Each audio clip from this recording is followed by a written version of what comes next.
天上太阳蹦呀蹦腾腾嘞，心中的太阳是毛泽东嘞，看到我们的肩膀嘞，正义本身当家做主人，呀一自由呀呀自由啊，正义本身当家做主人。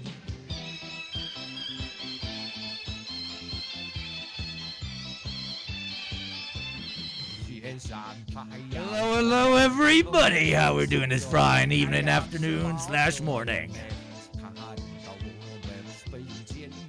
We will be starting soon, and thank you immediately, MFG Lag, for the resub.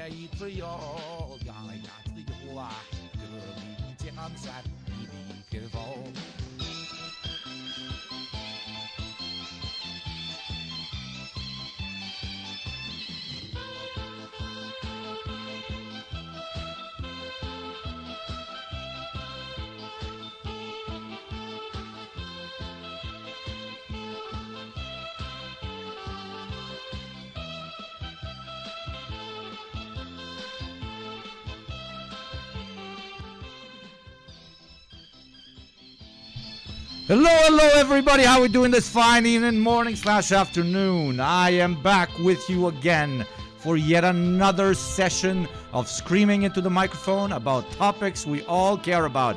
It's been a while. It's been a second. It's been a minute. It's been an hour. It's been 4 or 5 days. I'm not sure. Thank you, Matt NIT, for the resub. Welcome back, my beauty. How are you motherfuckers doing this fine evening?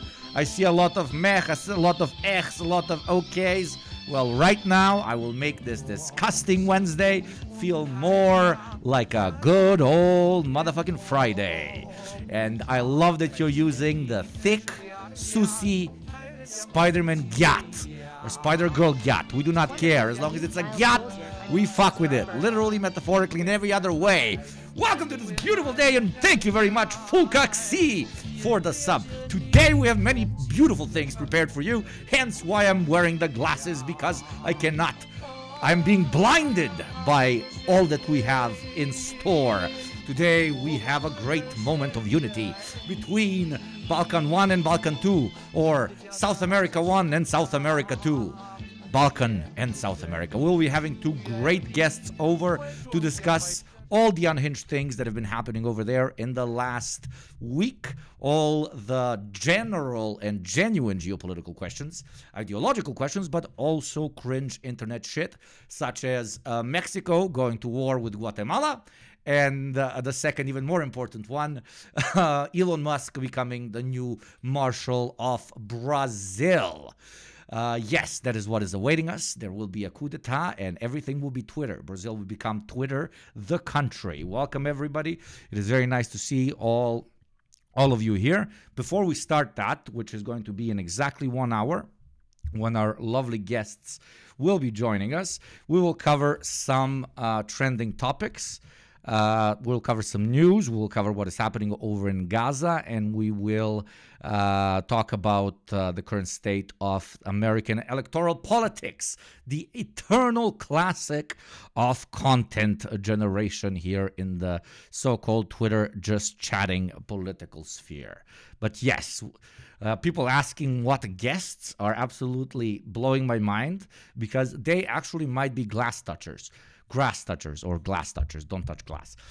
Because I've posted about this absolutely everywhere. We will be joined by Diego Ruzzarin and Ian from Historia Publica, two very, very large online left-wing political agitators over in Mexico and in Brazil. I believe both of them are Brazilian. I apologize for my whiteness. If I am making a mistake with generalizing their ethnicity. And thank you very much, Atomic Lich, for the resub. A great day awaits us, a great 4 to 5 hours. I hope we have fun. And more importantly, I hope we learn something more. And I hope we get some friends along the way, especially since us Balkanoids refer to ourselves as Latino Europa, as the South America of Europe, and South America is, let's be honest, the Balkans of the world. I think we have a lot of good conversations in store. They're going to, flow kind of freely. This is the first time I'm actually bringing guests on this thing. So please, thank you very much, Romka, for the given out sub. Thank you very kindly, saving people from ads every day at a time. Please be patient with me. I think I properly set up Discord. I am not too sure. So when they come, let's see how it goes. You said Historia Publica perfectly. I just said it the way I would say it in Serbo-Croatian, right? Thank you, Pangerzito, for the resub as well. A lot of comebacks here, a lot of comebacks. And no, I'm not saying comebacks. I'm saying comebacks. Okay, well, I'm not going to scream at you while you look at my beautiful face for too much longer. At least the beautiful part of my face that I choose to show. Everything below is, I look like a burn victim, okay? Plot twist. So let's get into the conversations of the day, out of which the most important one is that AI has gone too far. And my mods are absolutely insane. And now there is an AI-generated Yugopnik Red Sun in the City AI cover, which is absolutely unhinged. And I love how the AI somehow realized that I actually am a horrible fucking singer. So when I sing it through AI, it also sounds very, very fucking bad. Like, just listen to this. Saluting a picture of myself in this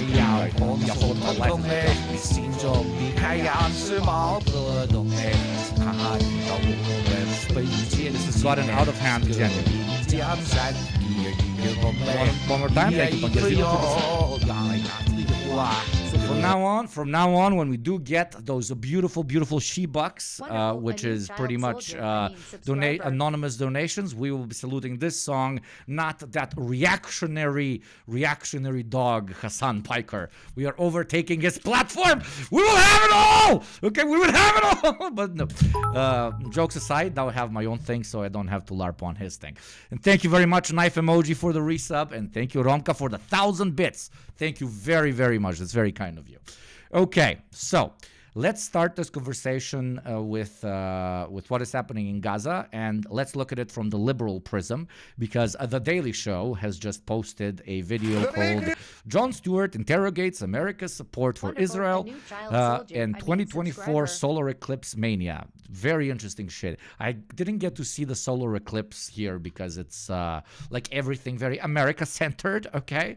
So here I just got regular sun. But to me, it was absolutely amazing. Thank you, by the way, Anna Maul for the resub. Thank you kindly. It's very, very weird how the second that the eclipse actually came to the United States, the most Googleable thing for that day was, why do my eyes hurt? That is such a uniquely American experience, okay? You will accidentally cut off your fucking foot and sit there and be like, how do I fix the foot? I mean, most American murderers, not most of them, but I think 30-40% of American murderers get caught because the first thing they Googled was, how do I get rid of a body? Or how do you clean up blood, right? Thank you very much, Joablaf157 for the sub. Welcome, welcome, welcome. Okay, so as I said, the plan for today is we cover some news, some events, and afterwards our beautiful, beautiful guests join us and we expand this conversation truly internationally. The only place that is not completely conquered by Anglos, Yugopnik Twitch. You are very, very welcome. Let's get right into it. Our favorite liberal, Jon Stewart. News today. And I know I say this about every single liberal, but they're all my favorite liberals because they're liberals. As we all know, it is very commonly known that socialists love liberals. We love them. They're like, as one famous Twitch streamer said, socialism is just expanding on liberalism. That man knew what he's talking about. Ha! And the weirdest thing is that's not one of his dumb mistakes, right? Thank you, Rotten Girl, for the 2 gifted subs. Thank you very much, saving people from ads every second of the day. The world and Crazy thing, like I don't mind crystals. Oh my God! Thank you, Matt Knit, for the 25 fucking subs. Matt, look. Oh Jesus, what am I doing? Matt, this is you and this is me right now. Thank you, Matt. Everybody salute Matt. Ain't nobody watching fucking ads up in this bitch. Okay? Ain't nobody watching fucking ads up in this motherfucker. No, seriously, Matt. Thank you very much. On your way of becoming one of my favorite Pokemon. Thank you, Matt. Very, very kindly. You see, the world is not ending. It is only expanding through subs and through space. But no, crystals, they don't fucking hurt anybody unless you're getting like super like ripped off and you're buying like $2,000 crystals, right? But with my mom, who's probably fucking watching this, I'm not criticizing your mom. Crystals are very cool. They might even work. Even my best friend, my best male friend here, okay? He believes in crystals ever since he started going to yoga. There's a parallel there, let's be fucking honest. And thank you one more time, Matt. But I fucked up because I think the first crystals she ever got was from me. I just bought her like a very cool like looking crystal thing that was, and I told her this is, channeling this type of energy, because it was like, what do you gift your mom for like Mother's Day? And I was like, crystals, because I don't know. I used American Google, and since then she probably Googled it herself and got into crystals. There's something about wholesome, wise Wonderful. women A new and child crystals, soldier. and I mean, have been subscriber. throughout history. Thank you very much, Vampire Jason, for the resub. Thank you kindly. Okay, let's get into the topic. We're watching our favorite liberal talk about Israel. This could go very, very wrong or very, very well. I'm kidding. This is going to go okay, just like with all libs. Very much Taikiro for the gifted sub. Very kind of you. International law is Santa Claus for adults, and the second that the Security Council passed the ceasefire resolution, and yet there was no genuine ceasefire, and it was not only not supported by the United States, but they increased their weapon sales over to Israel, insinuates what we have to repeat here on the show for 1,000 billion times. In a unilateral world, in a world where there is only one superpower, there is no such thing as the international-based order, because there is no such thing as international decision-making. There is no such thing as individual state liberty. There is no such thing as war being, limited in its destructive capabilities by something that all of us as a species agreed is too much to do.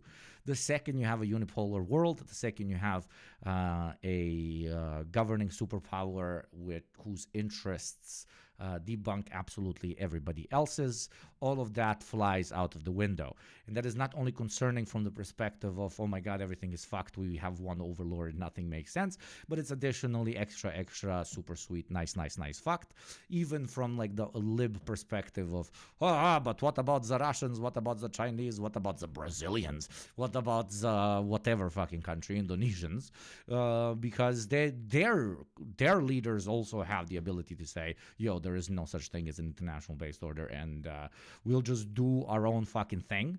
Obviously, their capability of doing, quote, their own fucking thing is 11 times smaller, because again, they're not the ultimate superpower. But if you're so concerned about other countries and never America doing bad things and getting away with it, well, maybe you shouldn't set the fucking precedent as the superpower. More, I miss the Red Scare days. Yeah, I mean, that's a very, like, I know you just did a hot take, but that is a very decent explanation for why since the 90s we've slowly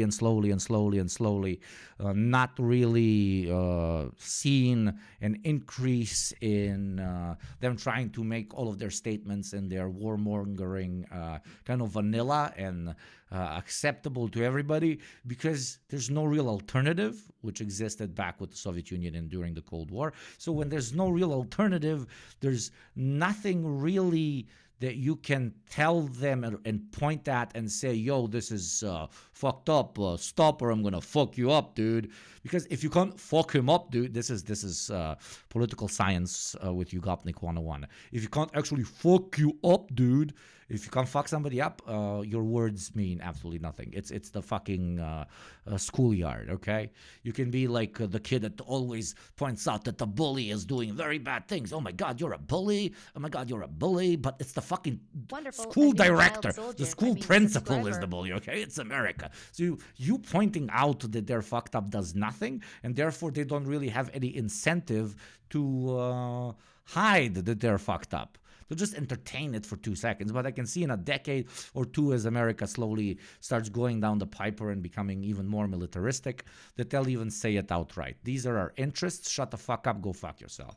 And then very ironically, people will start to respect America a bit more, because a lot of people's anger towards their behavior, thank you very much, Leonildus, for the sub, welcome my beautiful, is not necessarily them doing what pretty much one could argue any capitalist neoliberal state would be doing if they were in their position. The extra irky fucked up thing about the United States is that they're doing it while being immense fucking hypocrites. They're tapping themselves on the shoulder and saying that they're the most progressive and democratic and understanding and kind place on planet Earth, while quite literally using their power to do the most damage that we've seen, at least in the last 100 years, right? At least the last 70 years, okay?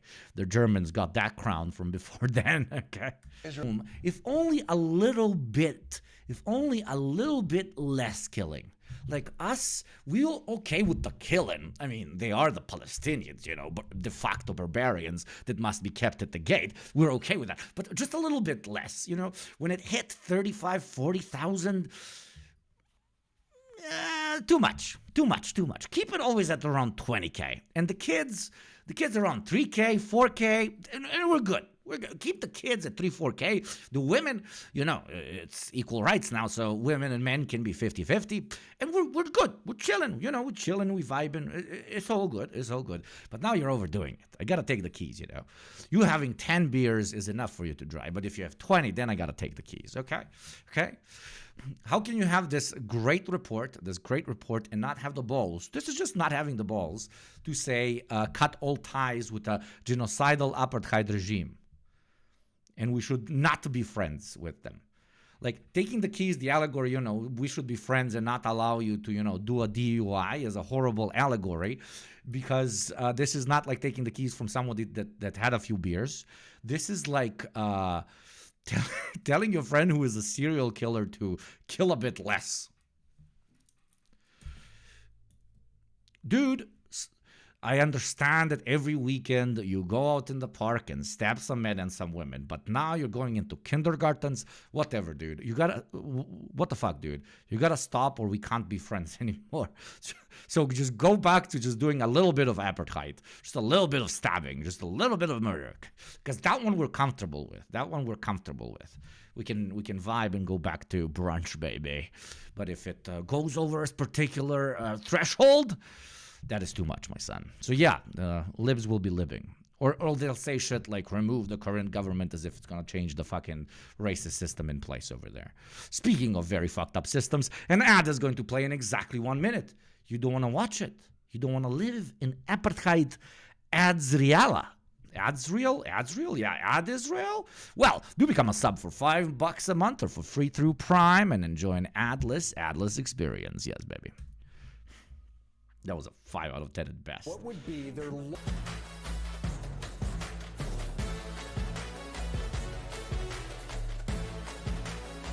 Now let's go to our second favorite nation right after Israel, and that is Germany. There's a nice report on why Germany is complicit in Israel's genocidal war on Gaza. I mean, Germans are complicit in this because World War II, and probably none of this happening without them. But let us hear how they're continuing their complicit. Have you seen the fucking Antifa marches in Germany? Antifa marches that are like Antifa stands with Israel. My brother in Christ, number one, Antifa is not a structured fucking movement, okay? It's an idea. And number two, you've lost the plot. But then again, it's kind of in the plot's never really been a thing, and over with our beautiful German brothers and sisters, eh? It's part of German tradition, guys. You don't get it. Exactly, Turbina.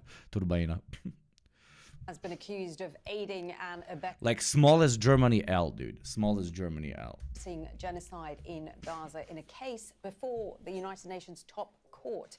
It was brought by Nicaragua and calls for emergency measures to stop Germany from selling weapons to Israel. It also wants Berlin to restore funding to the UN's Agency for Palestinian Refugees, UNRWA.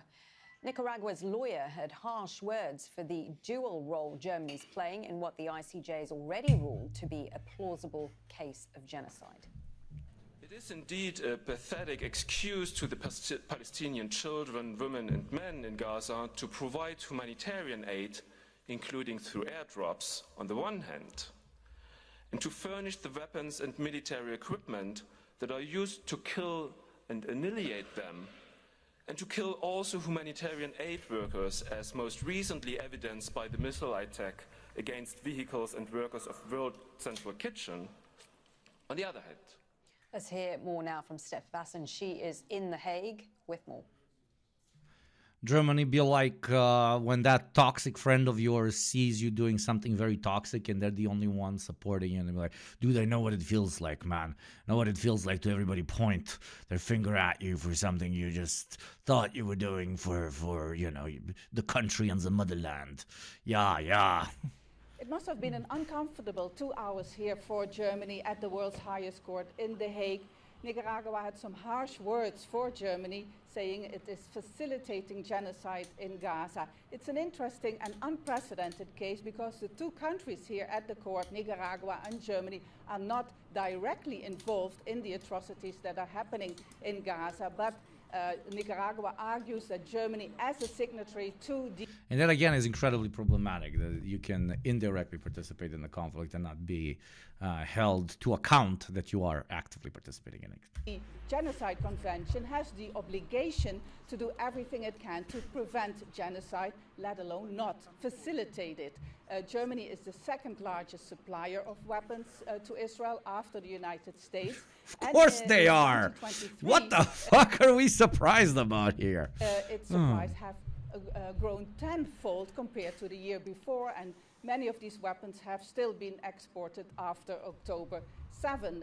Anti-tank weapons, ammunition, drones, all used according to Nicaragua, or at least a lot of it, in Gaza against the civilian population there. So this is an unprecedented case. Nicaragua said that Germany has to be held accountable and ordered the court to tell Germany immediately to stop supplying these weapons. And the arguments Germany has used, as for example, that its commitment unconditionally to Israel comes from raison d'etat, basically connecting its own existence to the existence of Israel, is misleading because this applies to the Jewish population, Jewish people, but not to Israel. And it also says that the business has gone really up. Arms sales, the arms manufacturers are making lots more money, so it's not just business as usual. Germany selling missiles, tanks, and fucking borderline mini nukes. That is protecting Jewish rights. I am very smart and German. Yeah. Supplying weapons, but the business even has gone back. I mean, to an extent, it's very German to associate weapons and Jews. Am I right? Hey. God, fucking, this timeline is fucked. So we will hear on Tuesday from Germany. It has the chance to defend itself. And then in a few weeks, we will hear if the court will have provisional measures against Germany. Step Fasten, Al Jazeera, The Hague. Lawyer and diplomat Tanya von Ulster-Gleeson is... We interrupt this this broadcast to talk about our favorite pro-Israeli boy. I just got sent this by chat. Breaking, shocking footage of Destiny unable to locate Gaza on a map. Southern Gaza isn't even getting bombed. Oh, come on. You're fucking with me. No way. Okay. I'm just trying to get my bearings here. Okay. Oh, so it looks like there are a whole bunch... But it's so, like, why does he do this to himself? When he knows that he won't be able to find it, why does he pull it up on screen? ...of military operations still happening in northern Gaza, because that's up here, right? And then southern Gaza is here. God, dude. Oh, look, southern Gaza is not even getting bombed, guys. Dude, are you fucking in... Okay. I'm just trying to get my bearings here. Okay. Oh, so it looks like there... Yeah, our boy that thought that he could talk to the world's greatest experts on this topic. Give him a break. He's not using Wikipedia, so he needs to get his bearings. Yeah, let me get my bearings, okay? Just look at that. There's no... Look at this map. Representing Germany before the International Court of Justice. There is no genocide because there are still Palestinians who are alive. Da. She says the government is upholding international law. Germany rejects the allegations made by Wonderful, Nicaragua a new today. child soldier. Germany does not- subscriber. Thank you very much, Rimmers, for the 3rd month sub. Very pog indeed, Rimmers. Germany rejects the allegations made by Nicaragua today. Germany does not and never did violate the Genocide Convention nor international humanitarian law. Wait, I gotta make this better. Chat, like we do here with our tradition. What was it? The song. German Hell March.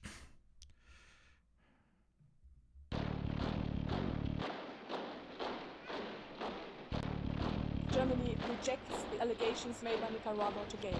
Germany does not and never did violate the Genocide Convention nor international humanitarian law, either directly nor indirectly. On the contrary, Germany is committed to the uphold of international law, and this is what we work for internationally. Contrary convention law by Nicaragua, Upholding international law. Germany rejects allegations made by Nicaragua today. Germany does not and never did violate the Genocide Convention nor international humanitarian law, either directly nor indirectly. On the contrary, Germany is committed to the uphold of international law, and this is what we work for internationally. There are no camps! There are no camps!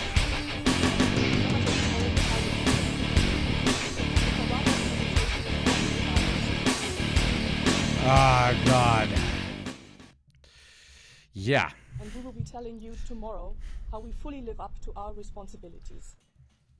Let's go to Dominic Kane, who is live for us in Berlin. Germany clearly saying it's being misrepresented by Nicaragua in court today.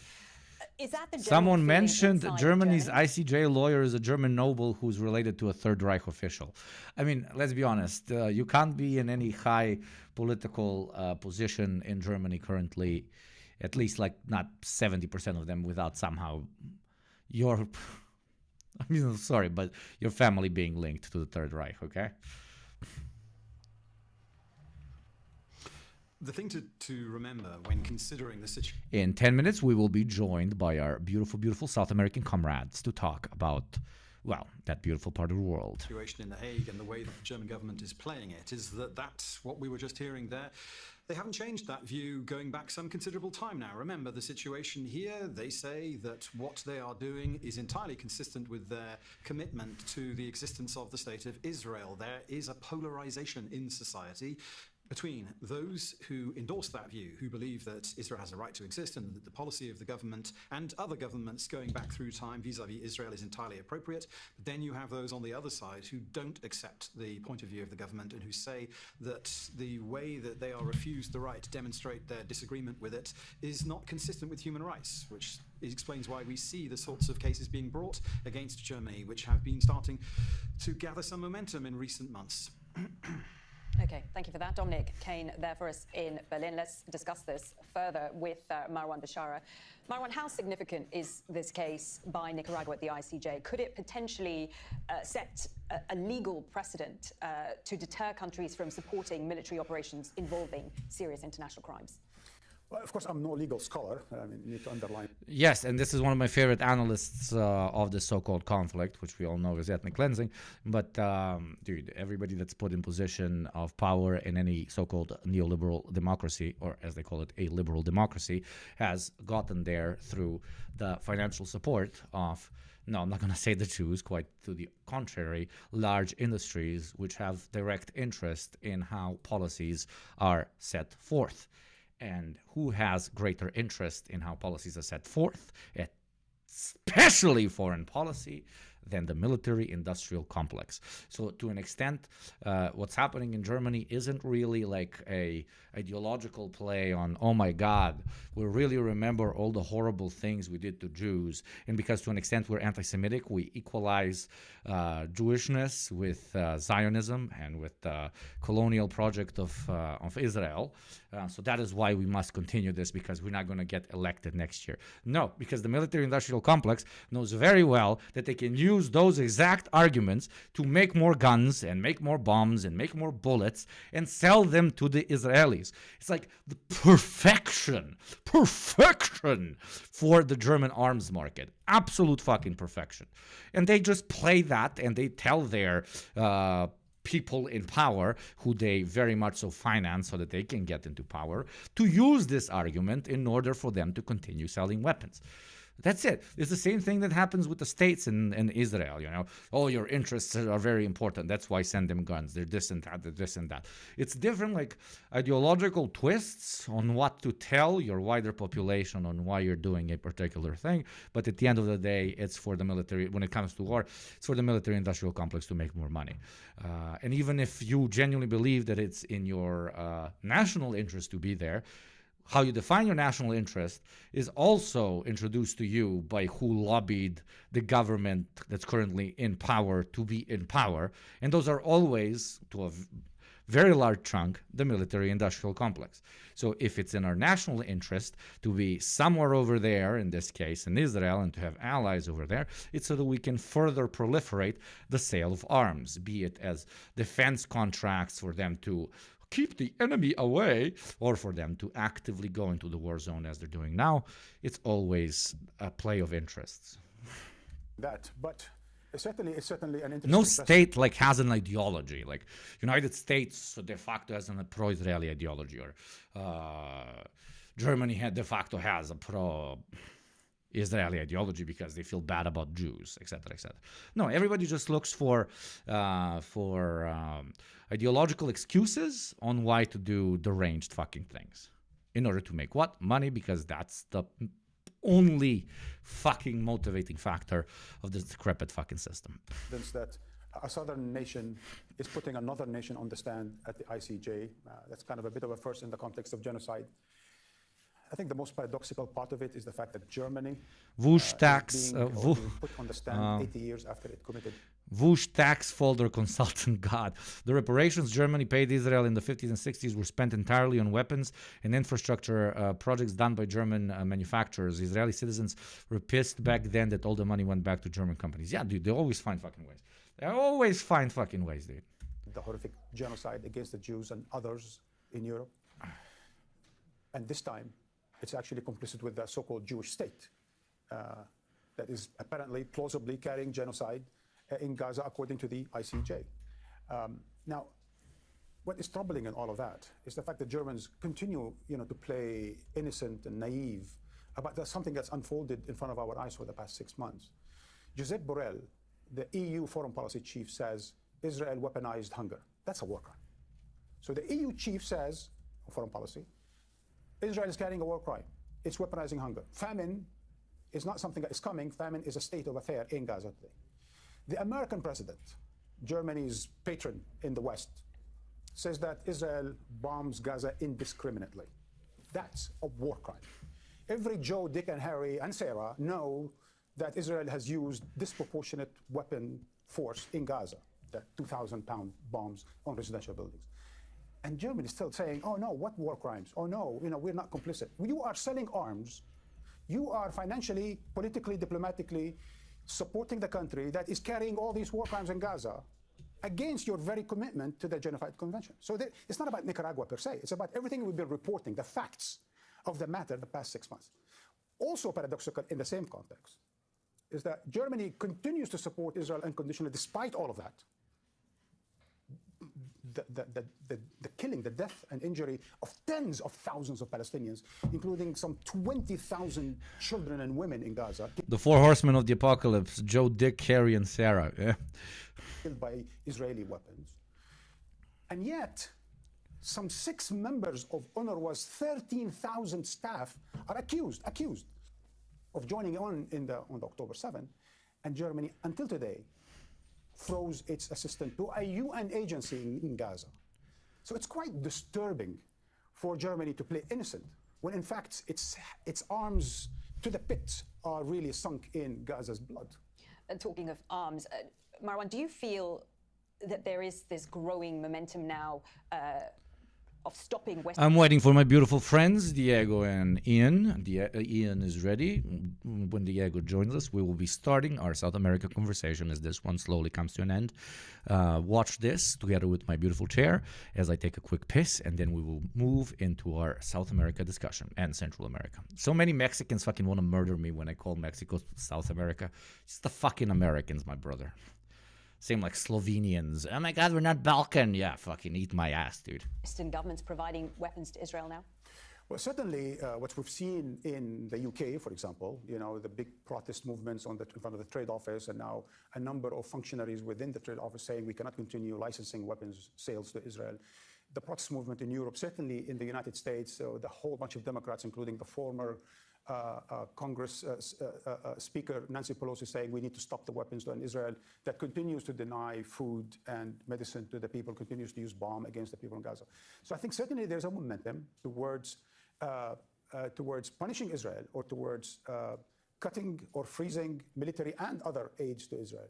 Because I think everyone is coming to the understanding, speaking of Germany, but also of the UK and the United States, Israel's closest ally, that one thing to support Israel and to continue to say, we need to support Israel.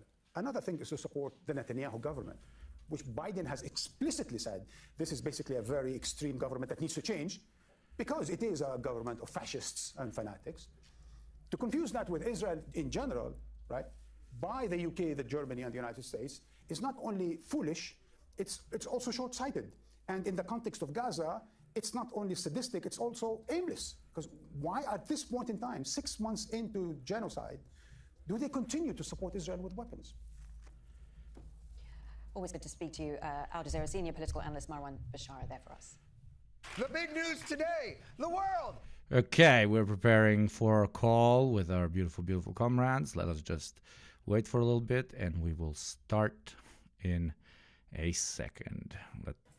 Let's turn our attention now to some other world news. And Mexico is breaking off diplomatic ties with Ecuador over a raid on the Mexican embassy in Quito. Security forces detained a former Ecuadorian vice president. Jorge Glass had been given political asylum in the compound. Mexican diplomatic staff will leave Ecuador immediately. Police in Quito guard the office of the prosecutor general after they arrested Ecuador's former vice president. Earlier on Friday, Mexico offered Jorge Glass political asylum. He is facing a string of corruption charges from his time in office. A staff member from the Mexican embassy made their opposition to the raid known. How is it that criminals raided the Mexican embassy in Ecuador? That's not possible. It can't be. It's madness. The move to enter a diplomatic compound is against convention, leading Mexico to cut ties with its Latin American neighbor. Mexico announces the immediate suspension of diplomatic relations with Ecuador. Mexico will appeal to the International Court of Justice to hold Ecuador accountable for violations of international law. Jorge Glass, seen here in 2017, took refuge in the embassy last December after an arrest warrant for alleged corruption was issued against him. He had previously been sentenced to 6 years in jail for graft and was released just weeks before he entered the Mexican embassy. The Ecuadorian government said in a post that it is a sovereign country and will not allow any criminal to go unpunished, adding they reiterate their respect for the Mexican people who share their feelings for the fight against corruption. In Mexico City, a large police presence was also visible at the Ecuadorian embassy after the regional spat escalated into a full-blown diplomatic crisis. For more on this story, our correspondent Nicole Rees joins me from the Colombian capital, Bogota. Good to see you, Nicole. So, raiding an embassy is certainly quite a dramatic step. But why did Ecuador take such extreme measures to arrest this former vice president, Jorge Glass? Well, there are several things to keep in mind with this story here. Jorge Glass, for a start, is no stranger to the allegations of corruption, as you might have sensed. He actually was relieved from his office in 2017 because of them. And this was also in connection with one of the most famous and notorious corruption cases in recent history in Latin America, the Odebrecht case, where he was jailed and convicted for taking bribe money from Brazilian construction firms in exchange for government contracts. He was also convicted for using contractors' money for the campaigns of former President Rafael Correa. And then in 2023, there was this new arrest.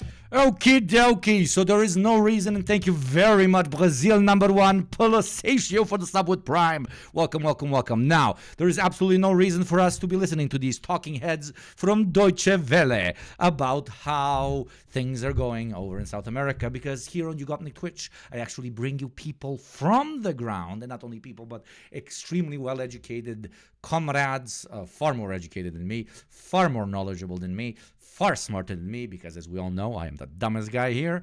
to talk about exactly this. So now bear with me as I do the first actual conversation here, because I hope I set up OBS properly.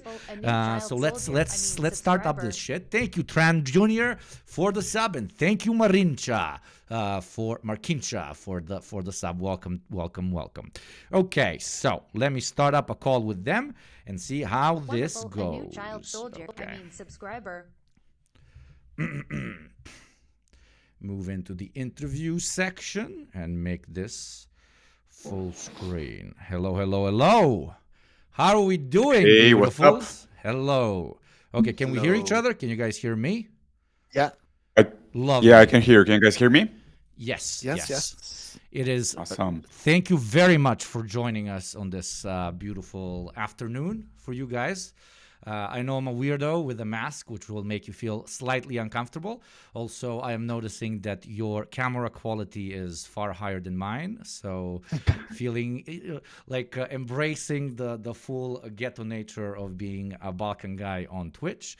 But then again, as I've introduced you, you guys are far more advanced in almost every field of life than me, myself, and I. So it's not really something to be surprised about. But anyways, thank you very much for taking the time to come here. Our viewers will be very interested to know that Balkanoids have done something for, I guess, international solidarity, because these two lovely gents, even though they're from the same continent, which again, my European brain is like, oh, South America, that's all one thing probably, but you know, I'm self-ironizing. They didn't know each other, even though they have these very large audiences, and they create some genuinely inspiring socialist propaganda, because here we're all on the same team, so we can call it that. But no, thank you very much, Diego. Thank you very much, Ian, Historica Republica, for joining me today. So start out by introducing each other and to the audience, I guess. And I'll just feel like a very good what's the term, wingman. But I don't want you guys to have sex, but just to know each other instead. yeah. Okay. Pode começar, Ian. Okay, my name is Ian. I'm a Brazilian historian. I'm a Marxist-Leninist, and I'm a communist militant. I have been on the program with our beautiful masked Gopnik underneath us, and it is a pleasure to be here because we want to laugh a little bit about things happening in Brazil, because we have a saying in Brazil that is, we never die of boredom in Brazil.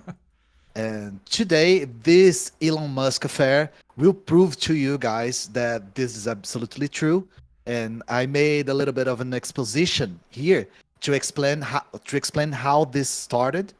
Hopefully my English holds up to be clear enough. But the objective here today, the main goal here today, is to laugh at our disgrace more than we laugh at ourselves, right? I genuinely know that both pain and that need, because all I'm saying is I can relate very much so. So yeah, Diego, if you want to introduce yourself as well. So my name is Diego. I'm also a Brazilian, but I'm like a foreign Brazilian because I left Brazil when I was like 10. I've been moving around the world ever since. I'm currently based in the north of Mexico, in Monterrey, which is interesting for the conversation today. And this is why I asked Juboknik to chime in, because Elon Musk is installing the first Tesla plant here in my city. So it's going to be a very interesting comparison, and I think it's very contextual for this specific historical moment to have this conversation. Regarding my formation, I'm a designer by formation, but I've been studying philosophy for the last 4 years. I'm currently doing my postgrad in post-structuralism and critical theory. Of course, I'm a Marxist as well. I'm very much a dialectical materialist to the core. I'm a fan of Spinoza, and then going through Marx, Hegel, and then the most modern ones as well, but mainly an Spinozist and a Marxist. Having said that, I'm kind of a big communicator, but mostly known in Spanish-speaking countries. So it's kind of weird for me to be a Brazilian that is the most famous Marxist in Mexico, which is weird. But I haven't had the opportunity to get together. But I'm also a big fan of your content, Ian, and also, of course, I've been in the Deep Program podcast as well with the guys, and I'm trying to organize a lot of Marxists from around the world, because I think the capitalists, they don't have any problems organizing, since their ideals are so aligned because of the systemic nature of capital. And we Marxists, we have to make an effort to stick together, because we tend to be so academic and so detailed about our postures and our worldviews that we end up having so much infighting that in the end gets in our way of us forming a real coherent international movement. So I've been using Upoknik as a Trojan horse to get to know you and say how much I admire you as well, and having the opportunity to say that that all my channels, I mean, I have like 20 million followers in Latin America. All my channels are open for you guys in Brazil. Anytime you want to collaborate, I'm more than willing to share my space and share some ideas, because I know we share the same problems. And as you said, and I agree as a Brazilian, we are never bored with Latin America. There's always shit happening, and it's nothing is more impressive than reality in the end of the day. Yeah, you just have to pay attention. It is always funny. That is always the funny part. Always. Yeah. There's always something funny, and this is what I brought today. Diego, I don't know if you living abroad, if you know some details, and it will be funny to see your reaction if you don't know some details. But first off, I'm really honored that you know and like my content. Hugo asking if we know each other was like asking a Icelandic if they know Bjork, right? Every Icelandic must know Bjork. So, but not to give you shit, Ian. To give you shit. The second I told Diego about, do you know Historia Publica? What the fuck? Of course. What the fuck kind of a stupid fucking question is this? Of course, of course I know. I've watched so many of his videos. Of course, I know the guy. Thank you. I'm in the wrong here, so I should know. You're Diego. Not missing much. I'm definitely missing, and I'm interested in your invitation to. Sure. For us to collaborate, because Hugo made one of the best videos about leftist infighting with the tumor theory, we call it around here. I told Hugo that we have been using this vocabulary to call certain creators tumors, so Hugo created, you can write a paper and put on Marxist.org the tumor theory, because it is very important for us Marxists. And we have been using it. There's going to be a transcript there, like in 20 years on the same HTML page. I can't wait for it. Yeah. Translated for us Brazilians, right? Translated by the Revolutionary Communist Party, or Avante from Portugal, that translates a lot of things. I think the automated central cerebrum of the committee that is in the future AI is going to take care of all of that. I'm not worried at all. You added me to the tier list in the end, didn't you? What? Sorry? Could you repeat? You added me to the tier list in the end. Yes. The iceberg yes, I did. Of content creators. So at first I was like, okay, let's just do English-speaking ones. And then I realized that Diego also has like a English channel, just so I don't confuse the Americans, because they immediately lose their mind. So afterwards, yes, I have corrected my mistake, and I apologize profusely. But it's very interesting to see you guys being so eloquent while we all know that almost everybody in South America, and now it's spreading to Russia as well, is suffering from Havana syndrome. Have you felt any of it? I mean, I feel it. Just for some reason, it's every time after I drink like half a liter of vodka, I immediately feel this concentrated Havana/Kremlin attack on my soul and body. How do you guys feel about every time this happens in Brazil? Every time we drink cachaça and caipirinha, it's rough. Nobody talks about this. Nobody talks about the Havana syndrome in Brazil. That happens every time we drink 2 liters of cachaça. Have you ever drank cachaça, Hugo? No, but I would love to try. What's it made out of? What does it taste like? Sugar cane. It tastes like kind of like rum-ish. Are you probably gonna murder me for comparing? No, it is not. It's not sweet. It's very unique. I think it's very unique. I like it very much. And what is the Serbian national drink? I mean, all of the Balkans, so I don't get killed by any of the other nationality, but it's rakia. So it's you ferment any type of fruit, and you make rakia. It's between 40% alcohol and 60% alcohol. And depending on if you age it, it gets closer to like a smoky taste, more like closer to a whiskey taste. And if you don't age it, it's extremely fruity and extremely light. I mean, light, not on your liver, but light. And I'm a big fan. Light. Yeah. Light on the soul. I saw. Light on the soul. Yes, definitely. Yeah. I saw a guy all dressed in Adidas from head to toe, fermenting a burnt toast in his fridge, and he said that is called. I forgot the name. Do you know what I'm talking about? I mean, kvass is when it doesn't have alcohol. Yeah, that's kvass. But you can make kvass that without look. alcohol. Oh god. That looked actually that looked more dangerous than anything else because especially than Havana syndrome. Yeah, that definitely would explode inside your fridge. I'm going to move from my computer to my cell phone because my drive is here and I'm going to have to go to the airport. But I'll keep the conversation on the phone with my headphones on my way to the airport. Because I'm really interested in hearing real life live stream. Fuck yeah, awesome. That is very multitasking. No. I told Hugo. I'm extremely interested in your explanation because I know some of the details about what's happening in Brazil, but I'm fascinated because it's insane. Like you said, like seeing it from the outside, it's crazy. You know, like I have my conversation with my cousins and my family. Brazil is a fucking madness. And also one thing that I find really important, and that's why I try to connect it every time we have these conversations. I think Brazil, it's one political cycle ahead of the rest of Latin America. So whatever happens in Latin America is like one political cycle ahead of what is happening in other countries. So we already had our fascistoid, neo-fascist, right-wing celebrity-like politician, which is a fucking idiot. And then Argentina is having his turn, and Mexico eventually will come to it. And it's fucking insane.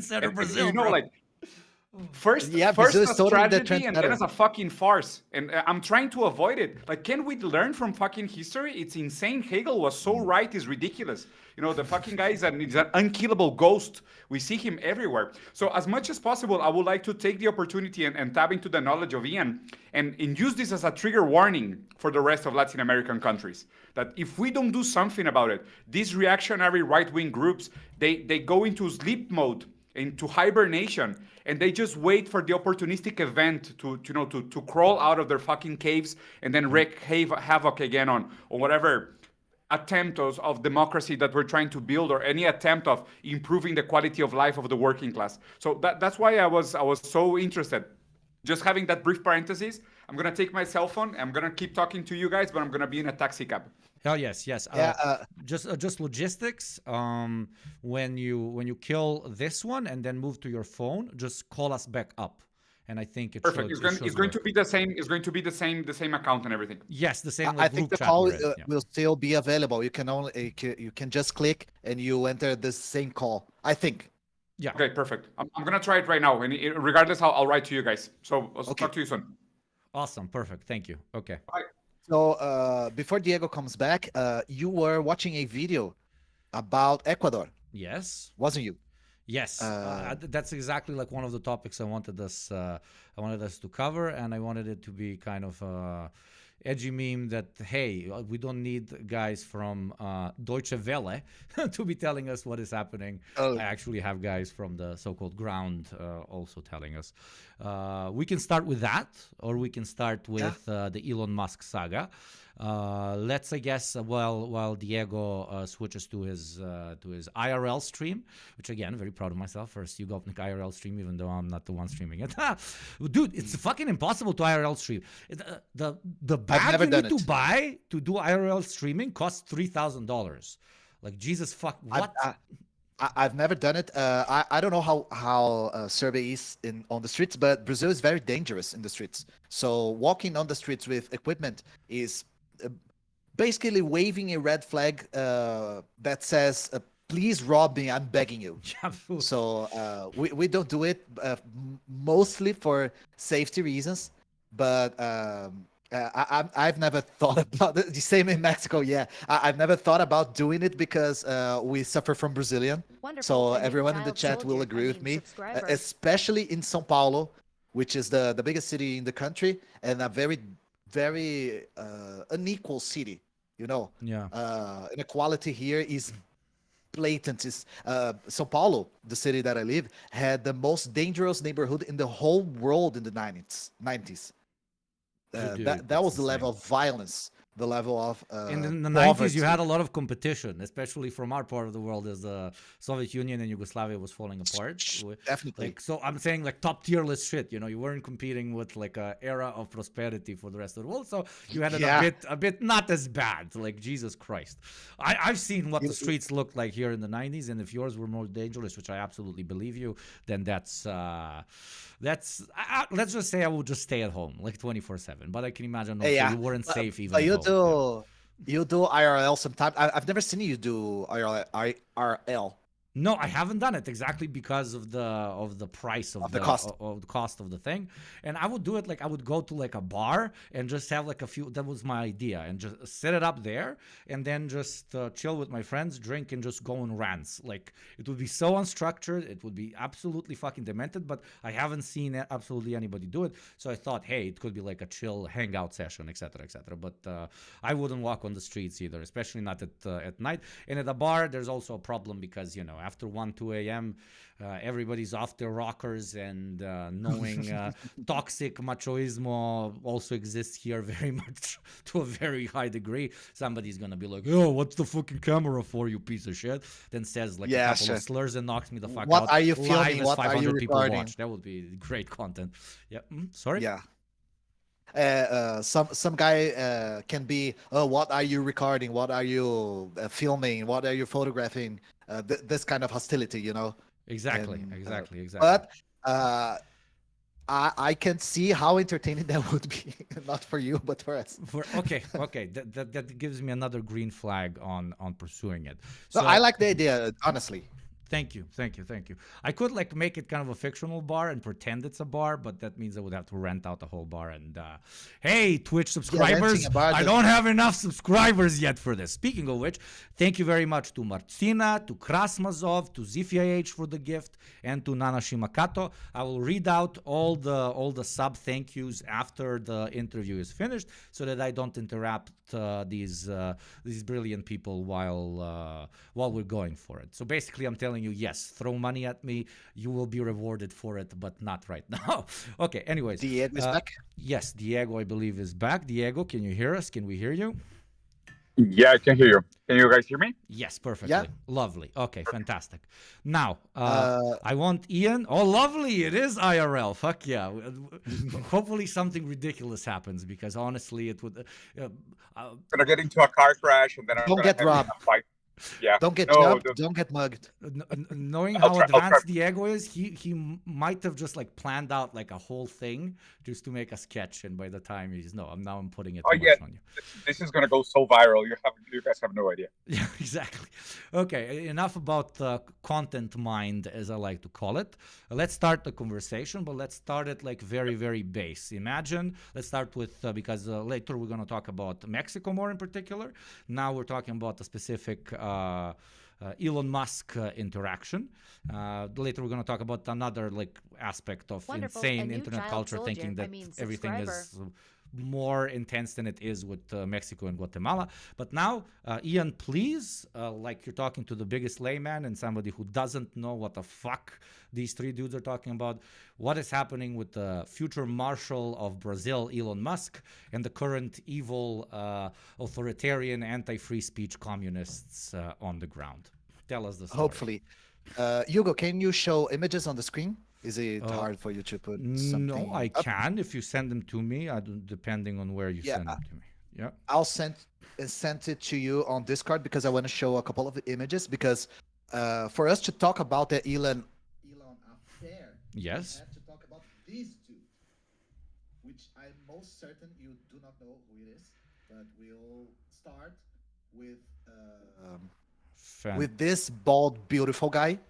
Fantastic. Here we go. This bold, beautiful man. Okay. Very smart. Yeah. Yes, please post him in the Discord itself, and that way I can actually show I'm it. muted. I'm not muted. I don't think he's muted. No, you were muted when I skipped to the other screen because I'm stupid. Okay. Yeah, now you're not. Yeah, my bad. This guy, is where our story begins. This guy is a supreme minister. He's a judge.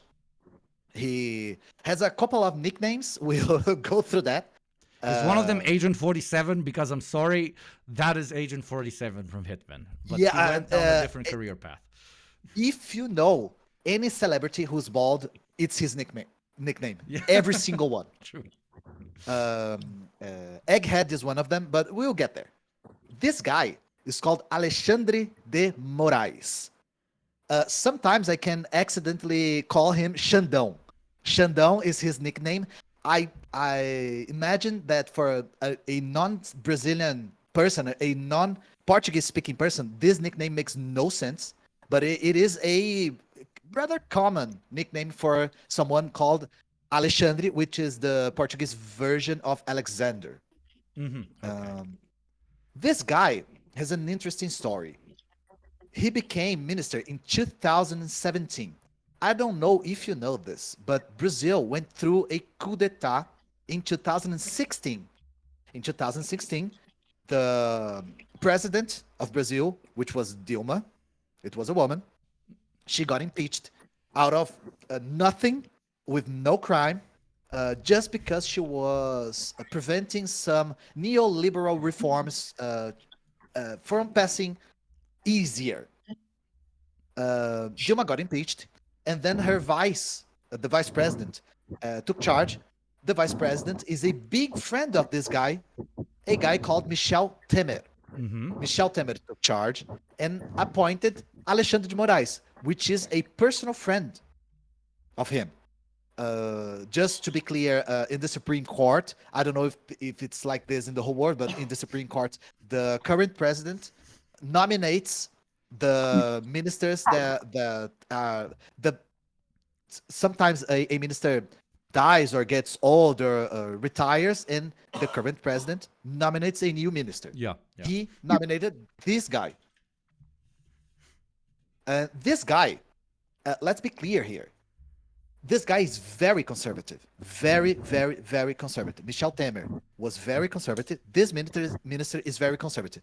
I want to show a video that earned him his first nickname. Can you show a video? Is it hard to put a video on the screen? No, send it. This video is in Portuguese, but the images tell a lot about what's going on. Let's see. Just pause for a second. Yes, paused. I see we have a little bit of a delay. The title says, Alexandre de Moraes cuts marijuana plants in Paraguay. Which should tell you It more than enough, yeah.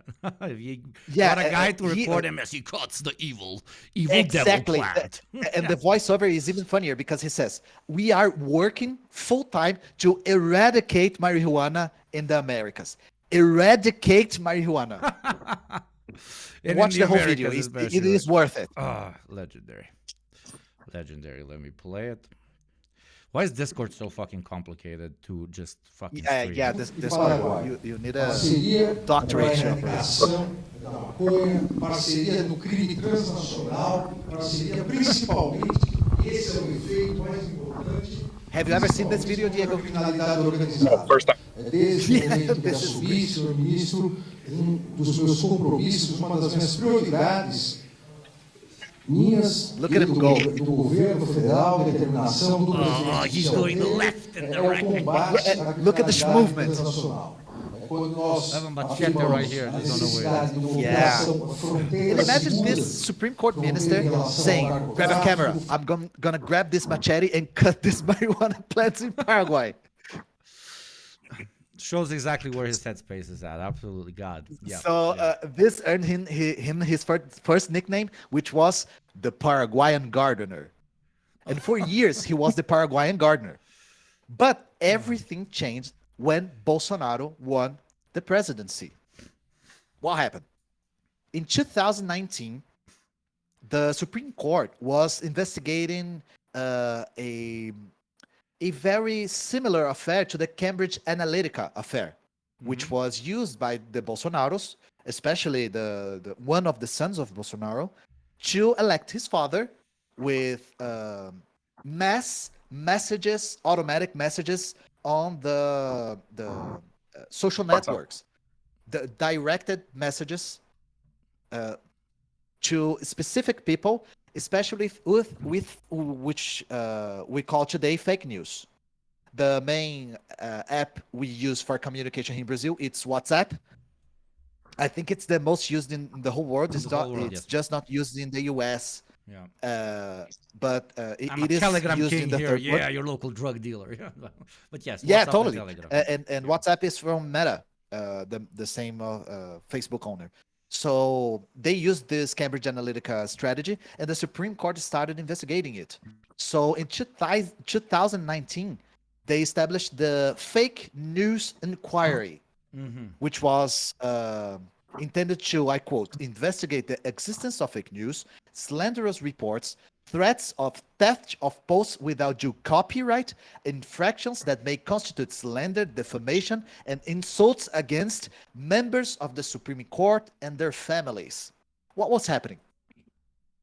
The Supreme Court was... Sorry for interrupting, but that's like an interesting add-on to it. Like the rest Yeah, is we're combating misinformation, and also if you call me a dumb idiot. Like basically. It was exactly that, especially with this guy. This bald guy, the Paraguayan gardener, became enemy number one of Bolsonaro and his followers. Why? All of a sudden, this conservative guy who wasn't very opposed to Bolsonaro in the beginning started to act to keep Bolsonaro from doing some crazy shit. That is the simplest way I can put it. Yeah. Bolsonaro started trying to do some level crazy of shit. unhinged was not at the same Yeah. level as Bolsonaro. He's like, my level of unhinged is being an anti-marijuana gardener, but this guy is just too much. Okay. Yeah, the way I interpret this is Bolsonaro was put there to attend to the bourgeoisie needs, and the Supreme Court was keeping Bolsonaro from escaping the leash, keeping fascism under control, using it as a guard dog. You know, as a gardener against the leaves of fascism. Okay, sorry, I'm overdoing exactly. the meme, but yes. And it's not marijuana this time because they hate marijuana. Everything bad that happens in Brazil is because of marijuana. That's well, So, and Alexandre de Moraes was trying to cut himself the marijuana plants, so you can see how much the man works for your needs. So,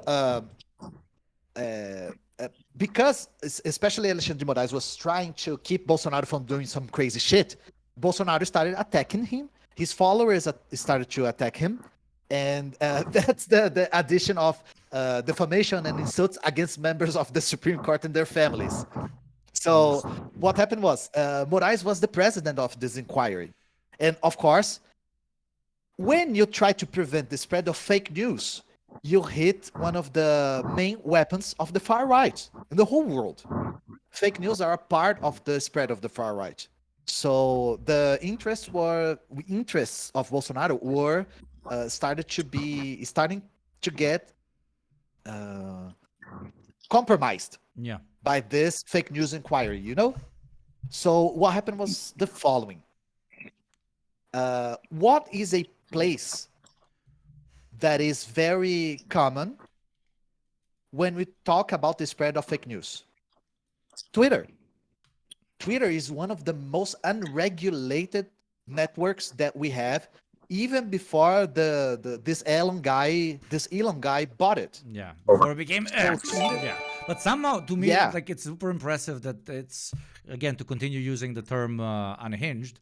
But Twitter has always been unhinged, but since the Elon Musk takeover, it's even more unhinged. Even though they added the community notes, etc., self-regulation, but we all know that this doesn't really work. But yeah, absolutely agreed. Yeah, and that's where we get to Elon Musk. Yes, Diego? Yeah, I just wanted to add a little parenthesis to this, which is very relevant.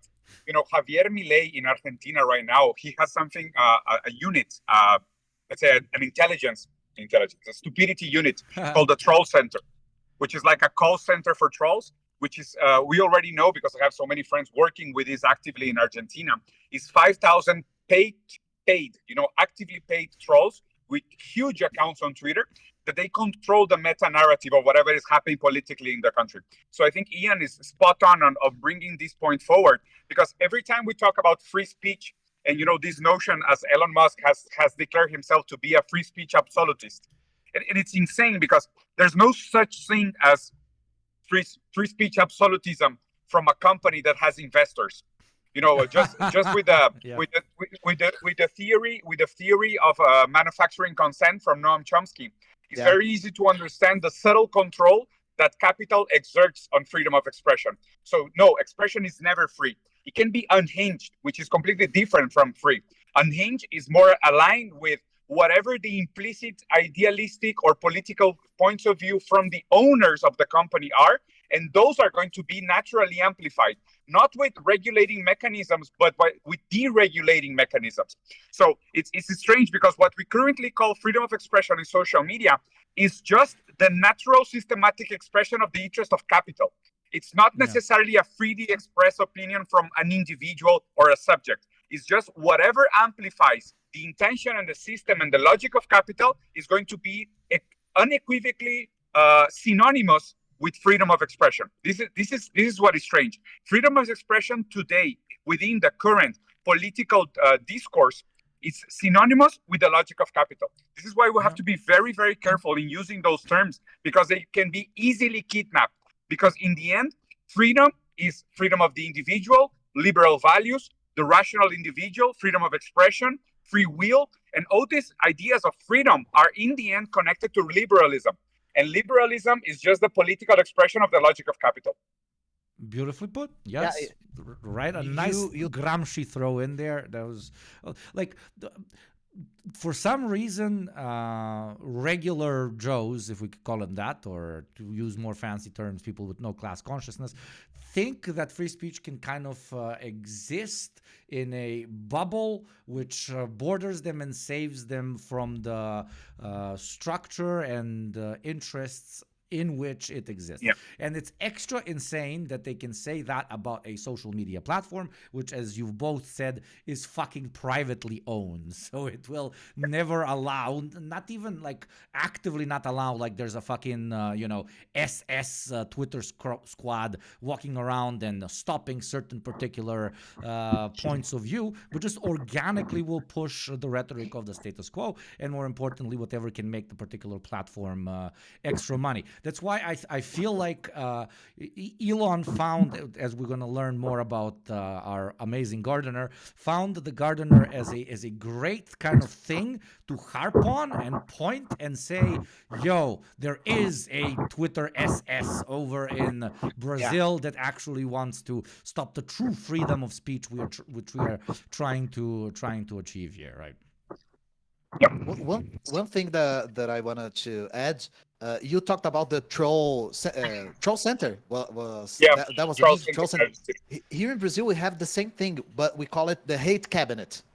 The hate cabinet was a cabinet, a group of people that were financed by the government, by the propaganda sector of the government, to control the narrative in all social media. And Twitter was one of the main social medias because it was so unregulated.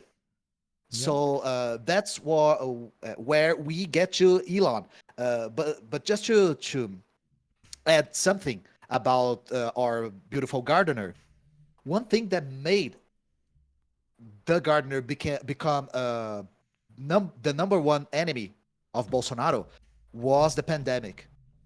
If Bolsonaro was doing some crazy shit before the pandemic, after the pandemic, the Supreme Court was what was keeping him from killing us all. Really. And ironically killing himself. The motherfucker almost died like 700 times. It's incredible, dude. Whatever drugs he's on, I want a constant supply, my dude, okay? This guy caught COVID like 3 times and didn't die. So it makes it pisses me off so much. Ancient, but his like guru fucking died. mummies point at him and like, oh my fucking god, you deserve We have some this is retail funny, space in the pyramid. we have something like a Jordan Peterson here in Brazil, like a far right guru, and this fucking guru, his name is Olavo de Carvalho. Oh, I was sorry for interrupting, but I was so hoping that that's just a Western quote, like imperial core disease. But no, I guess they sprout up everywhere. But did he sprout up after Jordan Peterson and saw the how he can make money, or was he existing? No, in parallel? he's before. Oh my! for a His while. story is way crazier. Wow. Yeah. Then Diego's theory that everything starts in Brazil is really like on fucking point. Trendsetters. Trendsetters hardcore. Brazil mentioned. Please continue. I thought Diego was going to talk about Olavo, but if I may, I'm just going to add something very small, and I don't know if this is also true, Ian. So it's a quite a direct question to you. Right now in Mexico, the group that is funding the future troll center, because we don't have one already established. That's why this conversation is a great trigger warning for Mexicans. Atlas Foundation, and the Koch brothers, and we know Atlas very well. My favorites as so well. Atlas Foundation is already funding a far right Trump troll center here in Mexico, and I'm one of the main priority targets for them. Nice. Yeah, that means you're doing the something biggest right. part. That is definitely true. The biggest part of the hate cabinet is funded by Atlas here in Brazil. Yeah. No, which no is surprise called there. the Free Brazil Movement. The name is already telling. But By about Atlas Olavo, brings which is fucking professors to our universities over here. I had a By Atlas professor teaching me business ethics. And one of the main books we need, I know, it's insane. And the main book that he forced all of us to read was some Ayn Rand shit, like the OG. Oh my Ayn Rand. God, Yeah, no, it was forced no. reading. Like we would go chapter through chapter to chapter. It was incredible. Comrade, don't worry. When we take power, that's going to be a crime punishable by death. Don't worry. the Popular Tribune, the popular trials are going to take care of that. And the biggest mistake of the USSR was allowing Ayn Rand to get an education. I will never forget the USSR for doing Never. this. They deserve to fall just of that. The only good thing that Ayn Rand ever did was giving us Bioshock. Aside from that, go on with the story. So about Olavo, his story is much weirder because he was much older than Jordan Peterson. He didn't have the Kermit the Frog voice, but Olavo was a man that worked with astrology in the 90s. He was a famous astrologer. So this motherfucker appeared on the television, talked about zodiac signs for years. Wow. And then all of a sudden, he started creating his own philosophy out of nowhere because he doesn't have a degree on anything, actually. He always talked about not having a degree to be free from the system. You know how fascists work. Classic. And and he created his own crazy fucking theory, which is just white supremacy. And this guy, he was I think the most famous quotation that I can bring up is, did you know that Pepsi is using aborted fetuses as a sweetener? This is this guy said this dead on the screen. This is the funniest shit ever. But what is Coca-Cola then using? Non-aborted fetuses? Yeah, real babies. The free market, baby. The free market. There's a greater conspiracy here, brothers.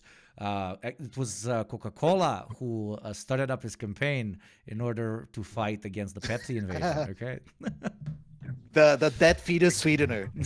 And then in 2020, when the pandemic started, of course, this guy said the pandemic wasn't true. And then he caught COVID and died of COVID. It was the funniest shit I've ever seen. He died of the illness that he said it didn't exist. It was very poetic. God or nature or the death drive, whatever the fuck. Thank you very much for your service on that day when that happened. God. COVID has some bangers. Some bangers. This was one of them. By the way, Twitch, we are not celebrating the death of anyone. We are just randomly using words in no direct correlation to that person's death. Thank you very much. We are just... Aren't we celebrating the death of Margaret Thatcher? No, we love Margaret Thatcher here, and it is very sad that she died. Just like any death is sad. Okay. Please don't ban my program. Thank you. Diego, in Mexico, the memes are awesome. The memes are awesome, though. That's why I think we own Margaret Thatcher a lot. The memes are incredible. Yeah. In Mexico, we mourn differently. In Mexico, this is how we mourn. So this is our grief. Yep. So we laugh at that. Yeah, we laugh at that. We aren't violating anything, Twitch. Exactly. I'm going to steal that. I'm definitely. You see the movie from Disney, Coco? Haven't you seen Coco from Disney? Death is a beautiful moment. We are full of joy with the death of Margaret Thatcher, just like Coco in Disney movie. Oh. So getting back to Twitter, we arrive at the Elon affair. Elon Musk bought Twitter, and let's be clear here. I think I said that 3 times, and my audience always clocks me for repeating words in English. But to be clear, Elon Musk did not buy Twitter to be a protector of free speech. He bought Twitter to do business. He bought Twitter and he also got like fucked up because he realized that it's not going to really bring him money, so he wanted to pull out of the actual purchase, but then was forced by, the rules of capital, which nobody can break, not even the wealthiest man on planet Earth, which should tell us a different conversation about, the number system being more powerful than any human and therefore it being de facto inhuman, but conversation for another time. Yeah, but the only reason I'm mentioning it is because it sounds like, I know that wasn't your intention, but it sounds like Elon Musk did like a brilliant business decision, but no, even in this, it was a massive fuck up. He's the greatest fail son of our generation and the greatest depiction of how this system is fucking insane, because these fail sons are the ones who get on top through failure and failure and failure. It's no longer even about following market trends and being a good little exploiter. At this point, if you have enough capital, it will generate it even if you're walking around with your dick out eating shit. It's still gonna make Dogecoin exploit, okay? I've seen the best nickname for Elon Musk in the chat. Apartheid Jimmy Neutron. Yeah, that was classic. the classic. Here in Brazil, we kind of call him Rocket Joe, Rocket Dude, but Apartheid Jimmy Neutron kind of got me. So I wasn't going to commend Elon Musk for buying Twitter, because he made the company lose 70% of its market value. Yep. So this billionaire can turn your company from billion to million with this simple trick. It was genius. So after he bought Twitter, he was trying to impose this free speech absolutism. But Twitter had a problem with regulation in Brazil way after Elon Musk bought it. So to be thorough here, the business of Elon Musk in Brazil do not start with Twitter. Elon Musk visited Brazil in 2022 because he wanted to bring Starlink to Brazil. Starlink to make satellite internet available in remote areas. When he came to Brazil, the Bolsonaros went traveling immediately to suck his dick, to be scientific here. It was the most spectacular cuckery I have ever seen. And Bolsonaro acted actively in the regulatory agencies to make sure that Starlink can come to Brazil without any regulation. It was a total fraud. So Starlink came to Brazil, especially in the region of the Amazon forest, and it was very successful. Just please, before you continue, 1 second, Diego, my love, it's not your fault. It's the shaking and so on. If you could press the mute button when you're not talking, and then just press it again when you want to talk. I really apologize because of there's a sound in chat is joking a little bit that of it noise, sounds like a penis is being swallowed, if you know what I mean. Thank you very much, Diego. Yeah, sorry if it's a nuisance. To Diego, not to you, chat. Fuck you, chat. You will live with whatever I give you. This is a state authoritarian channel, okay? The only person I answer to is Jeff Bezos, okay? Thank you. Please, Ian, apologies. So, where was I? Starlink was very successful in making internet available to illegal miners. The Amazon forest is filled with illegal miners, especially gold miners. And Starlink internet is being used massively by illegal miners to communicate with themselves. So thank you, Elon Musk, because you made combating the illegal mining in the Amazon much, much harder. Thank you. You are legitimately apartheid Jimmy Neutron. And I love how he sells that. I love how he sells that he's giving internet to the wide Brazilian masses who are engulfed in poverty, that he is raising out of it so that they can actually speak truth to power and liberate themselves from XYZ. Yeah, classic. And Starlink makes internet available for 0.1% of the population. So fuck you. There you go. Yeah, this is what I was saying before, that we have to be very careful with the notion of liberty and the tendency of neoliberalism. And if we take, just the traditional notion of neoliberalism being the consequential evolution of liberalism itself. When liberalism first was born out of the necessity to undermine the absolute power of kings, the divine mandate of gods. Yeah. And then liberalism established itself as we know, as a modern political set of values, which leads into social democracy. But then they discovered, and they came into a clash. They had to reinvent liberalism. And there was a huge division between novo liberales and neoliberales. So there were the novo liberals and the new liberals. The novo liberals were more Keynesian.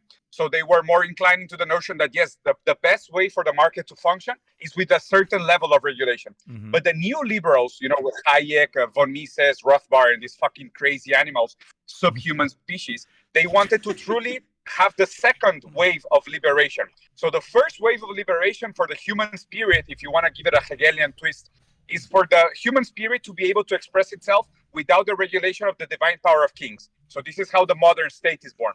The second twist, or the second dialectical turn of liberty, freedom, because, in Spanish, libertad, this is also a Spanish movement. It was born in the court of Cadiz, the liberal movement. So the second dialectical turn of liberty is for the freedom of humanity to express itself without the coercion of the state. So whatever we are seeing now is the true liberal intention. This is the true geist of liberalism, is to have a world in which the geist of freedom from the human spirit can truly manifest itself. So when Elon Musk is providing free internet to illegal miners, this is perfectly in line with neoliberalism. Yeah. We have to understand, it's not that the system is broken and we have to fix it. No, the system is working exactly as it's intended to work. This Bingo. Is in cybernetics, in Kubernetes philosophy, we say that the system is what the system does. So what is the system actually doing? Not what the system intends to do or what are its values, notions, and philosophies. We don't care about that idealistic bullshit.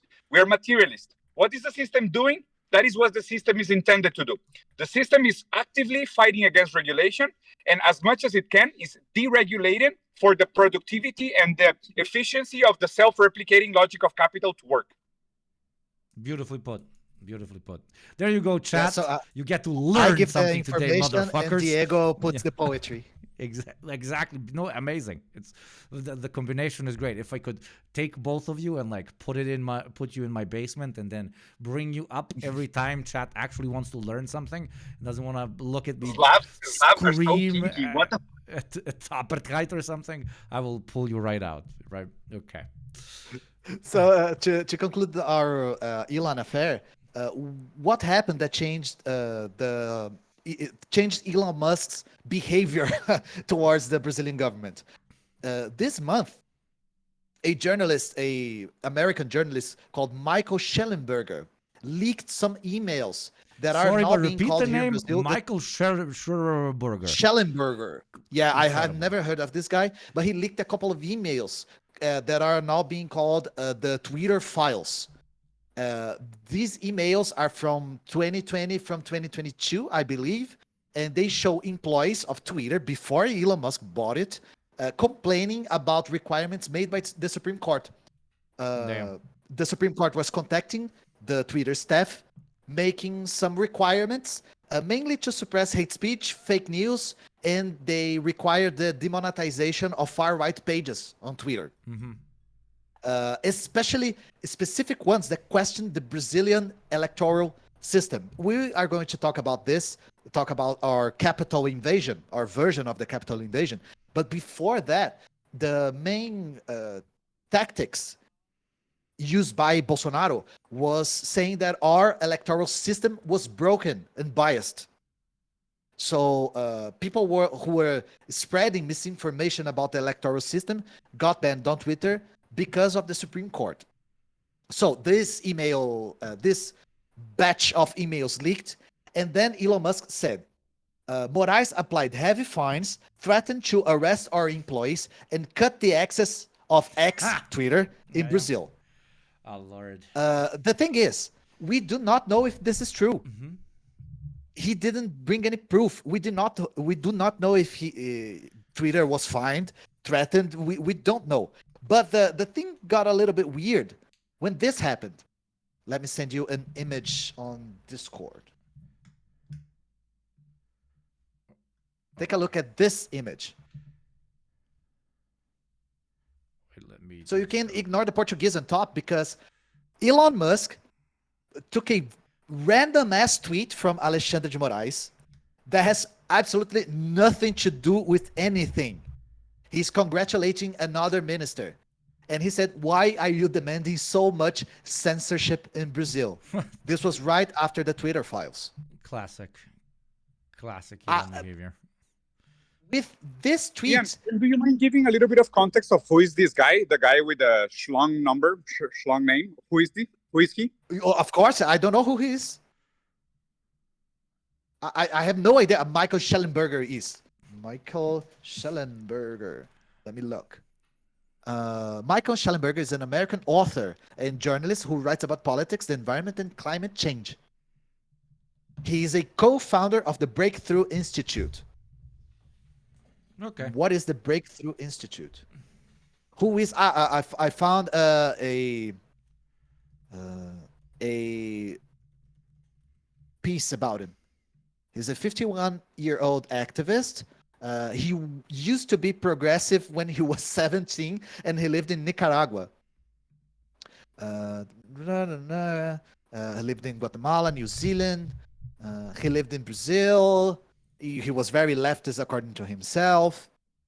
Voted for the Workers' Party. Met Lula. He got disappointed with the left. Oh, classic. What a surprise. I'm leaving the left. Yeah. What an amazing surprise. Yes, my I think we political know opinions enough are about him wandering. at this point. Yeah, you can continue. Schellenberger won fame. Heroes of the Modernist. Why I left defends the left. Nuclear They power. kept calling me burger over in Nicaragua. Ha ha. Because And sounds- the Yankee it boy sounds get very a much funded. Yep. Oh, Sounds he's very much a like climate Apple. change nihilist. He's a climate change nihilist. I like him already. Yep. Probably that's why he fell on the far right circles. He's climate. He wrote a book called Apocalypse Never. Apocalypse Never. Oh my fucking god! He says the Okay, scientific alert. Tumors You are guys are going to go developing in through my the brain. metal detector. Okay. He says that the scientific alert is exaggerated and contributes to the rise of anxiety in population. Yeah, totally. Yep. The population, everything is in your mind. Here in Brazil, we have heat waves that are becoming very frequent, and we are dying. So people are saying that I can't meditating on them and using crystals Yeah. to combat them. Have you ever considered buying an air conditioner? Air conditioner? So, Literally what I this is did this today, guy. I bought an air conditioner, like literally, ironically. So I I did- have I live proven in to Brazil, I myself do that not have climate an change does not exist. Yeah. Totally. Are you feeling it? If you're not feeling it, it doesn't exist. So Elon Musk tweeted this. I showed you another Wait, image. sorry, this is fucking insane what Diego is doing. I think we are moving right now. We are literally Oh, moving we are through a inside metal the detector. X-ray. Yeah, through a metal detector. I think he's on an airport. Dude, we are moving through a fucking We are metal inside detector. the X-ray. It's crazy. That is awesome. Jesus Christ. Dude, this is he about feels to live illegal? stream a fucking airport attack? Diego, please do not. Doesn't this feel illegal? And also, why am I screaming? Oh my God, I hope he muted me. I just shouted those words. Shit, fuck. Yes, oh my God, he's laughing. I love to drink rum I and love- walk in parks. Holy fucking shit, I am so sorry, Diego. I Oh love my the war God. on terror. I love combating terrorism and extremism. Yes, TSA is very good. I love when they check me on the thing. God, oh dude, oh my. If honestly, The cool thing is that the airport here in my city is not that big, so the guys know me and they ask for pictures and they say hello. So they're really nice. They don't really care. but were we unmuted? Sorry? No, yeah, they were listening to you. The conversation What? was We were going passing on. through metal detector on a fucking airport as I was being like, This is crazy. imagine if this guy like just blows things up right now, which I keep saying. Like, do you have headphones? No, he doesn't have fucking headphones. Dude. I want to say to the I do airport not staff want to that get you this Fidel murdered. Castro shirt was a gift. Nice. This shirt was a gift. The other shirts were on the washing machine, so I had to use this. It wasn't my choice. It was Just to- absolutely. And I am only man with glasses and a mask instructing you via phone on how to do many non-violent things at airports. This is peak content. This is peak content. Let's be honest. I'm sorry, but this is peak content, chat. This is absolute peak content. Dude, Diego, I don't want you to ever come on a stream again unless you're moving through things. And I want it to get like crazier and crazier. Like at one point, you're just walking into a U.S. military base, like, "Oh, hello, guys." So, yeah, this is gonna get super cool. You guys have no idea. Oh, fucking love it. Clip this shit, man. Clip the shit out of this chat, okay? God. Now I'm ready. Okay. I'm the wait This now. is content. Like 40 minutes for my flight. Awesome. Let us try and not say words like terrorism and explode. I say as I'm saying them out loud. Okay, I harped on this enough. Please, Ian, continue. Yeah, go ahead. Just so you know, my hat is the mascot of my organization, which is the little Molotov guy. Nice. Chilling. And now you had to say the word Molotov while he's in an airport. Lovely. Yeah, no, it's the chancellor of the USSR. We're talking about the Molotov. Yeah, the big L guy. Yeah. So I sent you an image that Elon tweeted recently. Thank you. I think he tweeted 2-3 days ago. Coming shortly, fuck X, will publish everything demanded by Alexandre and how those requests violate Brazilian law. This judge, pay attention to this part. This judge has brazenly and repeatedly betrayed the Constitution and people of Brazil. He should resign or be impeached. Shame, Alexandre, shame. I am dead sure he did not write this out of his own. Probably. Elon Musk had no fucking idea who Alexandre de Moraes was yesterday. This is the right-wing discourse in Brazil that was passed to him to create, to support the far-right narrative on Twitter. That is the important part. And even, so even apparently, if it's not like a planned like structural thing, sorry for interrupting you. If he has like employees that are in the PR department, marketing department, or whatever for the Brazilian market, right? Or somebody over on Twitter that works for the Brazilian market. I mean, they would have gotten in that position during the previous president's era. Let's not even utter his name, and therefore are most likely ideologically inclined to agree with the Brazilian far right, etc., etc. So they de facto just think this is truth, and de facto just think this is like a hot take that he should take, you know. And they and apparently, just, retweets. Apparently, the Supreme Court took some decisions about what Elon Musk should do, and he didn't fulfill any. But we don't know which decisions those are because nobody said anything. But what happened was Elon Musk threatened to reestablish the Twitter profiles that were banned for hate speech, for fake news, for questioning the electoral system, and Alexandre de Moraes put Elon Musk in a thing called the digital militia inquiry. The Digital Militia Inquiry is an inquiry that investigates coordinated actions of the far right in social media. That So makes it's them not sound just so much cooler than what they are, which is fucking online bots. digital militia. The Yeah, militia. we hear this digital digitalna militia. milicja, brate, da. Like it sounds like, oh, you know, like. And it is even worse than you think, because militia here in Brazil has another meaning. Militia in the whole world means just a armed force. Yeah. Am I right? Yeah, It's an pretty much. armed force. Pretty much. Yeah, Instead of here in Croatian, it's like Brazil. the people's police, what we had during socialism. Yeah. But yes, it still also means that. Yeah.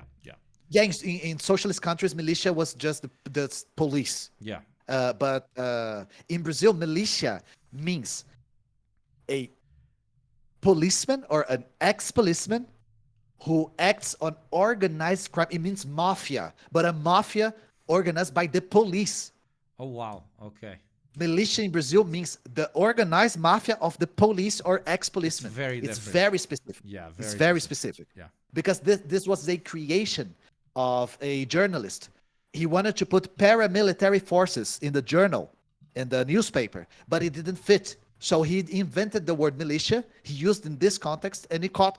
So militia for us means that, and this inquiry is called the Digital Militia Inquiry. And Alexandre also said, for every profile that is reestablished, Elon Musk and Twitter will be fined a $100,000 fine. So it is a threat. Direct. And per day. It's $100,000 per day per account. Day, That is per not account. That is not Oh, banned. wow. No, that is So a if, threat. for example, That if is a- Alexandre de Moraes says you have to ban 20 accounts and he doesn't ban them, he's going to be fined $100,000 per day per account. Yeah. So 2 This mil is, just for very- those 20. Yeah, just for those accounts. Yeah. Just for 20 accounts. 2 This mil is a day. typical. This is typical Paraguayan gardener threat. He said that a billion times about a billion things, and let's be clear here about something else. Elon Musk is a white supremacist, and he's not a light white supremacist. He's a total white supremacist. If you've seen his latest activity on Twitter, he has been sharing white supremacist accounts. I can't cite them out of memory. If Diego knows what I'm talking about, he can talk about this more. But this free speech thing has two main reasons. First, protects the hate speech that Elon Musk propagates, Yeah. that he himself propagates, and protect his business interests, especially within the far right of Brazil. Let's remember that the one who permitted Starlink to go into the Amazon Yeah. to make internet available to illegal miners was the cuck for Elon Musk, Bolsonaro. I couldn't find the video. I looked for the video where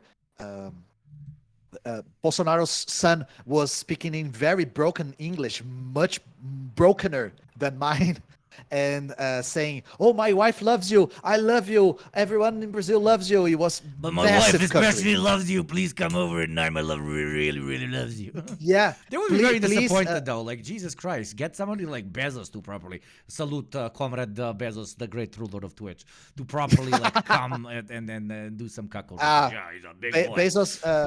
Bezos, I think he wasn't available. He was flying on they his were. flying dick. So, Imagine but there's Amazon like a has a global fair with conspiracy that if you become president of any country, you have to perform cuckoldry with at least 10 billionaires, right? And they With record all of billionaires, it, yeah. and that is how they actually control every single state around the world. Pretty epic. So basically, Bolsonaro said, "Please, Elon Musk, get into my house and fuck my family in the ass." So we have Starlink now. The illegal miners have Starlink now, and this is the Elon Musk affair as of today. I think we'll see more in the future. I don't know how this was disappeared in the news abroad, but here in Brazil, because this minister is a persona non grata, he's a figure he's a person that is hated by the far right movement. We are talking about this every single day. Let me get in Twitter to see if there's something new. I just want to add an extra angle to the conversation, Ian. I was being respectful Definitely. to see if we're eventually gonna get there. But the other angle that is super interesting is that we have to think about the geopolitics of the region. The Ministry of one of the main Ministry of Defenses from the U.S. said that they had a 25-year strategic military plan for the Triangle of Lithium in South America. Yeah. The Triangle of Lithium is between Argentina, Bolivia, and Chile, right? But also Brazil has a very large deposit of lithium. And we have to think that this is probably going to be one of the key resources of the next wave of 4.0 industries.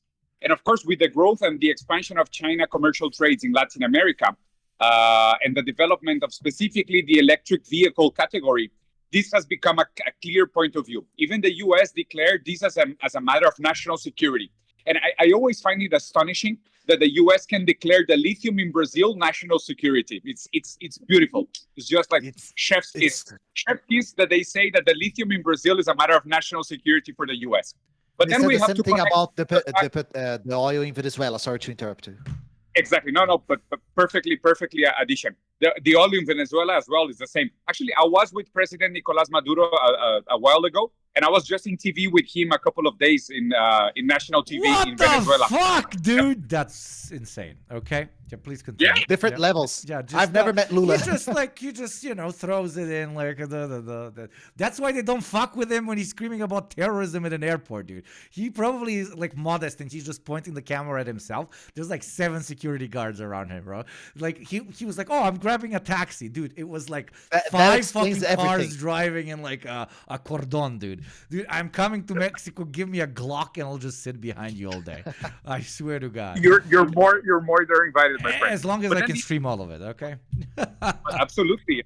Mi casa es tu casa. What the hell are you talking about? Likewise with the Balkans with both of you. Like, I'm not fucking around. I'm not kidding. You always have a bed to sleep on. Yeah, of course you need to come. I'm gonna take you to drink tequila. I'm gonna introduce you to people. We're gonna meet some friends, artists. It will be up. Anytime, Ian. You're also very much invited. Anytime you're gonna come. Love to. A house in Mexico. So to the point I was trying to get to is the fact that BYD, Build Your Dream, is this big Chinese company that is now the leading company in electric vehicles, announced that they're going to build 3 big plants of electric vehicles in Brazil. And of course, building a plant in a country in Latin America means not only the fact that they're going to have direct access to the lithium itself via the very neoliberal contracts that they're negotiating with the government of Brazil, but also is going to give them a huge advantage in distribution. And this is why I wanted to plug into this conversation, because right now I'm in a city called Monterrey in the north of Mexico. And it was supposed to be the first city in Latin America to have a Tesla plant. And of course, this is very much related to the current movement of nearshoring. You know, like since labor is shit in the US and US just completely destroyed its own productive capacity in exchange for financial capital. Now they're just like delegating this productive capacity to countries nearby. So we have the birth of nearshoring.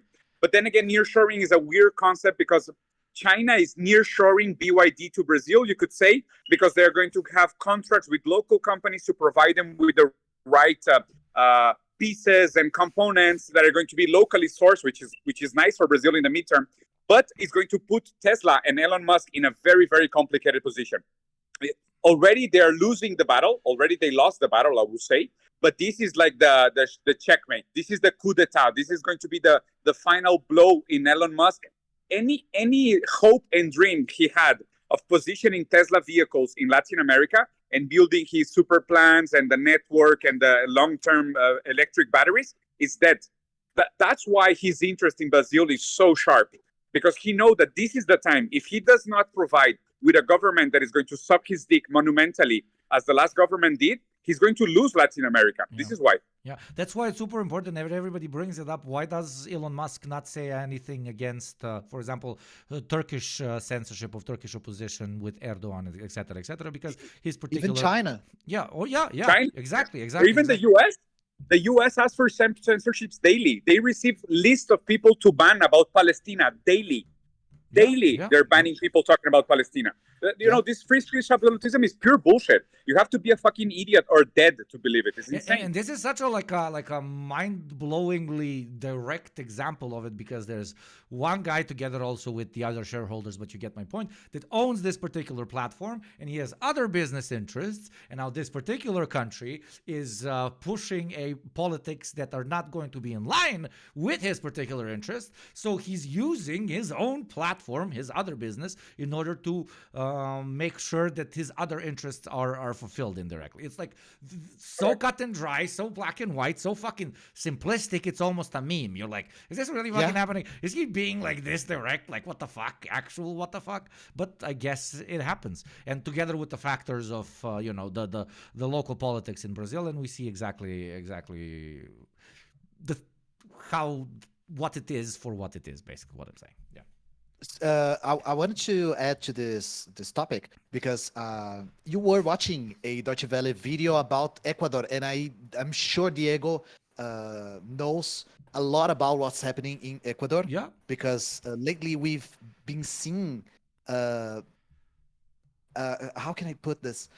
About 8 or 9 politicians got murdered in Ecuador. There is a rise in the organized crime violence, and this has everything to do with what we just said, that the US is looking at the lithium triangle, and this has origins back in the 70s, because in the 70s we had the US financing and supporting military dictatorships in Latin America. Yep. And South America especially. And then really, I really haven't heard about that. What? Where? Yeah, no. Really? Like what? I only know about some Chile. like Chile was the banana most companies and shit. Like I don't know. Chile became Sweden, and it's great. It's a great country. So we have this movement in the 80s towards removing support of these military dictatorships because the USSR was losing its power. And after Gorbachev, this would be very clear. The U.S. changed its foreign policy. Nicaragua and Grenada got invaded, but we have a change in policy that has everything to do with the war on drugs. What they did was they rebranded the war on drugs to be able to enter countries with the narrative of combating organized crime, but they can intervene on the justice system and have military operations in these countries. Since the 80s, the Reagan government was doing this. Some people even say that was the inspiration for using terrorism, quote unquote, as a method to go to many countries in the Middle East, and now in the Middle East, all of Southeast Asia. Yeah, this was like a paradigm of how they started out. Yeah. So the current Biden administration is doing the same thing with Ecuador, because Colombia is with a new government. Colombia got a different position in the drug trade, especially in South America, and this shifted towards Ecuador, especially during the pandemic. So when this shifted towards Ecuador, the power balance of organized crime changed in South America, and then the US started intervening to quote unquote help Ecuador. What they are doing is infiltrating Ecuador's government and having military actions there to be sure that they have an enclave in South America towards the lithium triangle. This is happening before our eyes. And this is very important, especially now that we have the affair between Venezuela and Guyana. Because this is another point of interest in the region. And Colombia doesn't have this role anymore in South America. So Ecuador is starting to be this enclave of the U.S. imperialism through the war on drugs. And if Diego can enlighten me, because this is everything I know about this, as of right now. But it's And perfect. additionally, before you begin, Diego, please address this. And additionally, talk about, I mean, it's a relatively naive question, but I think the listeners and the ones that are going to watch this when it goes up as a separate video are going to be interested in is Mexico's reaction to that particular one event Wonderful. that A new child we've soldier. just seen. Subscriber. So the broader topic, but also Mexico's current reaction in general. Sure. Thank you. So yeah, I think Ian is spot on in bringing up the topic of the reorganization or rebalancing of power of geopolitical and also narco or narcotic related power in Latin America. I just want to be on record and say that any country that asks for foreign U.S. military intervention should be immediately trial for high treason. Immediately. Mm-hmm. This is unacceptable. Any country that asks for the U.S. military to provide support or help within a sovereign country's territory, any government that does that should be trialed immediately for high treason. This is completely unacceptable. Completely unacceptable. You either have to be an idiot and you have to be asleep for the last 100 years, or you're a sleeper agent and you're paid by the CIA. It's completely unacceptable. Having said that, another important point about Ecuador is, well, two things. First is that Ecuador economy is dollarized. Okay, so the fact that the economy is dollarized, it's the perfect septic pool for drug deals, because they have a huge port. One of the main economic activities of Ecuador is their ports, their access to the sea. And since the economy is dollarized, every untraceable act that takes place in Ecuador is even harder to be accounted for because it doesn't go through local currency exchange. Local currency exchange is one way for money to be traceable, to leave traceability. When an economy is dollarized, you not only lose control on the power and the representation and the symbolic value of the currency itself, but you completely lose traceability on whatever is taking place. Okay, so Ecuador is the perfect. Sorry. On who when you pull it back to the core, on who the boss is, because you can't trace the money, so anybody with money can be the boss. Yeah, please continue. It is also what Argentina wants to do. Exactly. Yeah. And this is why Argentina wants to do it. This is the connection I want people to make. That is exactly why Argentina wants to dollarize the economy. It's because this is the natural logic of deregulation of the market. And then the second big point is that we have to consider that Noboa, the current president of Ecuador, is the son of the biggest millionaire in the country. Okay. Yeah. This is very relevant. And also, the guy was born in Miami. The president of Ecuador was born in Miami. Okay. So this is Latin America in a nutshell. It's a completely circus. It's a ridiculous story. And then it connects perfectly with what Ian was saying, that President Gustavo Petro in Colombia is trying to enforce some progressive measures. And the power dynamic is changing. He's very much aligned with the, BRICS ideology or whatever, the new left or whatever you want to call it. But he's resisting the empire. He's trying to establish some level of sovereignty. He's suffering a lot of internal political pressure. He's defending and holding to his life to power every day. He's being attacked by the right heavily. But he's also not getting involved into geopolitical conflict as Colombia used to do before that. So Venezuela and the Esquibo, the region that is belongs to Guyana, it becomes a question of power struggle as well. Also, the fact that Guyana discovered one of the big reservoirs of oil in the world recently. So that also brings into question why now? Why is it an important matter of national security at this specific moment? These things are never a coincidence, and there's no moral behind it. It's just as simple as following the money. Just as simple as that. And then finally, we got to the specific question that Hugo asked, was about the invasion of the Mexican embassy in Ecuador. It took place in the weekend. It was a big news. It was a scandal. What happened is that the former ex-president of Ecuador, Jorge Glass, that was the vice president of Rafael Correa. The Correísmo movement in Ecuador was the progressive left, you can say, in Ecuador, which was a very complicated dialectical movement that requires its own video. But just for the sake of just for the sake of making an introduction for the people listening, they tried to establish a more progressive, left-leaning government in Ecuador, and of course they had to face resistance from the right and a lot of color color revolutions funded from the US because the US wants to keep Ecuador as a safe haven for drug deals and unregulated business activity with a dollarized economy that now it's led by an economist born in Miami, son of the biggest millionaire of the country, that is just further improving the neoliberal agenda in the country. So Jorge Glass, the former vice president, asked for political asylum in the embassy of Mexico. And then in the middle of the night, the government and the policy of Ecuador invaded the Mexican embassy, took Jorge Glass into custody by alleging that Jorge Glass was already a condemned criminal. But we have to remember two things. Under the Vienna Convention, every embassy is an extension of sovereign territory. Yeah. So the embassy of Mexico in Ecuador is a piece of Mexico. It's not a piece of Ecuador. It's a piece of the country. So it counts as a type of invasion itself. It's already a huge crime that is unprecedented. Okay. The second thing is that the Article 4 in the Vienna Convention gives the host country the right to review the historical and legal process of the people seeking political asylum. So even if you are a condemned criminal in your country and you ask for political asylum and a country accepts your request for political asylum, the country that is receiving you, hosting you, and protecting you reserves the right to review the legal due process to make sure that it's not a fake process or it's just political persecution. Okay.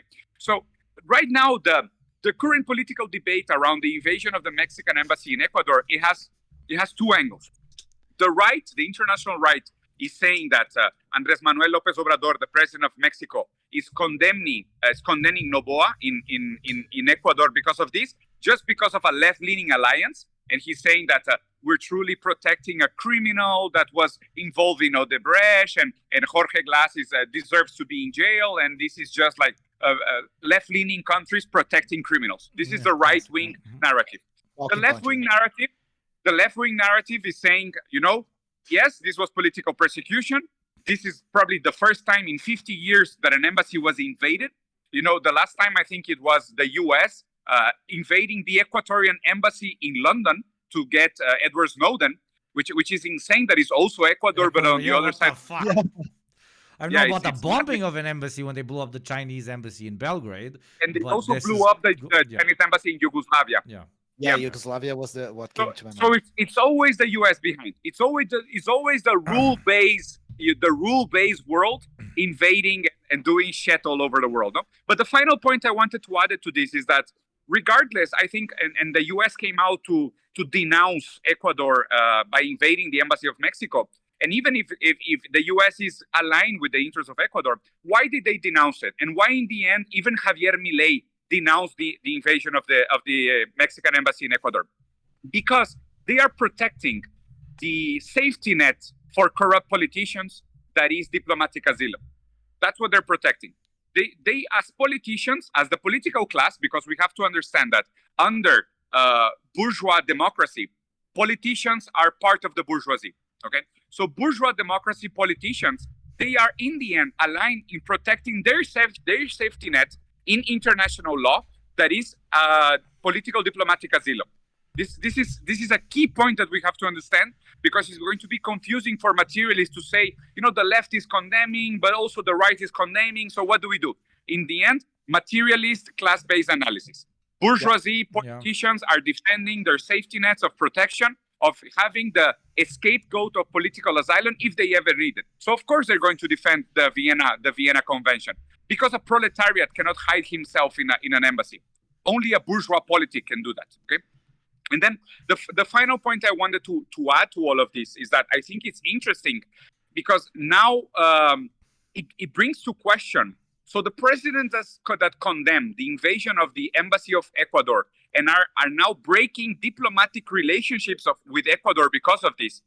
How come they're not breaking diplomatic relationships with Israel? And so we break diplomatic relationships to protect our right of diplomatic asylum, but we don't break it because of the murder of 13,000 innocent children, civilians. It's at least interesting to bring forward as a question, no? It is, very much so is.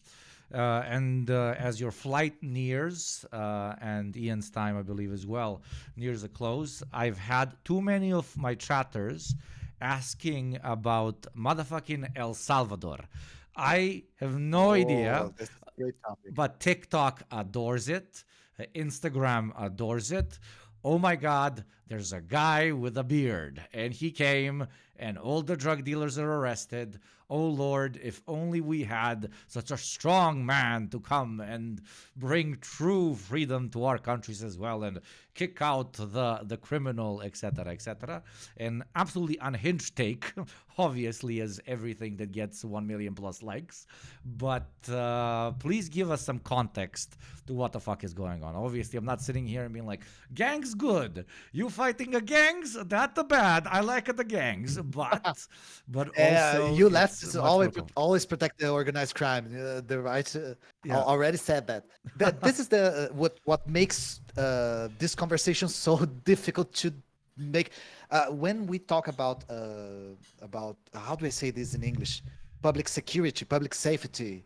Yeah, like I don't know.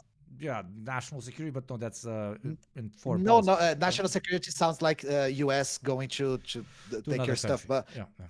yeah, but when you talk about security, organized crime, and so on, the discourse is always crime bad. We have to condemn crime, which is a dumbass take because it doesn't solve anything. Yeah. So someone said that public security works. So now El Salvador is governed by a crypto bro. He's a very young guy. He likes crypto. He calls himself the CEO of El Salvador. The far right loves him. The Bolsonaros love him. And you guys said that the Brazil is the trendsetter. There is something the El Salvador did that is setting a trend in Latin America. What Bukele did, his name is Nayib Bukele. He is of Arabic descent. He dissolved the Supreme Court of El Salvador because in many neo-fascist elected illiberal countries, the Supreme Court sometimes can keep these crazy dudes from doing crazy shit. So Bukele didn't think twice. He dissolved the court. So the Bolsonaros love him because of that. They wanted to do exactly the same thing in Brazil. Dissolve the court, name every single minister that is just and ministers that will not keep them from doing what they want to do. Yeah. From And his El Salvador CEO did that. duties. Yeah. Yeah, the other thing that El Salvador did because of the CEO of the country was making Bitcoin a national currency, which was as funny as disastrous. And he did a very weird thing that was the Bitcoin has to be mined in a very complex and energy-consuming Well, yeah. process. You need servers, you need And El Salvador is a country that has geothermics. So the energy in Brazil, the electric energy in Brazil, is mostly generated by hydroelectrics, by waterfalls. Yeah. In El Salvador, it's mostly generated by geothermics or volcans. This guy put with public funds a Bitcoin miner in the geothermic. So they're buying, you guys buying NVIDIA cards, trying to mine Bitcoin in your house, you do not have a geothermic. Yeah, you're competing with a motherfucker that's using volcanoes to make that good old Bitcoin. This fucker is using a volcano to mine Bitcoin. This is a great CEO. This is giving me like the best arguments against my crypto bro friends. I'm gonna be like, oh, this cryptocurrency is, equalizing the playing field, etc., etc. There are some arguments to be made, but when you have a guy that's using volcanoes to fucking mine them, maybe the equalization part is kind of jumping out the window, jumping in the volcano, if you know what I mean. Take a look at what happened with the economy after the Bitcoin became a national currency. Bitcoin is not stable. I think I do not have to argue that. Bitcoin is not stable because Bitcoin is not a coin. It's not a currency. It doesn't work as a currency. It doesn't have the criteria to be a currency. It's just a technology generated with libertarian ideologies behind it. So of course it didn't work. It got fucked, and some guys say my 4080 plugged into a volcano. People are going to buy NVIDIA cards to plug into the volcano. So the economy got fucked in El Salvador, and because Bitcoin is not a currency, it doesn't work like that. And let's talk about the national security affair. What happened was, right-wing movement in Latin America has a couple of common talking points. The narco traffic, the drug, the war on drugs is a very common problem in many Latin American societies. So the right-wing candidates, politicians, governors, they will always treat this problem as a moral problem. People who not commit structural, crime, not systematic, not what causes drug total, addiction, what leads people into criminality, what why just militarizing against drug dealers has literally never worked in history. No, it's a moral problem. We need to be more Christian. Go pray away the gay. Oh, sorry, go pray away the junkie. Please pray away the gay. Ronald Reagan even said that explicitly, that more and more Americans are starting to see that it is not a systemic problem, it's a moral problem. Ronald Reagan defended that explicitly. And of course, far right politicians, I don't know how it is in Europe. I would love to know actually. But in Latin America, it is a common thing to treat crime and drug dealing as a moral problem, not a systemic one. So that's exactly what Bukele is doing. First off, he is mass arresting anything that moves that might be suspicious of drug dealing and crime. So it's kind of the logic of, if we arrest everyone, there's no crime. If everyone is in jail, there's no more crime. There's no crime. Yeah. If literally, that's the meme. That's the meme. Like the reason there's crime is because you're not arresting enough, and if the more arrestor you are, the more democraticer you are. The Richard Wolff spin on this, but no, it's always been played like this, because it's reactionary, because it switches from systematic analysis of why this particular thing is happening and completely obsesses with the consequences of this thing that we are not talking about. And then obviously it moves into categories that have something to do with race, with religion, with ethnicity, with morality, which is again subjectively defined. And you're using a very real problem to unite the masses behind you in their blind following of everything, but not the thing that is actually in their own interests. It's totally, and this mobilizes the masses very much, because public safety is a very sensitive topic. Of course, you want to be safe. You want to be okay. Absolutely. Yeah, I want to do IRL on the streets. So this mobilizes everyone. Can you hear me? Yes, Diego. Yeah. Can you hear me properly? Oh my God, you made it to the plate. Holy shit. Yeah. Yeah, I'm just gonna make a final comment before I take off. And please I really want to cut off. Before he literally takes off. Yeah. So Hugo, thank you so much for hosting us. It's always a pleasure. Anytime, you're invited to my channel as well. Ian, prazer te conhecer, querido. O canal tá aberto. O dia que você quiser, a hora que você quiser, me avisa. Eu quero muito, de verdade. Claro. Vai ser um prazer. Imagina. And just a final comment about this story of El Salvador, and I don't want to extend too much because I think that the topic is too complicated. The Salvas Maratruchas, which are the gangs that were, they owned Salvador. Okay, they did whatever they wanted in Salvador, and I have a lot of local friends that told me stories that are of terror movies. You guys have no idea. It was it was almost like Haiti. Okay, so the Salvas were trained in America. They were trained in the U.S. The Salvas are almost an American invention in El Salvador. So I'm just adding this wrench to the conversation. Jesus Christ. Sorry? I wish I was surprised. Yeah, I wish I was surprised. Sorry? Yeah. This is why I just want us to be mindful of how we judge the political activity of Bukele. because I agree with the critiques to the crypto growing. And of course, crypto in the end is a narco-capitalist bullshit dream.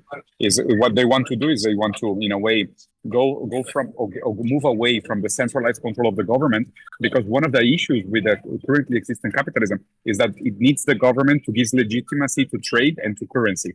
And crypto is a pipe dream of anarcho-capitalism without it's a decentralized model of trust that is non-dependent to centralized government authorities. Yeah. Of course, this is just the logic of neoliberalism applying itself again. So in that sense, I very much share the critique. But also on the other side, which is interesting, and I'm not defending any type of neo-punitivism. I read Foucault. I know it doesn't work like that.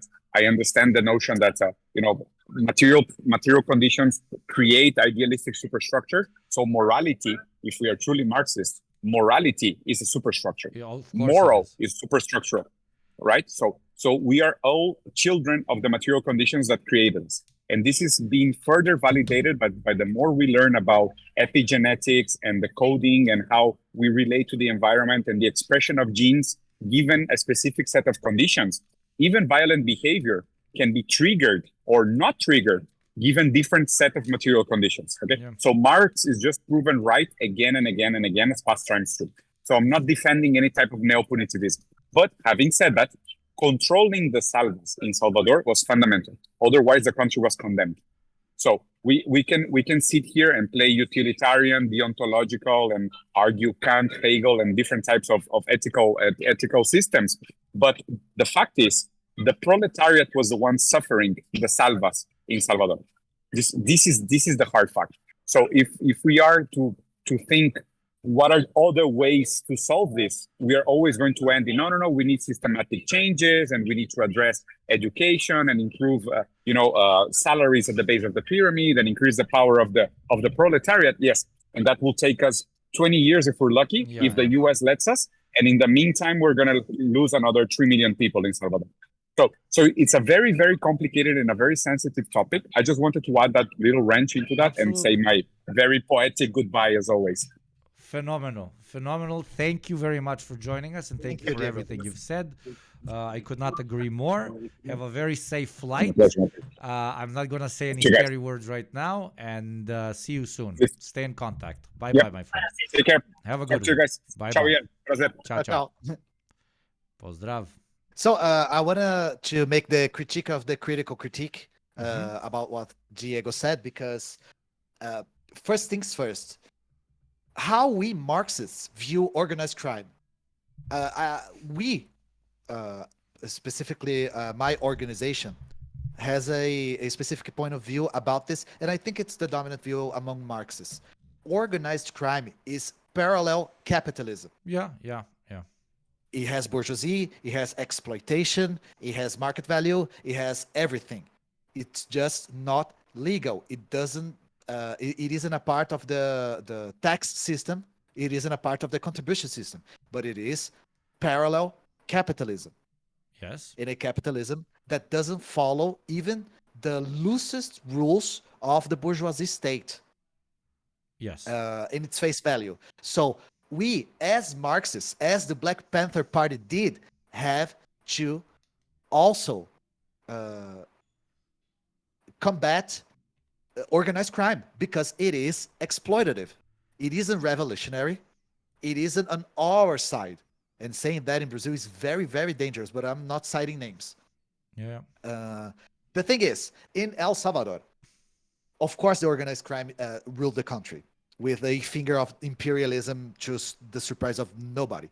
But the thing is, Bukele is not controlling the salvas. He's not doing this.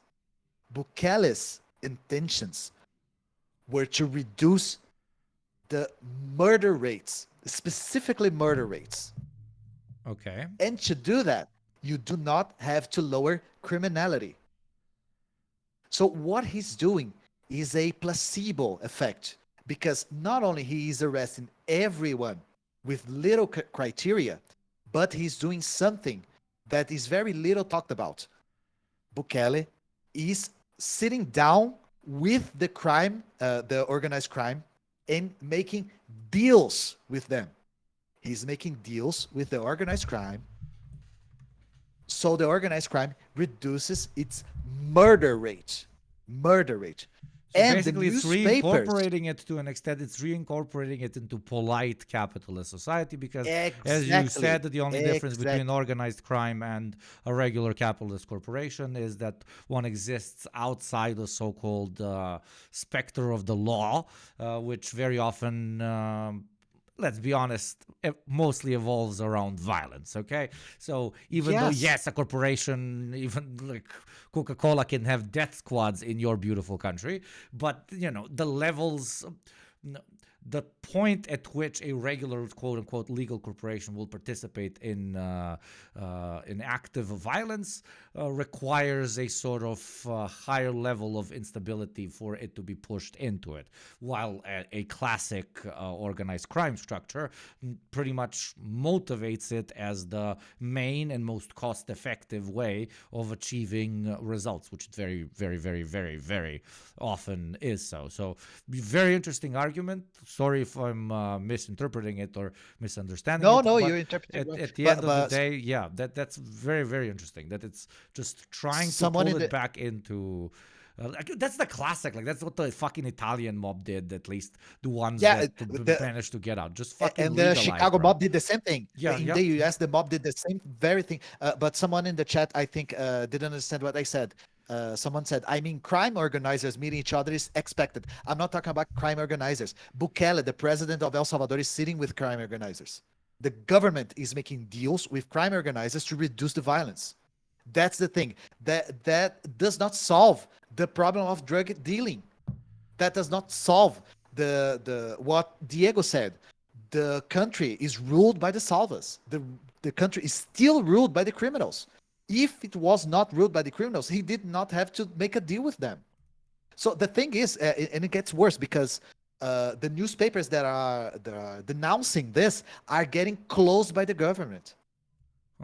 Bukele is censoring the newspapers. Because he can he can spin it that they are actually working with the organized crime units, which he is also negotiating with. The only kind of just devil's advocate, as the fucking Yanks say, what if he understands that their power is so massive that he's kind of going with a middle ground approach because he understands that just through militarization he can't kick them out. So he might as well get something out of this whole scenario by sitting on the table with them, basically by understanding that, hey, this sucks, but this is the best we can do to kind of minimize the damage that it's doing to the streets. I think you're right, but we have to add one more thing. The right, the far right, does not evaluate the urban crime as being a moral choice. This is what I wanted to add to Diego's point. Diego said moral is part of the superstructure, definitely. But the thing is, the right says that crime is a choice. It is a free will choice. That is the problem. The problem is that the moral is not conditioned by your environment, and everything is conditioned especially by your free will choices. Yeah. That is the problem. If only they were raised better by their parents, fucking, and etc. Something like even worse. Someone in the chat said that is racist. That they racialize it as well. Of course, definitely. Always. Because in the US, what the neo-Nazis there say 80-30, 30-80. They said a proportion of crime and black crime that has this talking point of being racist. Yeah. The basics says black people are more prone to are more inclined to commit crime. That is the conclusion of the neo-Nazis and this kind of point of view. But the thing that I wanted to say is they do not have this evaluation of crime because they thoroughly believe in it. They have this evaluation of crime because it is the only evaluation that they can have. Because think with me, we know that crime and violence and this sort of thing is heavily conditioned by inequality. Yeah. But these governments don't want to solve inequality. They don't have the slightest intentions of having public policies that tackle inequality in its roots. So, by not having the possibility of solving crime in its root, the only thing that is left is police negotiation and mass arrest, which Beautiful. works. Okay, I get that. That's a great answer to what I asked.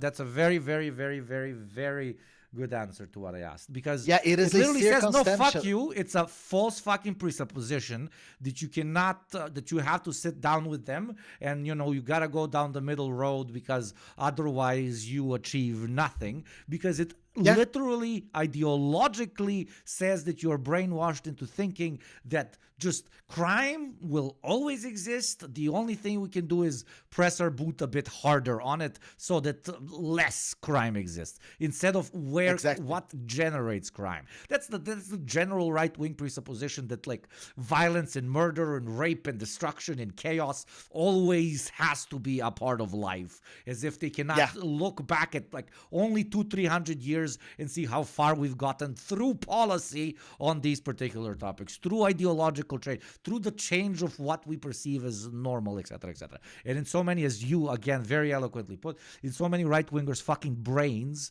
criminality is again, because it is a moral dimension, something that will absolutely always exist, and therefore has to be something that we just militarily combat without asking where the fuck is it coming from. Because again, if they answer that, they wouldn't be right-wingers, right? They would have class consciousness.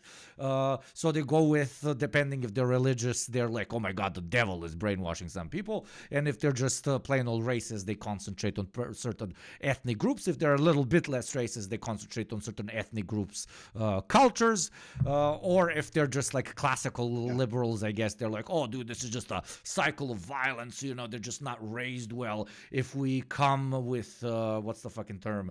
If we just improve education a bit better, a bit more, we're going to be able to pull some of them out, etc., etc. But if you do not address it, you're immediately a hypocrite de facto, because you deep down understand that you will have to negotiate with these very same people that you are proposing are the ultimate enemy of stability and of normalcy. So thank you. That genuinely, I appreciate it, specifically the chat, I'm sure appreciates it, but me personally, because it clicked a certain analysis of organized crime in my mind that I didn't have before. So respect. I know a lot about this because of Brazil, because of organized crime in Brazil. And what I think is happening in El Salvador is I think Bukele knows that what he's doing isn't permanent. I think he knows, but he's not equipped to do anything else, because tackling the root of the problem would be a more egalitarian society with more opportunities of job applications and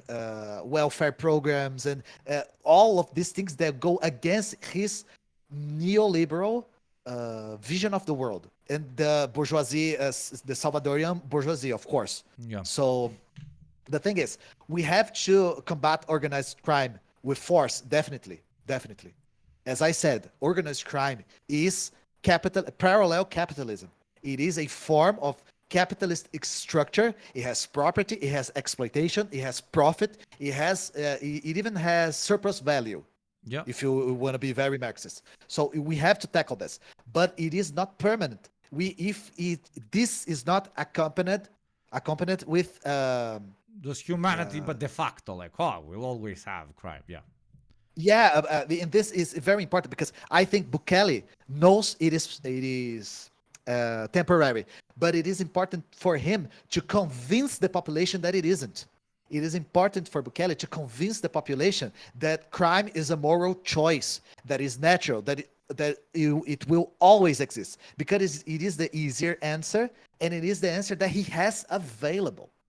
So the thing is, I think he's doing this because it is the only thing that he can do, and he's doing this to keep himself in power.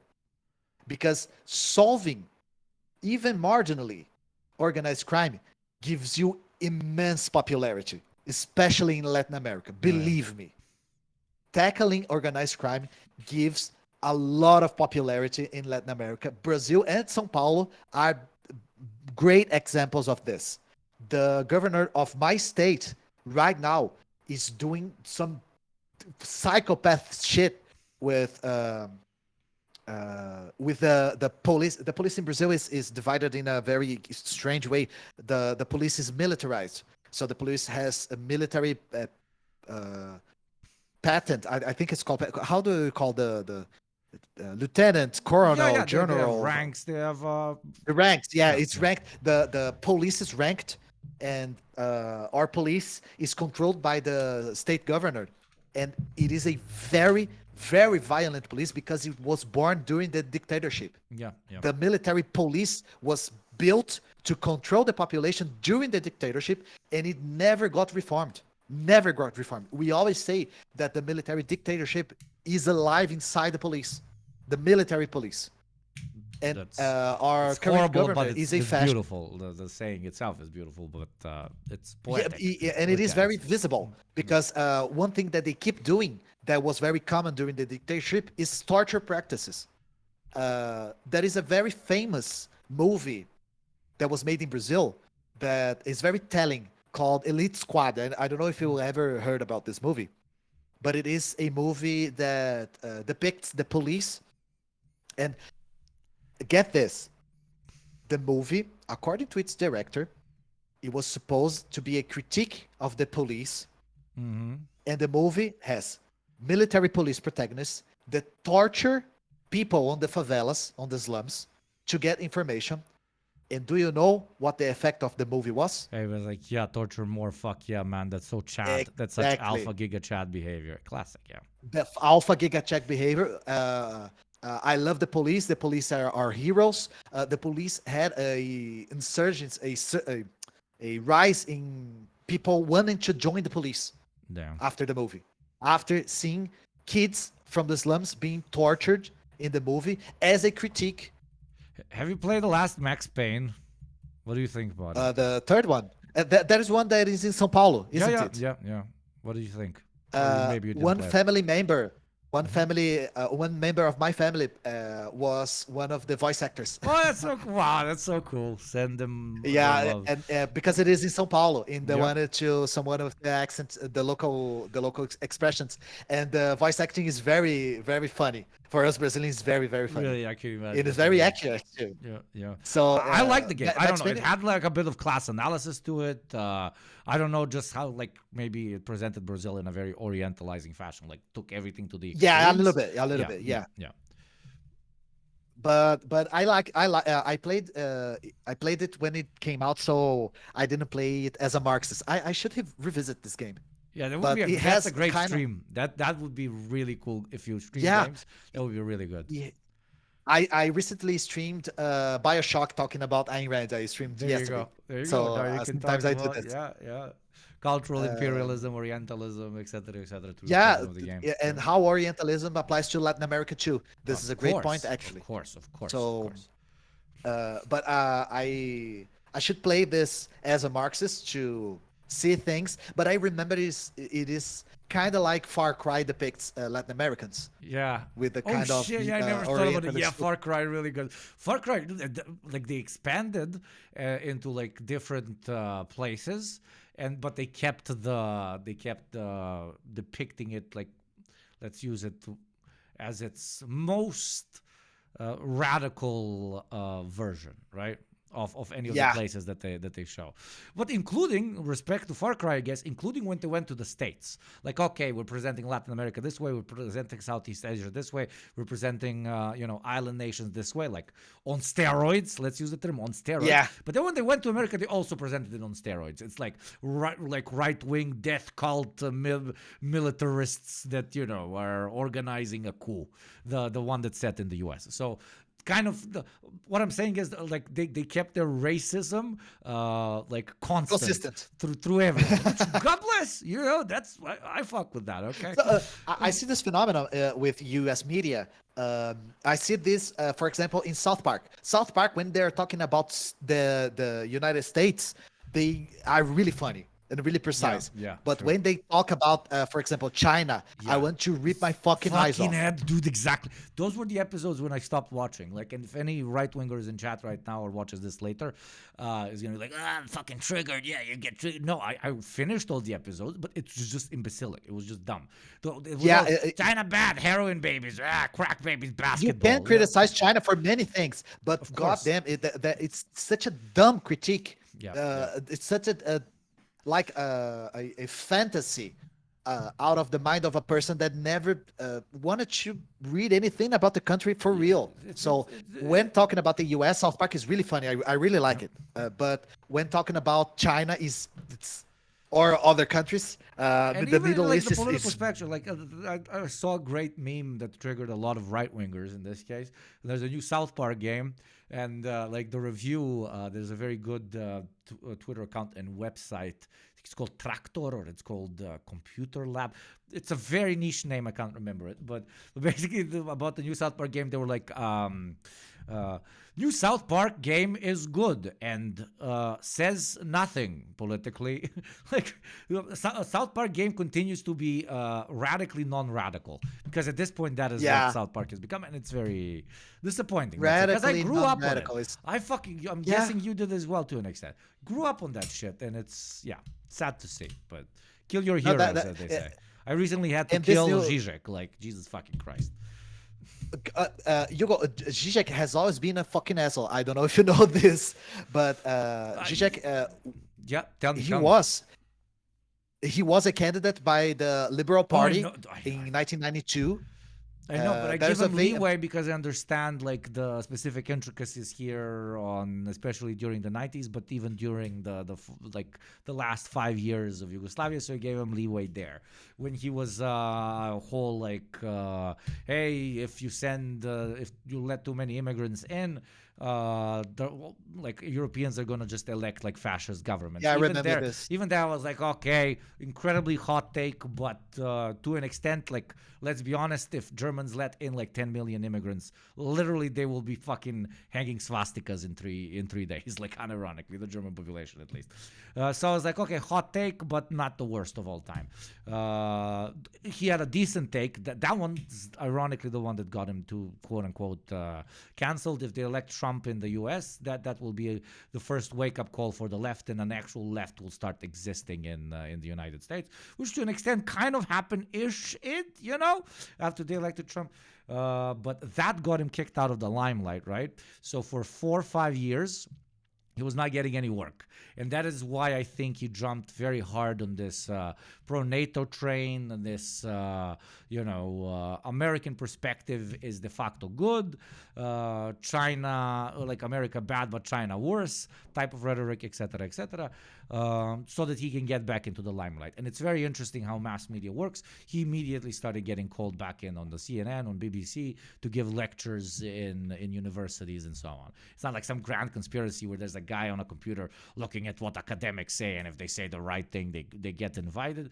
No, it's like fucking interns that do background checks on who gets to come on a show, and they're literally told, check if he has had controversial opinions in the last month, because we want talking heads that aren't controversial, because we are a so-called respected medium. So to end my rant on Zizek, because like I read almost all his works, and I kind of like from an analytical perspective, I always from an analysis of ideology specifically and violence as well perspective, I found them interesting.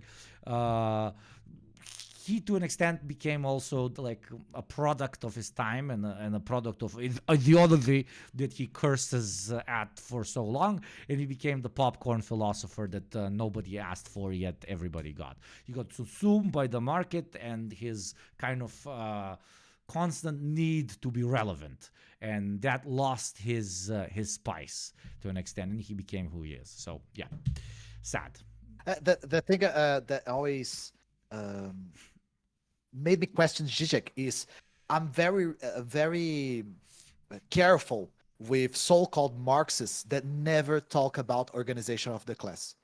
This is something that is very important for us in the so-called third world. For us Brazilians, the most important thing right now for every Marxist to do and to talk and to develop is the organization of the proletariat. So a philosopher, a so-called Marxist philosopher that philosophizes about everything except organizing our class, for me, is a very problematic one. Another thing about I can make it Zizek worse is- for you. I can make it even worse for you before you go to the second point. He, to an extent, he has this very famous piece where he quotes V for Vendetta. And he says, I really hate that movie because it ends right as the revolution is beginning. And to me, it's much more interesting to see what happens afterwards. And then he doesn't go into what could happen afterwards, etc., but he kind of insinuates by not saying anything that they're just going to return to the same old shit as before, which quite directly, he's saying that not a revolution is impossible. Yeah, not throwing your hands in the air and just sitting around lounging and philosophizing about a potential future. Attempting to create it is de facto stupid because you'll just end up recreating previous mechanisms of control. Definitely. And therefore will become the same. I mean, he doesn't say it, but what the fuck are you saying when you say this? What happens implies the day it. after? But he It said absolutely implies more it. explicit things. Oh, I could imagine. I would love to hear them. Yeah. So, Zizek was always a very interesting political analyst because, and see if you can relate to this. Somehow, Zizek always lands on the conclusion that the CIA is right about everything. True. What the CIA thinks, it's the actual revolutionary left-wing Marxist point of view, and you all are dumb and are not smart enough. You are too dumb to understand my point. Every single motherfucking point about external politics, about geopolitics, is the same conclusion that the CIA has about everything.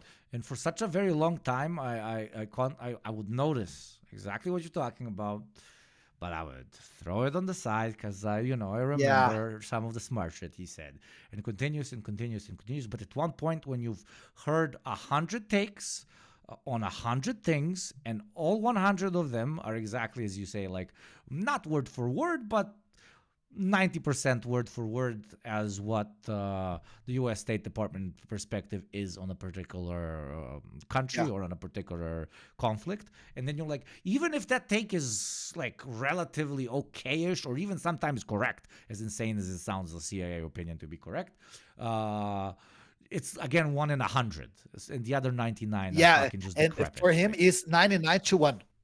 It's the reverse proportion. I grabbed a couple of citations. I'm reading a text that is in Portuguese, so I might translate it wrong sometimes, but to give just a few examples, this eminent global thinker described 20th century communism, and more specifically Stalinism, as, quote, perhaps the worst ideological, political, ethical, social, and so on catastrophe in the history of humanity, unquote. Yeah. So, this guy, is this so-called Marxist philosopher, is talking about communism and Stalinism, whatever that is, as the worst ideological, political, ethical, and social catastrophe. Socialism is the worst thing to ever. Can you think about another movement in the 20th century that was maybe, just maybe, worse? Even if you have a very negative vision about communism. Yeah. That is. So this is very unacceptable. Yep. And I think that argument, he makes it even worse than this quote, because I think I've heard it. Now I'm not killing my heroes. I'm fucking dousing them in fire. But the argument kind of like the main imperative of the argument is it's the worst because it showed the world that the only hope which it had, which was socialism, also isn't the solution, right? Yeah. Get it? Because it went so bad. Your point about the V for Vendetta is right on point. Yeah. He also said The But Third then he's Reich the same guy would that not. will write about how violence against imperialism is de facto self-defense and therefore cannot be argued Yeah. against. And then he writes a whole book on this, like brilliantly putting across that sometimes not doing something is far more, and supporting the status quo is far more violent than actually participating in, I don't know, blowing a thing up. And then the same guy who wrote that will go and be like, Hamas must be destroyed. October 7th was absolutely too much, no matter how much they were oppressed, etc., etc. The same guy that wrote a book on violence is the same guy saying this. It's that's why it's been so confusing for so long for me to kind of get to. I totally understand because have you ever read a book by Domenico Losurdo called Western Marxist?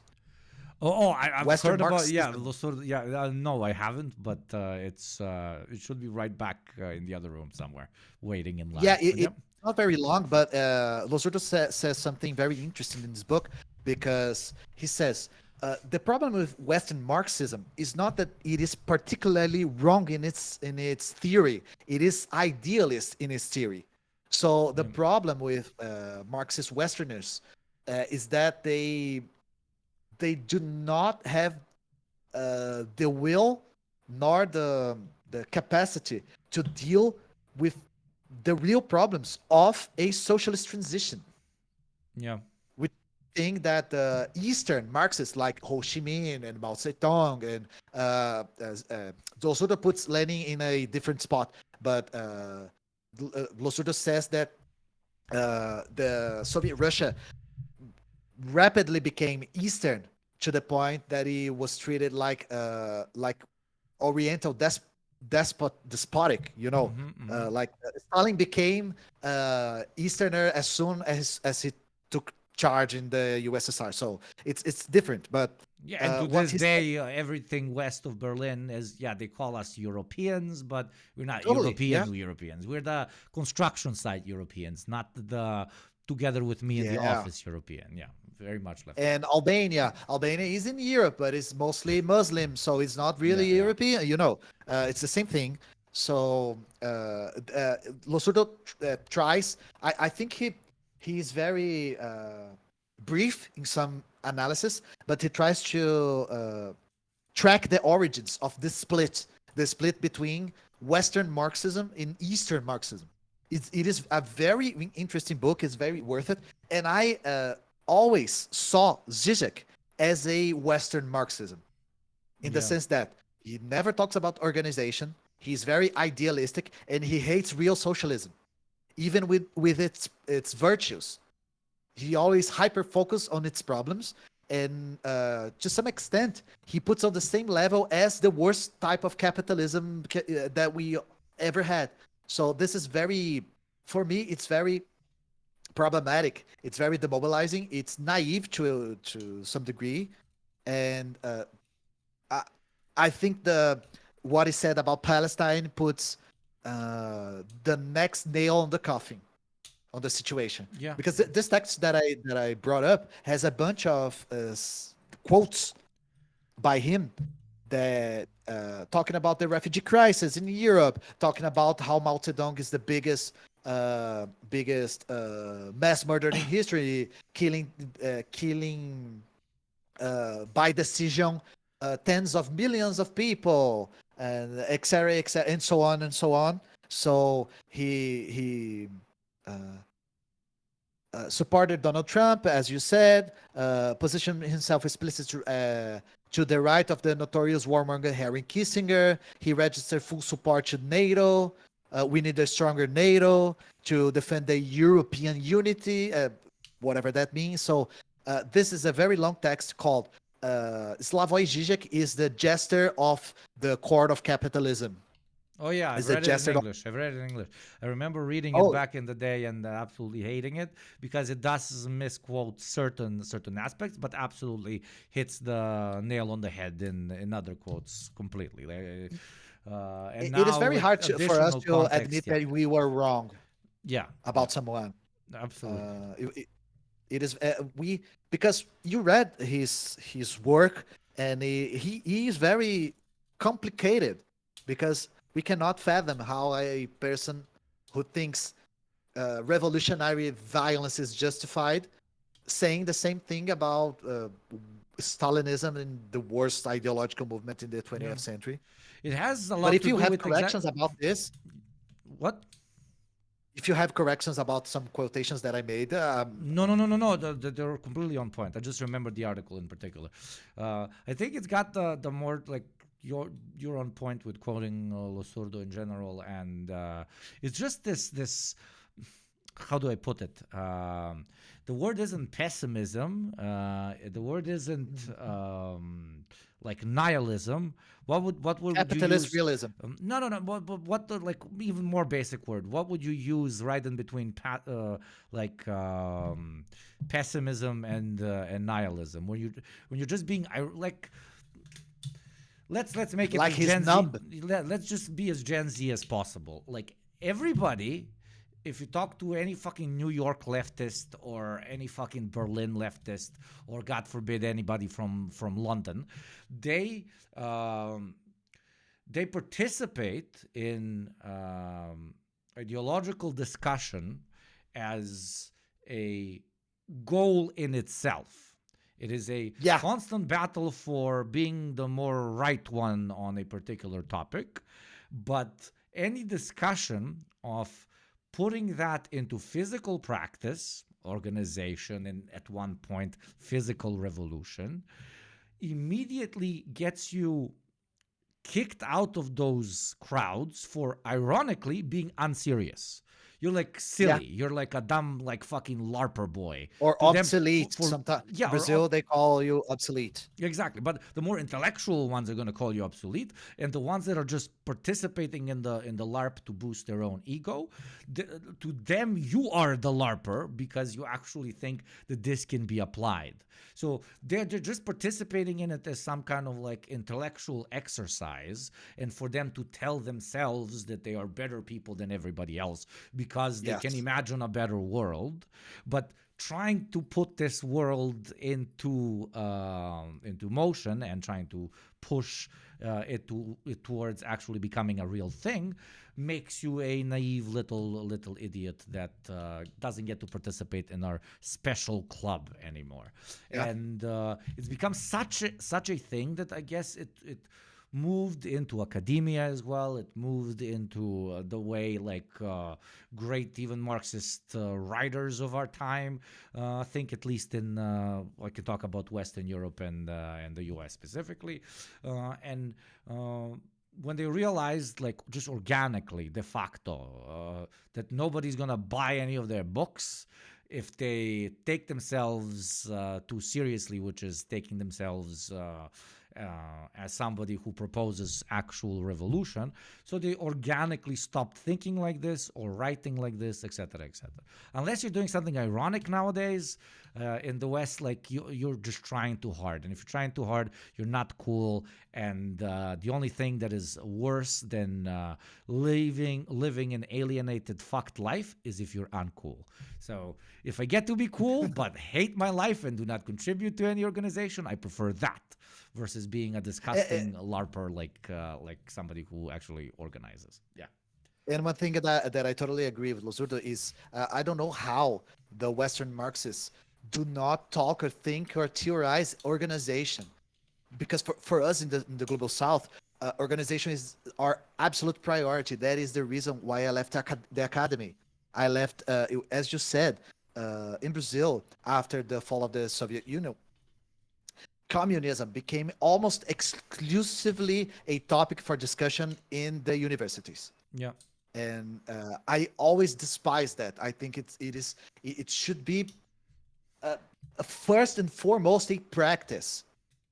First and foremost, Dude, of course it has to be, because otherwise it's in the dustbin of history. Otherwise we're talking about it the way we're talking about fucking, I don't know, how the ancient Greeks organized society. Or it literally, like, it changes you to ideologically perceive it as something that is de facto in the past and fun to talk about, etc., but de facto in the past. And this happens in Serbia too, because I don't know how this is in post-socialist countries. Of because course, in Brazil, even more socialism intense. never happened. communism being a topic of discussion in the universities and only that. Yeah, it's absolutely the same. It's exclusively left there, or annoying conversations with your grandpa that you don't listen to as he screams at you that back in the day it used to be better. Is delegated to only those places. But now, as teenagers are growing up and seeing that the shit that they've been taught that is supposed to work around them isn't actually working. It's been we just need a decade after communism, everything's going to start working. We just need 2 decades. We just need 3 decades. We're entering the fucking 4th decade. So most young people, as in almost every country, but I guess a bit more intensely in the global south, either go full class consciousness or full rightoid, and that is exactly what is happening here as well. And there is a sort of a rebirth of class conscious mentality, but there is also very much so historical revisionism, and through it the LARP of returning to the greatness of where our country once was, as ancient Croatia and Bosnia, Serbia, Bulgaria, or whatever country you want to pick. I want to talk about the post-Soviet Union Yugoslavia with you on my channel. So fuck yeah, we'll have to I'll raise some questions to so you can prepare. I always like to make the questions beforehand so the person has time to think. But I'm very curious to know, because I don't know much about the story of the Balkans. Mostly study the Soviet Union, China, Vietnam, Albania to some extent, and Cuba because I'm a Latin American, but the Balkans I don't know very much about. And the Eastern Bloc as a whole. So I'm sure that my audience will be very interested to know what is like. How old are you, Hugo? As I tell my chat, I'm between 18 and 38. So you guess. Okay, so you grew up in the 90s. You saw, you didn't see socialism, but you saw what came after. Yeah, exactly. So you saw the most chaotic and most unequal and predatory. That's exactly and where horrible. My formative years, my pre-teens, that's exactly what they were raised in. And I would argue up until 2006, 7. From 1989 to 2006-7, that's the 90s. The 90s don't just end the second we enter the 2000s. It's all throughout. And very much so saw it. Yeah, very much so. Because we wanted to see, the question that was raised the most was, why are the Balkans so filled with neo-Nazis? What happened to the Balkans after the fall of the Soviet Union for so many neo-Nazi and white supremacist and chauvinistic movements to appear in the same region? What is the correlation here? So that is the main question that appeared, and I'm definitely sure that you have an answer. I read a little bit about this in Marco Parenti's books, but I don't know much, and I'm sure it's a relatively long conversation, and we'll have it on your awesome channel. I don't want to spoil it for your listeners now, and my chat is probably beyond tired of me ranting about the Balkans in contrast. But it is an interesting topic, and there are very rigid and honestly like easy to explain causes of right-wing mentality, as I prefer to call it, in all the ex-Yugoslav republics in the Balkans, and even expanding to Albania, Bulgaria, Romania, even Greece to an extent, right? And it's got everything to do with the smaller intricacies of our part of the world. Just like thank you very much for talking about the very small intricacies about your part of the world, but at the same time, with the intricacies, they are mostly as well direct consequences of systematic problems that in an international system are very much so international. Just how the class conscious working class is going to interpret them in particular cultures, and more importantly, how reactionaries are going to interpret them in their own, again, cultural bubble. Might be a bit different, but the causality is pretty much always there and always constant, and always either very encouraging or very, very disappointing. There is a very famous soccer player here in Brazil that is Serbian. He's called Dejan Petkovic. Znam, brat. I know, bro. Yeah, of course. Yeah. You know him? Yeah. We very much harp on our guys that are abroad and good. Yeah. He has a very famous and funny interview, which a very right-wing TV personality asks him, "Oh, you grew up in former Yugoslavia. It must have been hard." He says, "It wasn't hard. It was a wonder country. I had food, I had sports, I had study. Everyone had a job." He completely breaks her legs because he basically says, "I am a soccer player and a good one because I lived in a socialist country." Yeah. It was all subsidized. Dude. It's Yeah. great. I think we call him true, Rambo. Here we call him Rambo for some reason. I don't know why. Nothing to do with American Rambo, but yeah. Here we call him Pet. Just Pet. Cool. Comrade Pet. So one thing that my Brazilian audience asked me is to curate some of the weirdest Brazilian moments to show to your audience, because as me and Diego said, here in Brazil, you never will die of boredom. Fuck yeah. So Fuck yeah. Prepare. We had first off, we had Bolsonaro government. Yeah. So Bolsonaro was a very weird figure, and as Trump was very strange, Bolsonaro was also very strange. I tried to separate more of a visual thing because as most people here don't speak Portuguese, the weird shit that he said will not make any sense. But let's start with this wonderful picture. Let me just give you the picture. And I wanted to see what you think is going on with this picture. This is a Renaissance Is painting. he giving cigarettes to a bird? Or he's... So, people, Brazilians in the chat are already laughing. I woke up one morning and I saw this picture like on my WhatsApp. And I thought, this must be a montage. This is a Photoshop, this is AI, this is something else. Then I opened up the news, and this was on the news, on every single newspaper. What the fuck is he holding? What happened was, during the pandemic, the government was trying to kill us. The government was against the vaccines, were against using masks, but there was this fucking pill called chloroquine that people were experimenting with in the US, and the far right started electing this pill as a panacea, as a cure. I remember that era. This was very strong in the So is he giving it to the bird? Why is he giving it to the bird? Because they say I don't know. Still to this day, I do not know. I know that people said that it's used to get like parasites out of it is horses, it is used or maybe it's for birds. It is true. So he's like, haha, bird, run, haha, I want to deparasite. This one particularly is used to treat malaria. So Brazil could produce a lot of it. So what Bolsonaro did was, as he was not enforcing any public policies to combat, to prevent the pandemic, he used the magic pill that made actually this pill was used to funnel funds to our military, because the military produced this pill. So it was a very big scheme. Oh, do not take this medicine because it is from evil pharma corp.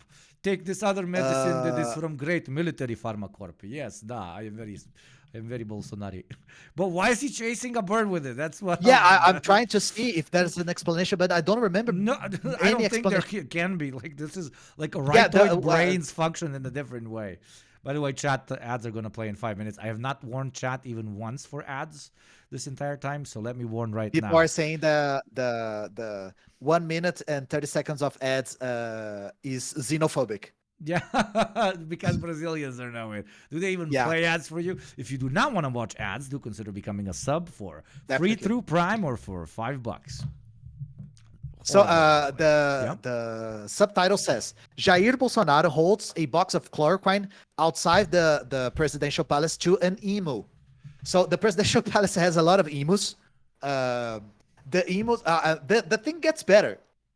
He fucking killed this emo. What? With the pill? No, the thing was, the presidential palace defunded the emo rations, so the emos weren't fed enough. They were giving the emos leftovers from the lunch of the employees. The emos got fat and died of visceral fat. They killed the emo. Yeah, millions of R.I.P. emo in the chat. R.I.P. emo. God. R.I.P. Never forget emo. Never forget emo. Who will think of the It's emos? a RIA. Emo for me. Fuck the taxonomy. It's an emo for me. Like, fuck them kids. Fuck them emos, man. Oh. So the second one. Global homo emos. Yeah. This one I talked about in the D program. Take a look at this picture. Oh, an absolute classic, dude. An absolute classic. So Bolsonaro was always dying. He never died, but he was always dying. Also, every day he wore a different soccer team jersey. It is, I think it is called. Yeah. It's like the child's understanding of why people are gonna like me. If I wear their soccer jerseys, they're gonna love me so much. Which unfortunately, Yeah, people definitely. are so dumb that it works. Everywhere he went, he wore the soccer jersey of the local team. So the the doctors are giving a thumbs up for Bolsonaro because he got on the hospital. He went to the hospital because you already know this. He didn't chew a shrimp properly. Yeah. And as you said, chewing is for fucking liberals. Yeah. Oh my god. I you do remember not it. chew. Yeah. Who the fuck chews anymore, bro? Chew is too Yeah, close to Jew, and we don't chewing is fuck for with that. sissies. Did you get that? And then Chew some is too years close later, to Jew, and we don't fuck with that. Oh Get my it? It god! took you a second, yeah, because you're not a racist piece of shit, yeah. Yeah, but anti-Semitism in Brazil is not as strong. So the racism in Brazil is very different. And with this Israel affair, this is being like used as a weapon to defend Israel. So years fuck is later, he this? posted this video Is filmed that by him? his son. Yeah, there's a thing in Brazil that is very common in our barbecues. It is roasted chicken with fried flour. It's very good, actually. This thing in his lap is fried flour. Oh, it just fell all over him. Okay. This fucking idiot posted this to kind of appeal to the populace. Like, oh, I'm so popular. I eat barbecue with my hands. Like But people's he food. kind of mixed up being poor with being fucking dirty. Yeah. So he posted this He dirty never ass ate it before. He only video. eats fucking caviar, and he ate it for the first time. It fell all over him, dude. He definitely swallowed the chicken whole because chewing is for liberals. Yep. But he deleted the video right after because even his supporters were like, you were mixing up poor with dirty. And Brazilians, I don't know if you know this, but Brazilians are very fond of their hygiene.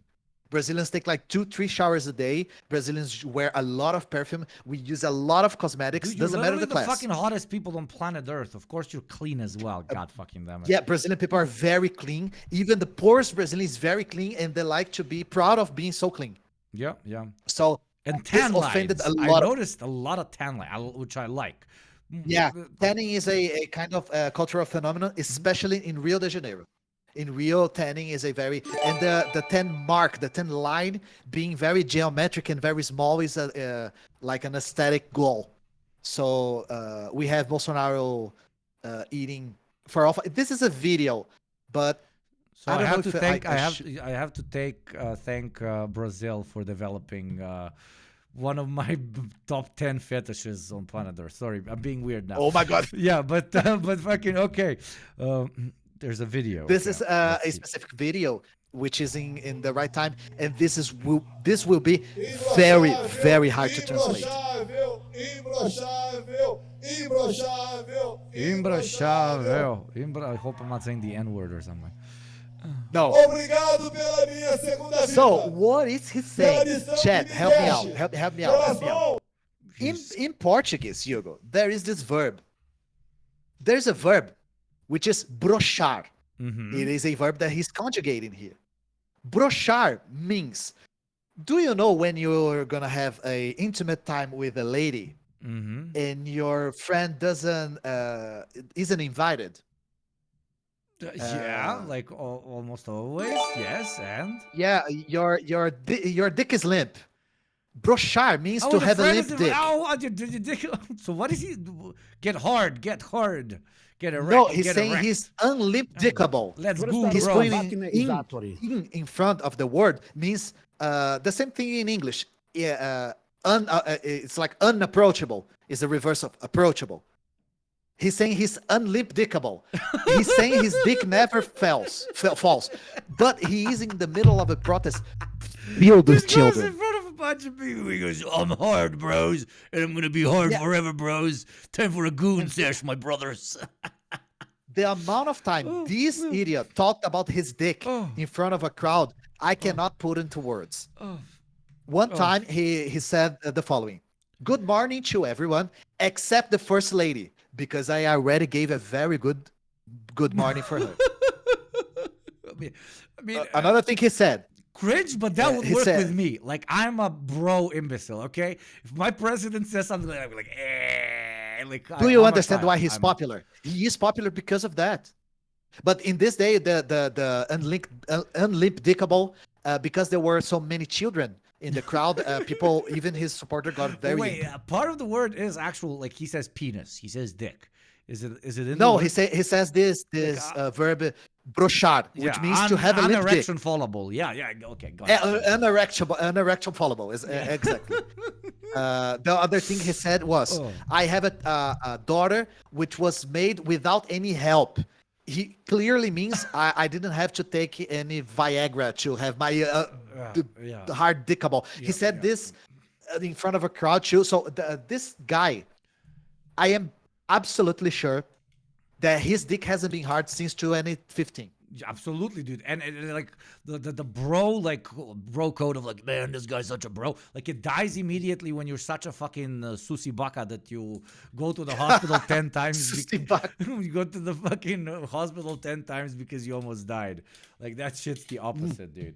Immediately, all the unerectable penis speeches go out the fucking window, my bro. When you can't stay out of the dude. He got cucked by a fucking lobster. Okay, like, what the fuck are we talking about? Yeah, he got cooked by the shrimp that he didn't chew. Yeah, the brother of the lobster. So there's another thing. I didn't even remember this. Do you see this idiot besides the first lady? The green suit man. This bald. Yeah, this guy is a businessman. And let me show you. Yes, he literally looks like the character. He just needs like the hat and the monocle. Yes, I do the business. He looks like a Spider-Man villain. Yeah. Let me show you one of his stores. Every single store is like this, Hugo. Every single store. There's more than 1,000 stores, I think, in Brazil. I'm trying to find a picture. Does he sell unlimpable dicks? Unlimpable dick. This is his store. You. Go fuck yourself. You can go fuck yourself. No fucking way. Every single store has yourself. a Statue of Liberty. No. No, I'm not making this up. I am logging off right now. Fuck you, dude. Yeah, this guy, and he is dressed. The thing we say is that Brazilian patriots fucking hate the country. Yeah, exactly. Brazilian patriots hate Brazil.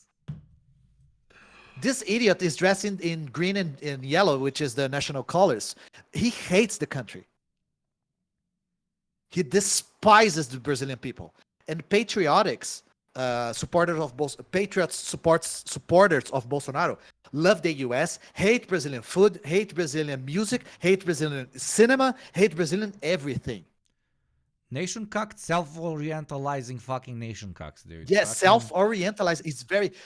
Let me see if I can this is find so funny because in my part of the world, like the right wing throws at like leftists, you're auto-chauvinists, like you hate yourself, etc. Self-chauvinist. Yeah, you guys can use it against like auto-chauvinist, like it's just totally. Yeah. Let me see if I found. Look at this. Look at this image. This was during one of the mass movements of Bolsonaro. Look at this. Yeah, dude. Yeah, yeah. It just I remember, and dude, they completely copied. They attempted to copy 6th of January, Look at the like cuckery. word for word. Like even outside of just this cuck, right? The whole like when did it happen, on 7th of January or whatever the fuck in Brazil, when they tried to dude. It Like was the date, the 8th of 8th of January. Yeah, 8th of January, like 6th, 8th. They try to do literally the same fucking thing. There's like absolutely no Brazilian identity left in those fucks, man. It's pathetic. Yeah, it's just the colors. And observe that the guy kind of painted the U.S. flag with the Brazilian colors in his face. It's very strange. Oh my god, I didn't even notice that. Oh god. Just to have a last bit of Bolsonaro. Bolsonaro hated masks, and he disencouraged people from using masks. And I suspect it is because of this. The guy could not. He could not use a mask to save his life. There are so many pictures of him putting the mask in his forehead, his nose, his ear, his chin, his everything. Very good. So that's my hypothesis. He hated masks because he couldn't wear one. Oh, I forgot this one. I have one. You're gonna like. You before you show it, because we're doing like Pokemon cards. You give me one, I give you one. Look at. Of course. Look at. I think this is the Bulgarian Prime Minister trying to put on a mask. This is an eternal classic. Look at this. Look at this chat. This is so good. Oh, they're giving him okay.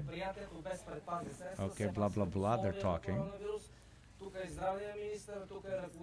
He's like Minister of Health. Oh, he's looking and he's like, "What are you doing?" He's the health minister. Oh, God. He's like, he literally like as he's pushing it to you, his face is like, "What do I do with this?" Like this is like 3-4 months into like COVID pandemic. Like it's literally his first time. He's looking at it. He's like, "What do I do with this?" And he just puts it on his eyes. Like just look at this. Look at that. This is our Minister of Health. This is our Minister of Health. During the pandemic. Legendary. No, this is like innovation to me. This is like they find new fucking ways on. It's very original. It's not on the chin. This is it's on the nose. Has anybody ever thought about the nose? Everybody else puts it below the nose, right? Like this mask right now. That guy puts it on. It's to not breathe the virus. Yeah. Thank you, Rob Ross, and welcome. And previously, thank you, Zach, up for the raid. Welcome. Welcome to the Brazilian vernissage. Exactly. We are laughing at Brazilian politics. We have our health minister during the pandemic on the screen.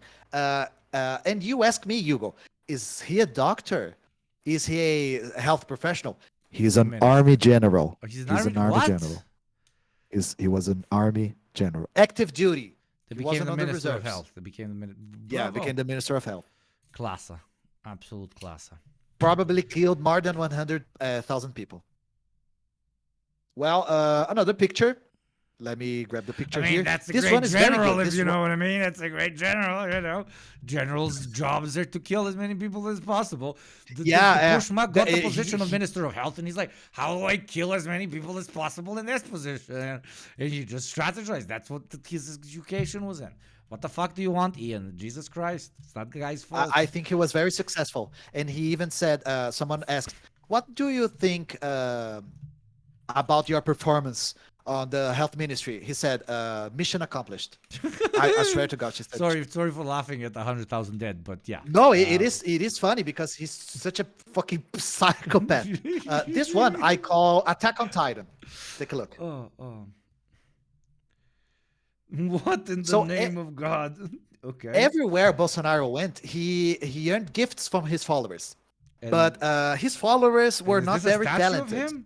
What is that haircut? Yeah. He's wearing a hat, like a military hat. It is a statue of him. I have another picture which kind of makes it look even weirder.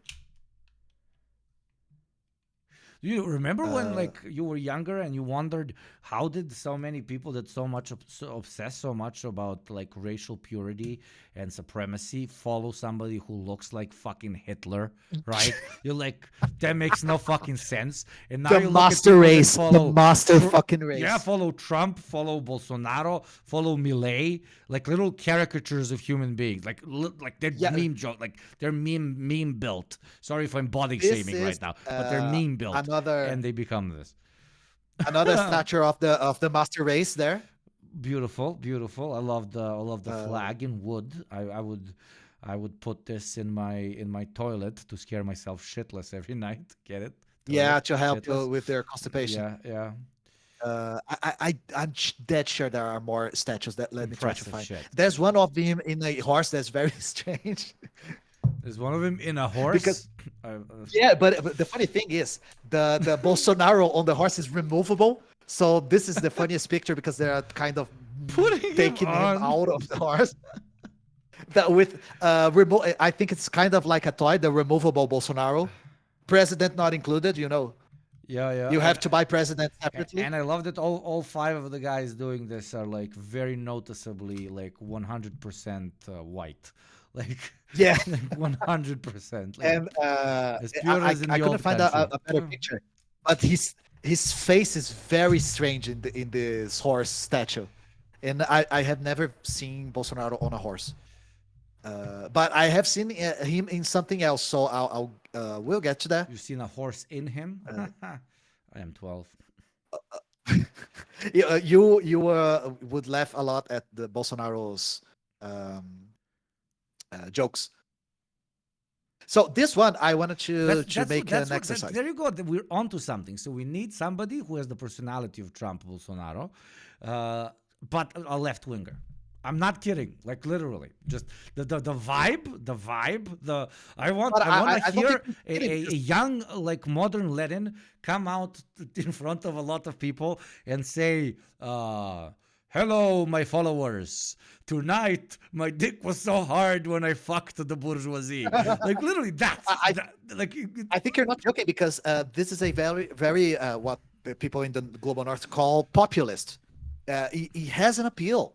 Yeah. And especially in Brazil, which is a very humorous country. People like to joke a lot. People like to party a lot. So his discourse really resonated well with a lot of people. This one, I wanted you to open and translate it. Okay, one moment. Just see, you can see he was fined 2,500 reais, which is about $1,000. No, it's $500. He was fined $100 for what? Okay, so now they should hear you as well. Okay, try and translate this. You want me to put it in Google Translate? Yeah. And try to read it out? Okay. My browser translates it automatically. Oh, I don't know if you have this tool. No, you're lucky. Wait, translate. No, just the what? The title. Just the title is enough. Oh, just the title. Okay. Because it is a very interesting. It caught me by surprise what he was fined for. This is very recent, by the way. Portuguese. What the fuck? Everything is glitching. Why is it in Cyrillic? Okay, he's gonna get it immediately. Ibama fines Bolsonaro 2,500 for allegedly harassing a whale. What? How do you harass a whale? I mean, I'm not surprised. I'm not even going to. The more precise translation would be he was fined for whale annoyance. This is the way it is written in Portuguese. Whale annoyance. He was fined for whale annoyance. Can we find him for human annoyance? There would be not enough. The thing that I said about the whale annoyance was Bolsonaro most definitely won't be arrested for genocide, which is what we wanted him to get arrested for. But if he's going to get arrested, I really hope so. It is for whale annoyance. Yeah, really hope so. They got Al Pacino for taxes. They got Bolsonaro for annoying whales. Yeah. So Lula won. Bolsonaro lost, and then we had the beginning of the craziness. We are not in the crazy part yet. Jesus. So his followers started camping in front of military quarters. Yeah, So Al Capone. Yeah, sorry, chat. Jesus fucking Christ. Did I say Al Pacino? You said Al Pacino. Yeah. Oh my gosh. Oh my I god. didn't even notice it. Oh. So his followers started camping in front of the military quarters because the followers of Bolsonaro and even Bolsonaro are still very apologetic of the apologetic means I don't think it means what I'm trying to say, but they like the military dictatorship. Yeah, apologists. Apologists. Yes. Apologists. So they started. It says, President Bolsonaro, please call the armed forces against the electoral fraud. Have you ever seen this in anywhere else? No. So this was the very first camping. They stayed for months, camped, shitting on the ground, doing all sorts of weird things. And this is what I wanted to show you. The strange things that happened. Shit? Is it against TOS? This is the what? shit of... I mean, I'm kidding. You want to show me how they shat all over the place? I could, because I have videos of this, but I think Twitch won't like it. They probably posted it genuinely themselves, and they're like, anorection failable. We made that a new word, by the way, that we got to harp on after this. I can show this image, but... failable. Anorection failable. Do you know how? Do you realize how Portuguese is a rich language? In Serb, there is in any Balkanic language, the word for having a limp dick in the moments of intimacy. Let me think. No, you're not getting it up. I can't think of anything. No. There is a verb in Portuguese that is very specific. Mush. Mush sounds like it. Oh, it does. No, it does sound like what a limp penis looks like. Yeah. Yeah. This is a video of when the army that they love it so much decided to take down the campings. The first video is glorious. You need to hear it.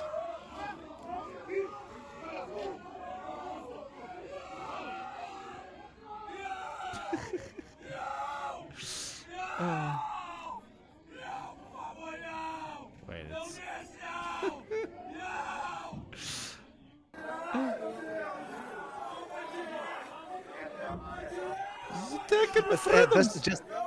Just this first guy.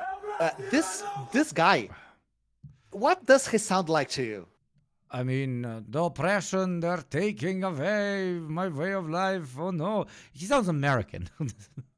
But it sounds like the first guy that is screaming on his knees. He sounds like he's meowing. And you ask me, you are Brazilian. You speak Portuguese. What is he saying? I don't fucking know what is he saying. I have no fucking idea. Oh, Lord. For me, he's meowing. For everyone, he's known as the Patriot Cat. Fuck you, dude.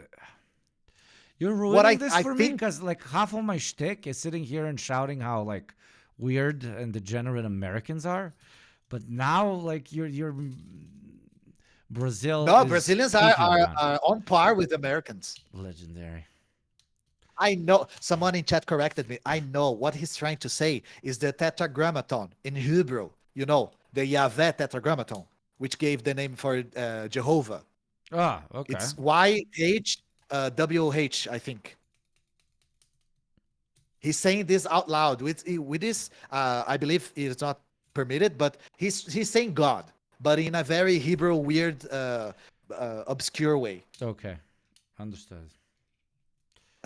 This one is a great one too.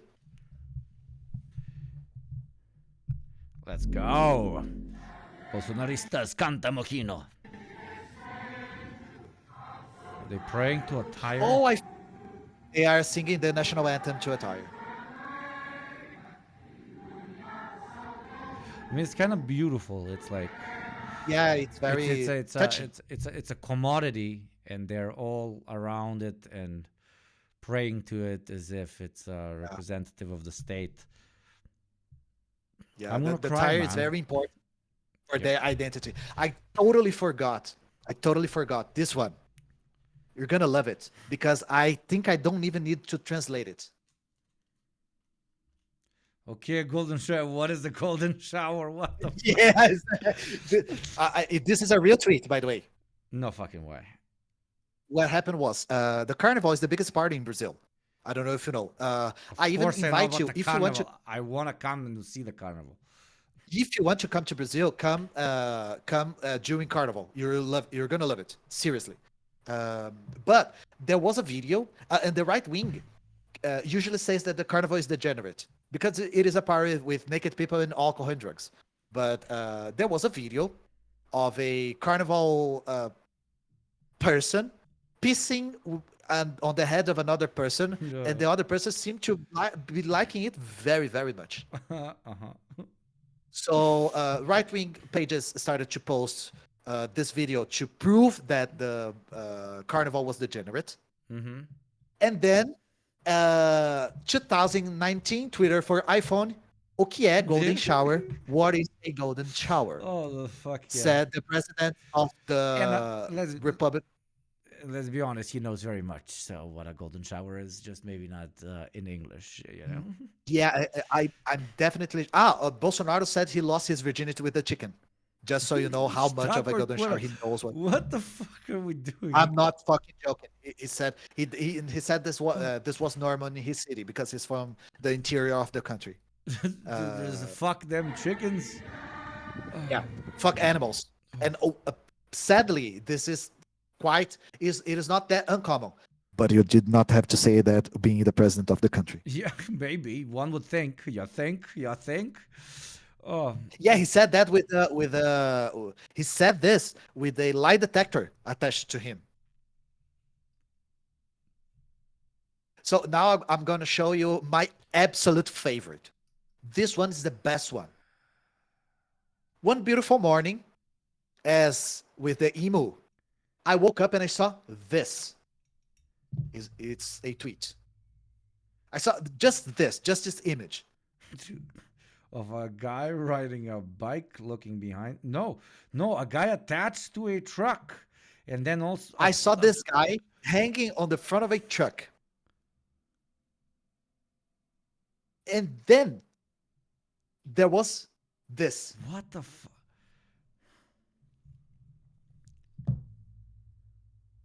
Oh my god. But you didn't see it live. You also saw it on the internet, right? No, I saw it on Twitter.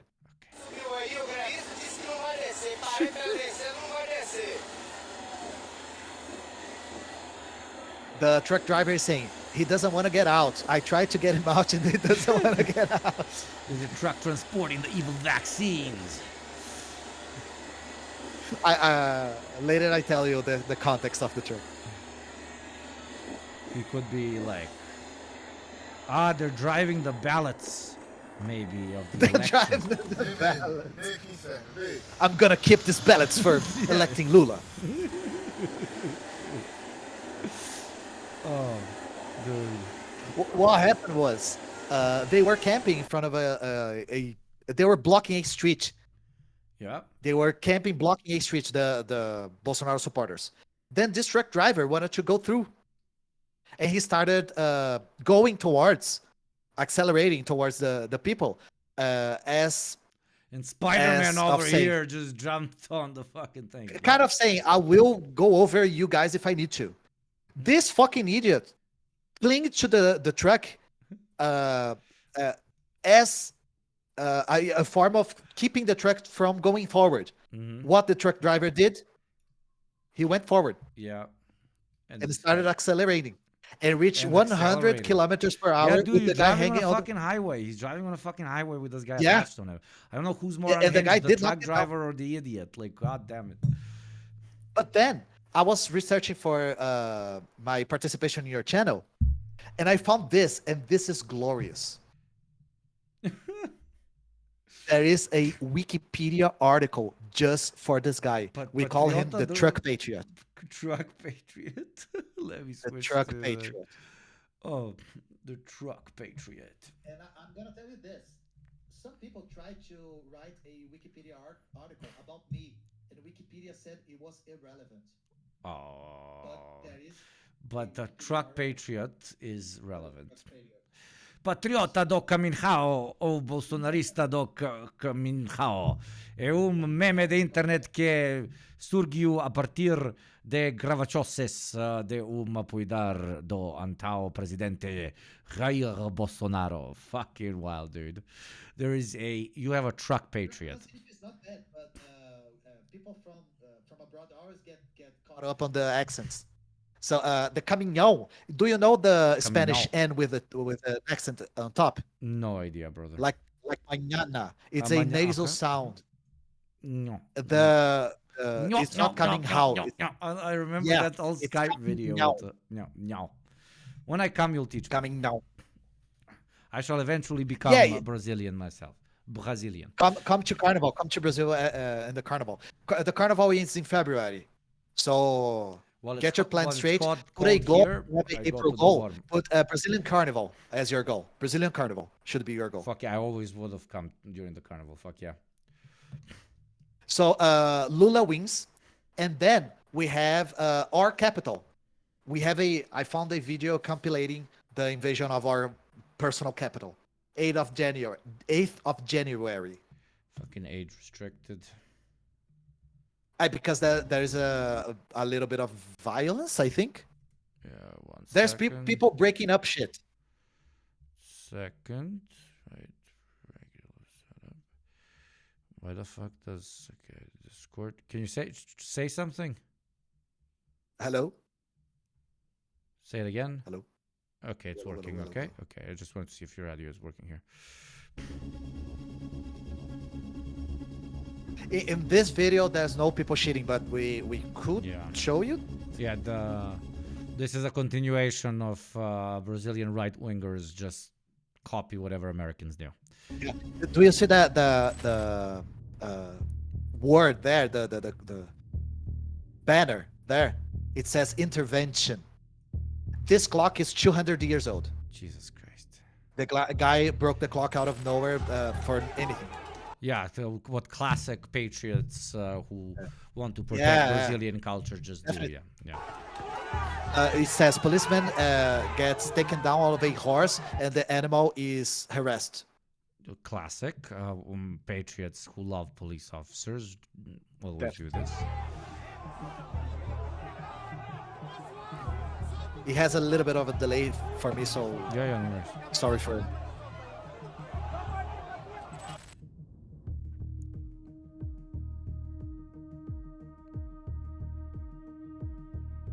Yeah, the Cavalcanti piece that got stabbed. Paintings are communist and degenerate and gay, as we know. This is understandable. And this was not a particular left-leaning painter. It is a great painter, but not a... No, all paintings are gay and left, and therefore left. All paintings are gay. All art is gay. Yes. Global Homo is taking your children to vaccinate them.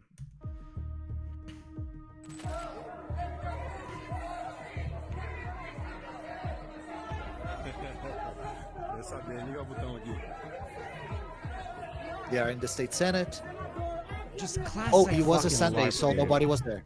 Yeah. That's the meme, you know. They take over the parliament, but they don't know what to do with it. You know, the modern right. Exactly, just like the U.S. Because it's so built intrinsically on just the LARP of overtaking. But you are the status quo. There's nothing for you to overtake, so that when they actually go to the building, there's nothing for them to overtake because they already are the ones that run that. Whatever. Exactly. They couldn't do anything. Someone asked, do you know yerba mate with milk? I personally like yerba mate without milk. Do you know what this is? What is yerba mate? It's a type of plant that we make sort of a tea with it. It's common in the south, in Argentina and Uruguay. I personally think it's very good. It's very bitter. But some people use milk and sugar with it, which I don't like. Cool.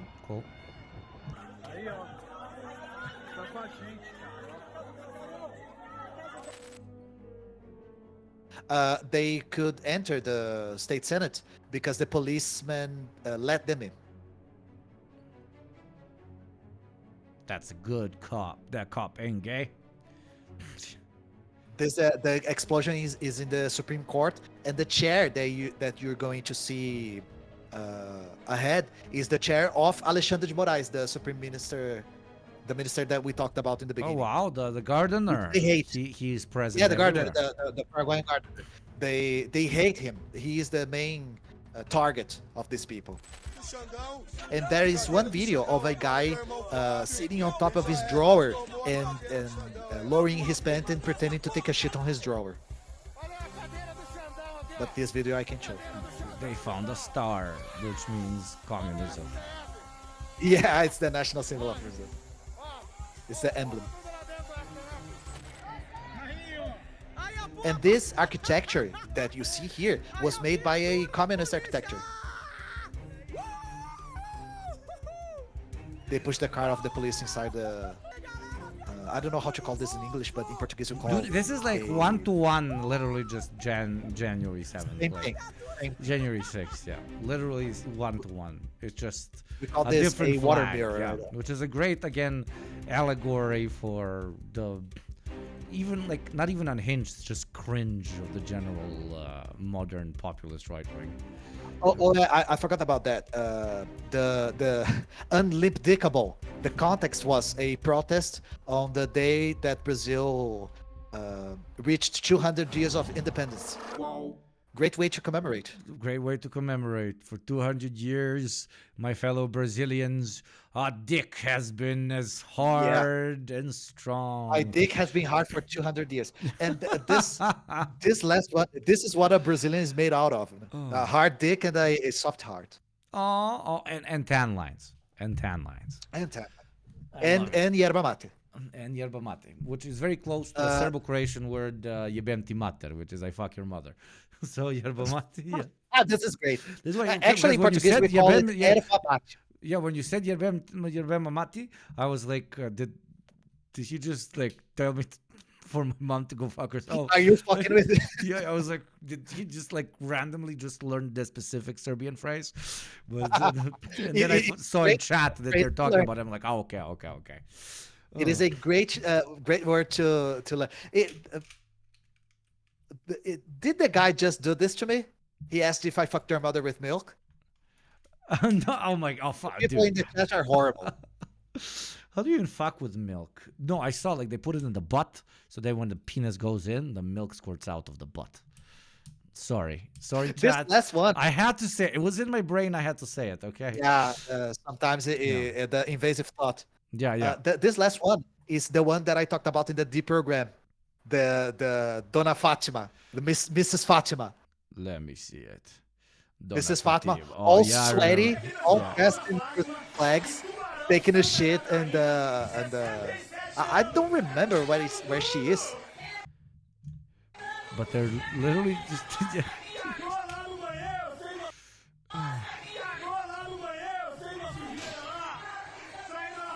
67-year-old said we took a shit everywhere, which is concerning to say the least. We shed all over. And the funniest part, I already told you. For last. Oh god. Oh, that was so good. Oh. Yeah, my favorite is the truck one. The truck one fucking broke me the day I saw it. But she got arrested for dealing crack. Let me grab the Sorry, but I like that grandma. That grandma be living life as if she's fucking 18. She'd be shitting in parliaments. She'd be dealing crack. Yeah, Probably she's her the life. cousin is riding the fucking truck. She has a rich relative that puts statues of liberty in front of all of his stores. It's all a big family, and most important, their dicks are unlimpable. Okay, unlimpable. Totally unlimpable. Dude, next I'm time, trying next to time find- my friend tries to scare me or something, he's like, "Ha! Did they get you?" I'm gonna be like, "Dude, I am unlimpable." Unlimpable. He used to say, "I'm unkillable." Everything. He said, "I'm unkillable and I'm limpable and unfuckable. I don't remember. Except for my I'm wife. trying to find. I have many sexes with my wife. My wife really loves my sexes. Oh God. Oh, I found a news article. Drug trafficking. Miss Fatima was condemned in 2014 for drug trafficking involving minors. What the fuck? Dude, somebody used her. She was like, "Grandma, come with us. Nobody's gonna stop us." And she's like, "What?" are you doing?" Exactly Yeah. that. She got filmed. Drug user approached her and he asks, "Do you have it?" The woman answers, "I have it." With that, a adolescent leaves Fatima's house with stones of crack. The least degenerate right winger, okay? And the reason I mentioned degenerate is because they harp on it so average much, right yeah. winger. Yeah, average Old right- lady, she public places, dealing crack to minors. Oh, dude, oh my God. Who Just a amongst us classic has Friday. Oh. Gaddafi these nuts said, "Who amongst us hasn't?" And with that, with Miss Fatima, with the president offering a medicine to an emo, with a guy stabbing a painting, clinging onto a truck, singing the national anthem to a tire, asking what golden shower is screaming at the top of your lungs, meow, meow, meow. Annoying whales, building ugly statues, wearing masks on their noses, and having statues of liberty in front of our stores. With that, we conclude our tour to around the Brazilian craziness. Thank you. I mean, go fuck yourself, because this was mind-numbing, but also thank you. Yeah. This was Imagine for us Brazilians that have to live through every this. day, every Slow day. and painful. You took it all in one go. Dude, we have to yeah, live this. I swallow. through I different- swallow. I swallowed the unlimpable Brazilian dick. Okay? Unlimpable. Totally unlimpable. Oh. You know that we don't die of boredom or and of limping. We'll never die of limping. Never dying of limping. The Brazilian Brazil way. is fucking awesome. Brazil is a place, one of the places, One definitely. of the places, and it has many Brazilian from people Florida. in them. And it is important. And what is a Brazilian? It is a man, woman, or NB who is unlimpable. Okay, it doesn't matter if you have a penis, as long as you're unlimpable, you're good. Yes. Okay. You lose someone your said Brazilian passport if your penis sometimes doesn't work. That is the only form of discrimination we have in this country. Understood? Is the limping of other people's dicks. Yeah. One person said in the chat one thing that they said. I didn't put this here because this is not funny. When people said already, I don't remember the number, but let's suppose 1,000 people died of COVID. Bolsonaro said, "I don't care. I'm not a gravekeeper." Jesus Christ. Which is Jesus Christ. it's really and what he did to indigenous people was terrible.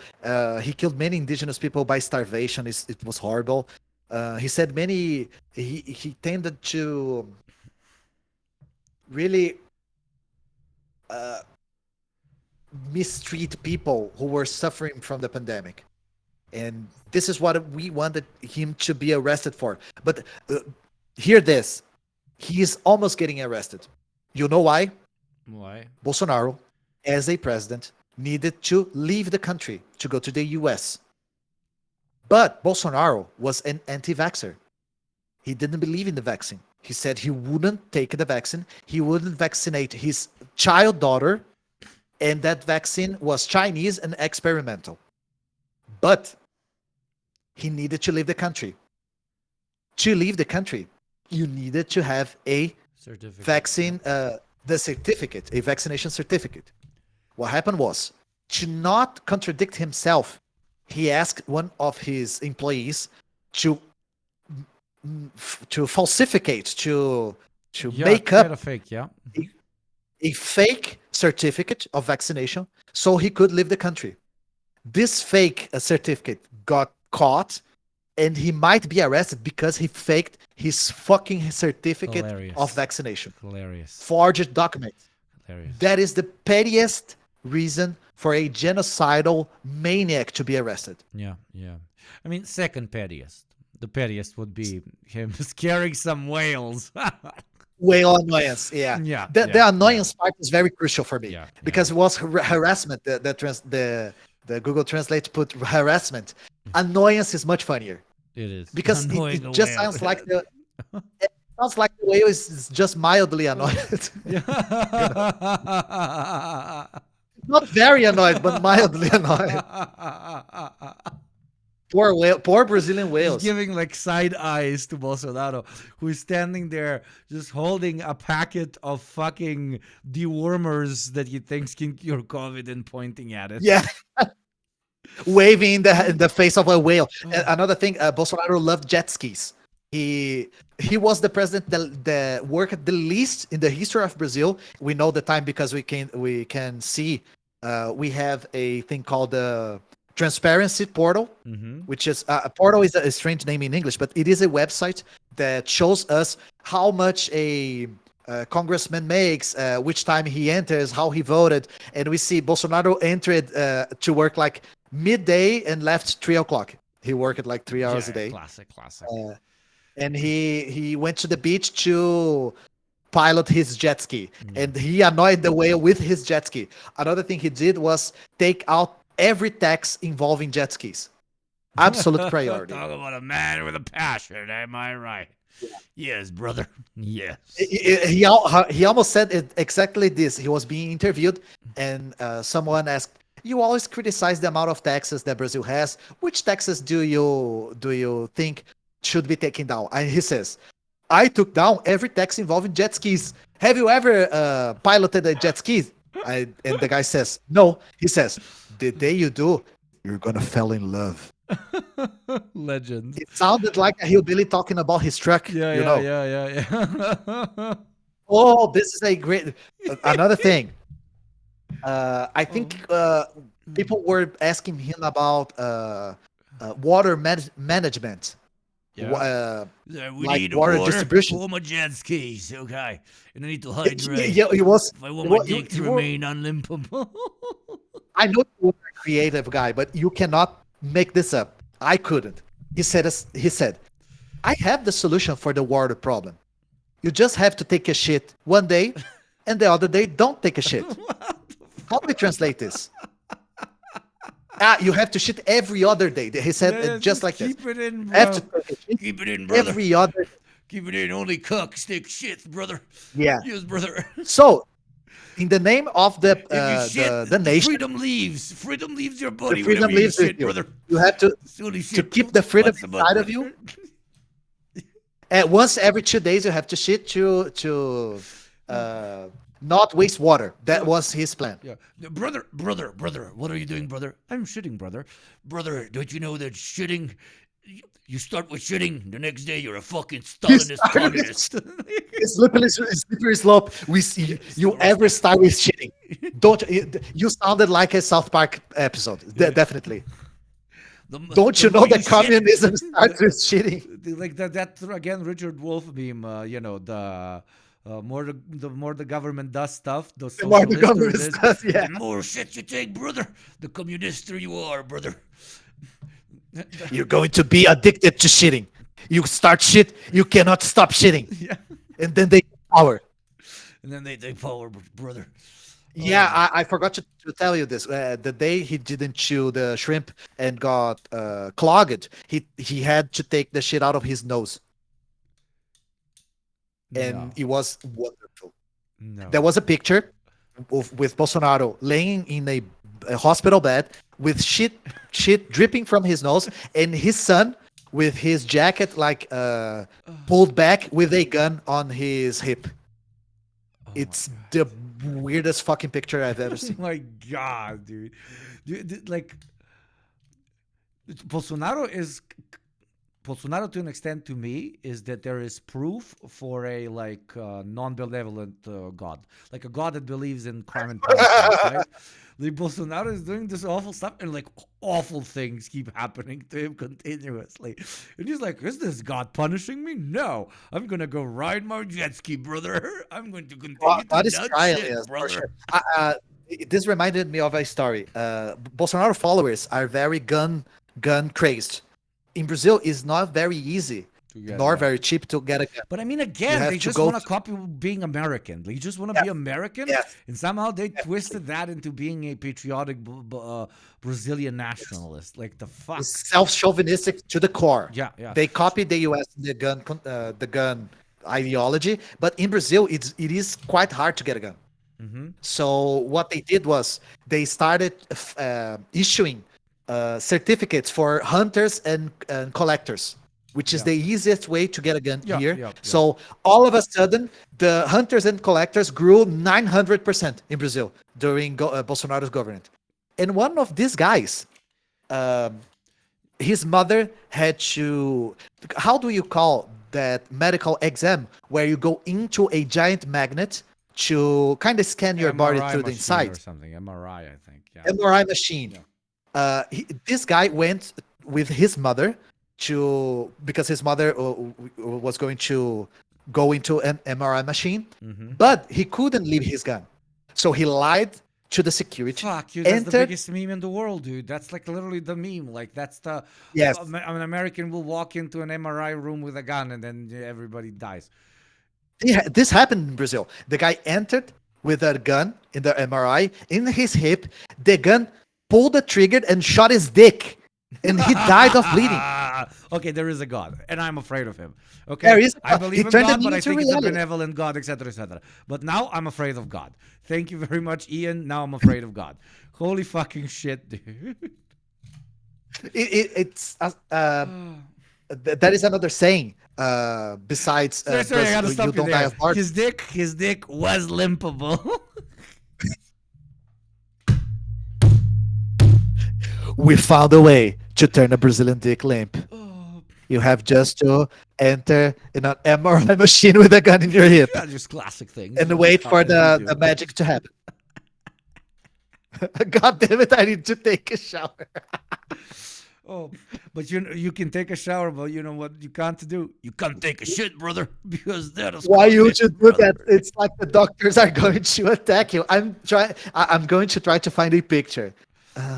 They should there should be data you should check ever since he said that you should take shit less. If there's an increase in how many people went to the hospital for incontinence, for not being able to. Yeah. Like, oh God. Look at this picture. Wait, you said it. Oh. Bolsonaro was taking shit out of his nose. And tell me, why the gun? Why the gun? Why the gun is a great question. Do you think some fucking nurse is going to attack you? You have to protect yourself from the nurses. Because like Bolsonaro looks so limp, you gotta like add like masculinity to the picture, You said that Bolsonaro looked limp. They recently posted a picture of Bolsonaro with a face filter from TikTok, and it looks funny as fuck. Let me take your time. While you're taking your time, I'm going to re-ingest my shit because I'm afraid it will give me dialectical materialism, which, if you know, is the new word you for can COVID keep the 22. dialectical materialism aside. I cannot find this picture. It's okay. Have you guys on? We're probably better off not seeing it if it's Bolsonaro's face. It is. It's. I think he's in a hospital bed as always, and his face is like with a TikTok filter of smooth skin and Chad chin. Yeah. And it looks really, really weird. I don't remember where I saw it. I think they posted it by accident because one of his sons is the one who Bolsonaro probably does not know how to use Twitter or Instagram or something. Looks maxing, yeah, he's looks maxing. Yeah. No, dude, he's disease maxing. He's shit maxing. He's shit maxing. Yeah, shit maxing is having as much shit in your body as you potentially ever can. I'm shit maxing. Bolsonaro is a man of his words, definitely. Yeah. Someone said, Bullshit, sorry the for gun is interrupting you. I only now realized, so many hours into this stream, that I can actually click on your face and just have. I look big. Yeah, now you look big. We know And you. you can We see always knew you my were my unlimpable, but now we also know you're big. I'm Brazilian, of course I'm unlimpable. We can see the other big dick energies right here, Mr. Marx and Mr. Engels. Is that Uh, Brezhnev? On no. This is the most forgotten communist in the history of the world. This is the general secretary of the Communist Party of Laos. Okay. Wow, I didn't. Nobody knows this guy. Yeah. So And so this is the Red Army. aliens kidnapped him or whatever. Is that No, this right? this is an inside joke. I made a video about Laos, Uh-huh. and I made one video talking about the formation of the state of Laos. Then I promised a second video about Laos, and I never did it. It's been 3 years, and I did not make the second videos. second Laos So video. people made this meme with the general secretary of the Party of Laos with the "I want to believe." Laos second video of Laos. I want to believe. Look It's at an my inside chat joke right in my now. channel. They're losing their shit as well. Yeah, it's Laos 2. Laos 2 is an inside joke in my channel. Nice. Oh. Last So, one, what to it's- believe. Last two coming soon. 3 years already? Question mark. Last two when? It's like Half-Life 3. Yeah. Half-Life 3 and Laos 2 is Laos coming. 2 They is are coming together. Legendary. Guys, yeah. did I forget anything about our Brazilian experience? Oh, have you ever studied? I think you have seen that video that Hakim made on Posadas. Yeah. I think Posadas is borderline a genius. Tell me more. I think Posadas is the best Trotskyite that ever lived, because he's. Do you know how his thesis goes? Tell me. Enlighten chat. Posadas is brilliant. Trotskyism is very strong in Argentina, and Posadas had the following reasoning. That's a word, yes. It is he train of thought. I don't know how to say this, No, but reasoning he is thought the good. following. Yeah. Reasoning. Yeah. He thought the following. Let's suppose, Hugo, that we make contact with aliens. The aliens arrive at Earth. If aliens were able to come to Earth, that means that they have a mode of production that is more productive than capitalism. Yeah. Maybe the aliens are communists. Yep. According to Posadas, if aliens are capable of having a technology to come to Brazil, they are definitely communists. But he is a Trotskyite. And are you familiar with the theory of permanent revolution? Of course, yes.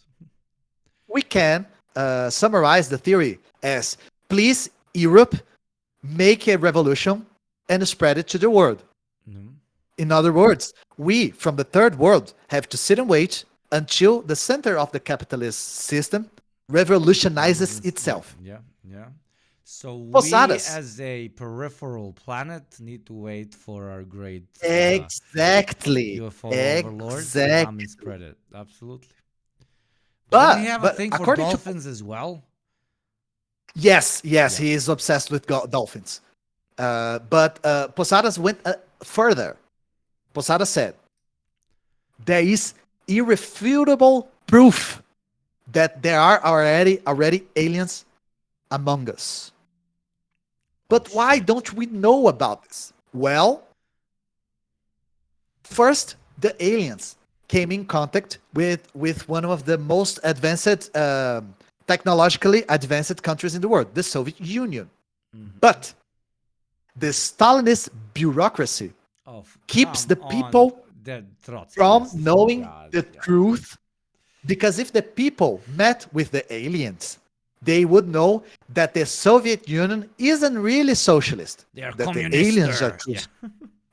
Yeah, that the aliens are more communist, and the Soviet Union is a bureaucracy, totalitarian bureaucracy. So, to keep the power in the hands of the bureaucracy, Stalin is keeping you from knowing the truth.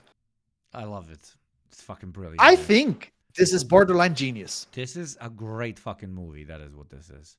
Yes, It's a yes. great fucking movie. I just watched Three Body Problem, written by like this Chinese intellectual who's very like a Dengist Anti-communist. and very much like cultural. He's very revolution, Dengist, horror. yeah. yeah. And it's He- okay show. It's like okay, I'll live through it. I haven't read the book, etc., etc.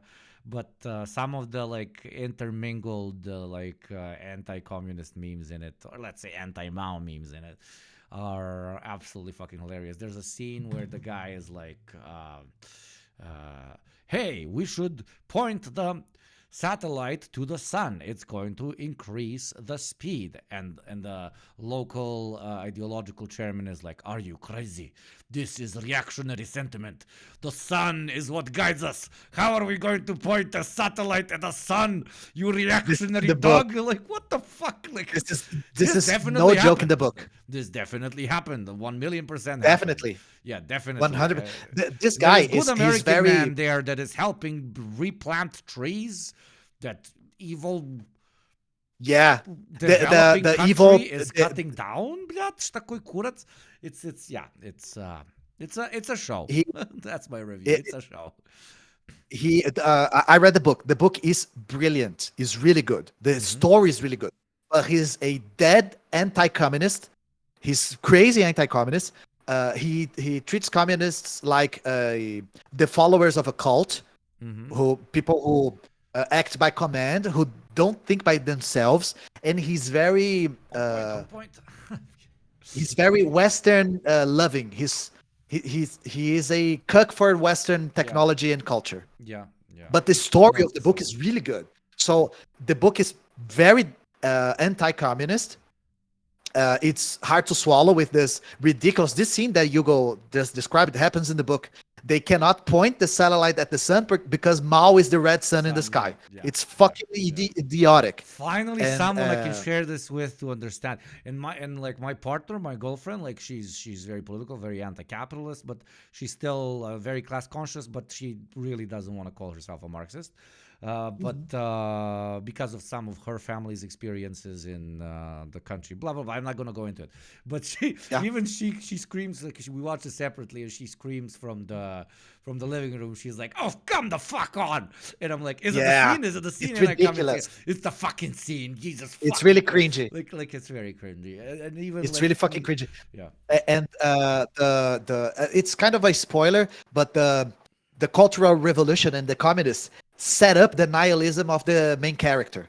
Yeah. So he kind of puts it there to prove that the main character has a motivation to hate humanity, because the kind of the main character is a misanthrope. She hates humanity and she betrays humanity with the aliens. It's kind of a spoiler, but not really. And It's very early in the show. Yeah. yeah, and this One could but it's argue- one it's could in the argue, end I of the don't know book. if it's touched on the book. One could argue that like she is seeing the revolution as humanity's attempt to make things better, but they are not making things better. So even if a revolution is not making things better, humanity de Exactly. facto is fucked, and we need somebody to nurse us into civilization. Yes. Yeah. Yes. And Gaddafi these nuts said she's just a positivist. I thought dude. The author isn't a dingist. He's a positivist. That's what That started this never- whole conversation. We should make a movie, but no.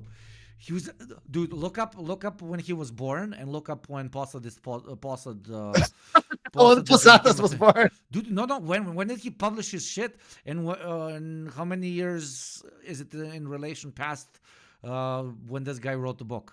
I'm not being a joke here. Like Google. No, the guy wrote the book in the 2000s. Posadas wrote his books in the 60s. He wrote a book in the 2000s.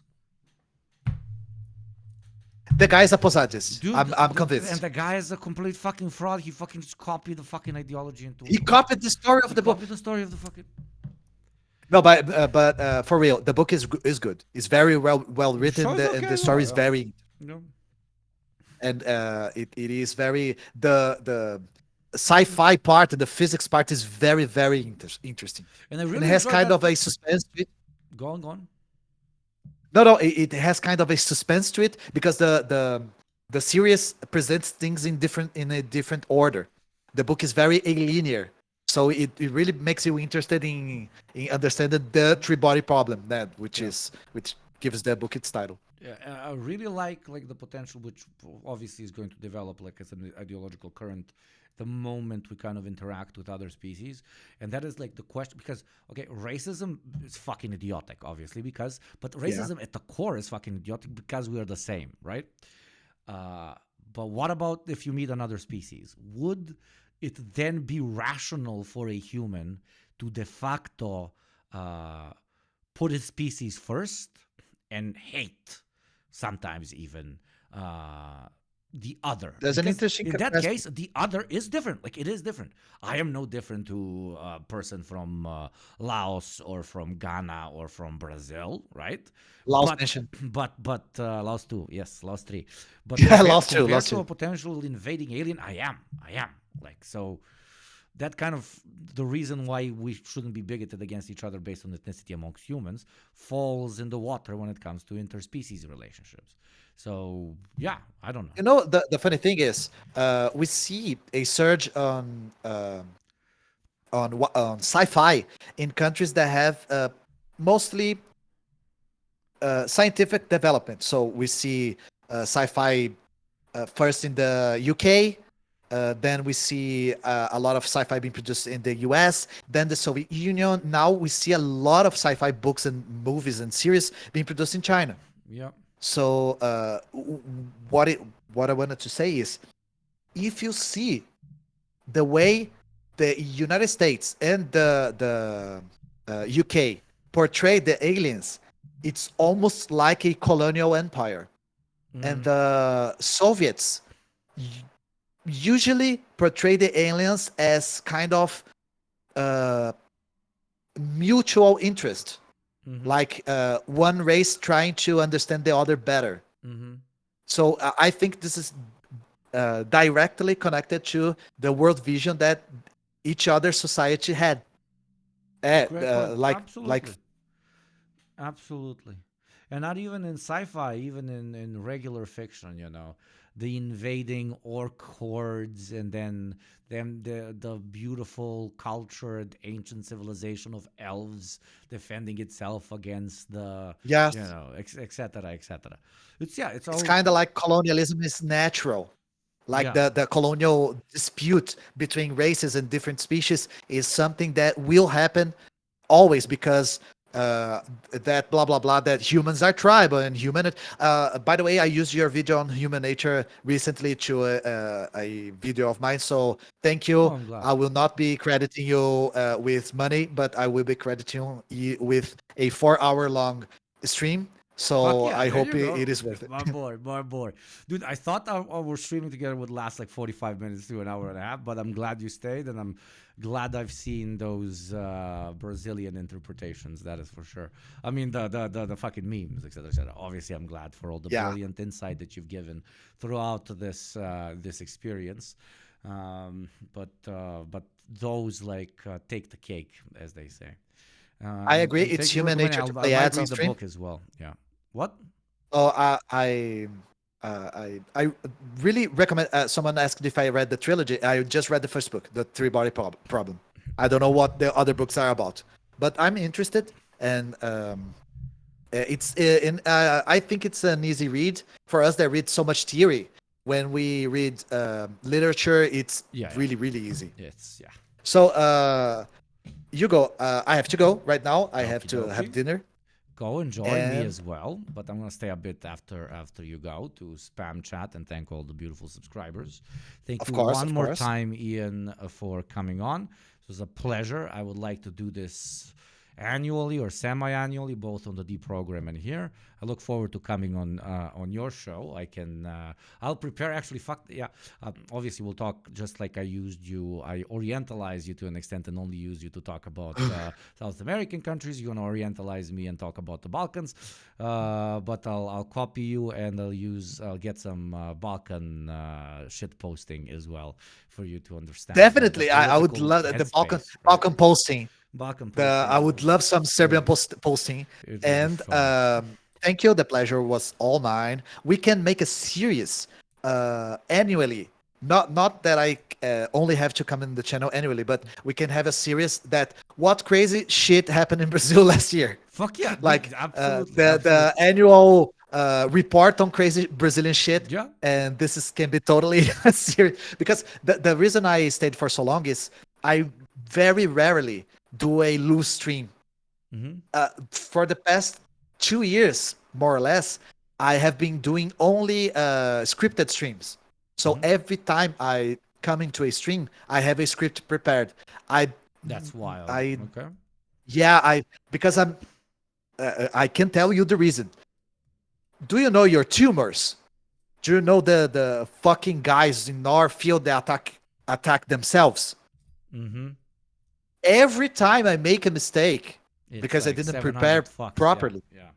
And your platform is very big, so you get even more attacks. Yeah, I get fucking destroyed by my own field. So that traumatized me so much. I script every single word that I say when I'm on stream. Jesus, that's tough. Out of paranoia, through trauma. Absolutely. So and sometimes scripting it more, etc., allows you more stability, and sometimes you can put across and teach people a lot more. I'm noticing because when I contrast it with my essay style of work, and then my the radio show, the podcast style of work, which sometimes is very scripted as well to an extent, and then this, it's like totally different universes. Different universes. And if you have time previously to think about what you want to say about a topic, you can talk about it much more eloquently. And not only that, you can touch on much more aspects of it. And here I'm just watching a video, and if it, like, the light bulb doesn't light up on this particular thing I'm seeing right now, if it doesn't light up right now, I'm not gonna say it. But if I pre-watched it, I could probably say like 10 times more stuff. But then, that's a different type of entertainment for chat. So both have a place here, in my opinion, because they do different things. Yes. So thank you for having me. I would like to have you on my channel. We can talk about the Yugoslavia, the post-Yugoslavia we will. Scene in the 90s, especially 90s and 2000s. But I want to see the Balkan posting too, the same way I did the Brazilian posting. So I would love to have you on my channel too, so we can have both.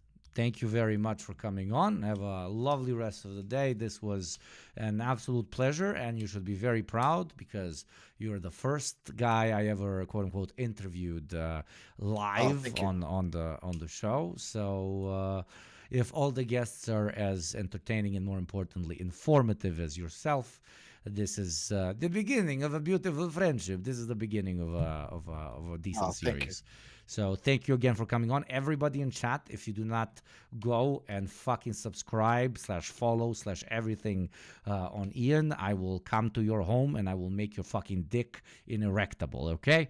Did I just say I'm going to come to their home and make them horny? That is strange. But no, please support that them. sound Ayo. I'm sure almost everybody that watches me is subscribed to you as well. But those who aren't, please go check out the YouTube channel, Historia Publica. Just write ! Guests, and then it's going to send you to the YouTube channel. And from the YouTube channel, you can find the links to the Twitter and to the Twitch, which, by the way, you said you're going to stop streaming on Twitch. Did that happen? Or it's coming soon? Yes, I stopped streaming on Twitch because Twitch has a very horrible relation with Brazil, and they were having very dishonest monetization with us, with lack of transparency, and Twitch was never a big source of income for me. Twitch was a good platform for streaming, but now that I have a very big YouTube channel, I have been streaming on YouTube, and I get better numbers. I don't like YouTube as a platform. I think it's kind of slow. It has a lot of delay. It's hard to use on a cell phone, but I have been streaming there because it's more worth it for me for financial support. This is my job. This is my only job. I only work with recently, the internet. that's why, for example, I started streaming on Twitch because I Yeah. need more financial stability because I left the corporate world. Yeah, yeah. But I'm still a pussy and I wear a fucking hat. Yeah, a fucking mask. Which I joke. This is not actually me. Yugopnik is actually sitting in the background. This is a guy I pay to sit here with a mask on and move his hand. You're being around, dubbed. right? Yeah, I'm just being dubbed. The real Yugopnik is literally like behind the camera, like right behind here. Okay.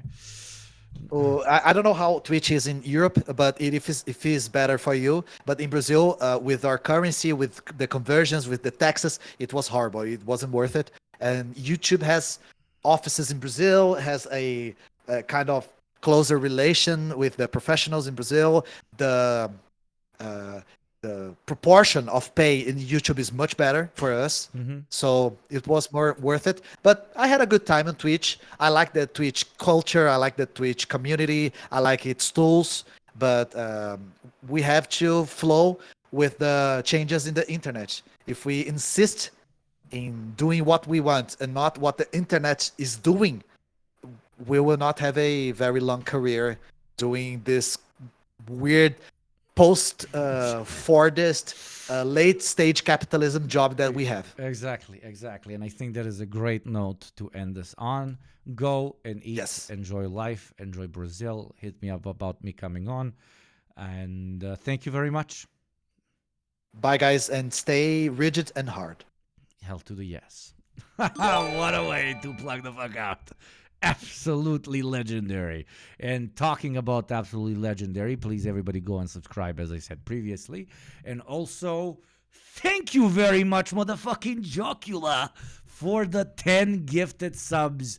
Thank you very kindly. I hope you like this format. It was very information heavy. I think we've learned great things from both of them. Everybody salute to Jocula, the great fucking psycho, for the 10 gifted motherfucking subs. Let me play some music as I read out the other beautiful subs that have come in, as I previously promised. Jesus, I opened YouTube Studio. What the fuck? I almost fucking doxed the living shit out of myself. So let me just see this. Thank you very much, everybody that has come. And yeah, just tell me if you enjoyed this type of stuff. I think it was very informative. I think you are, at least you should be very fucking tired of listening to people that have never even stepped foot in a particular country talking about that place.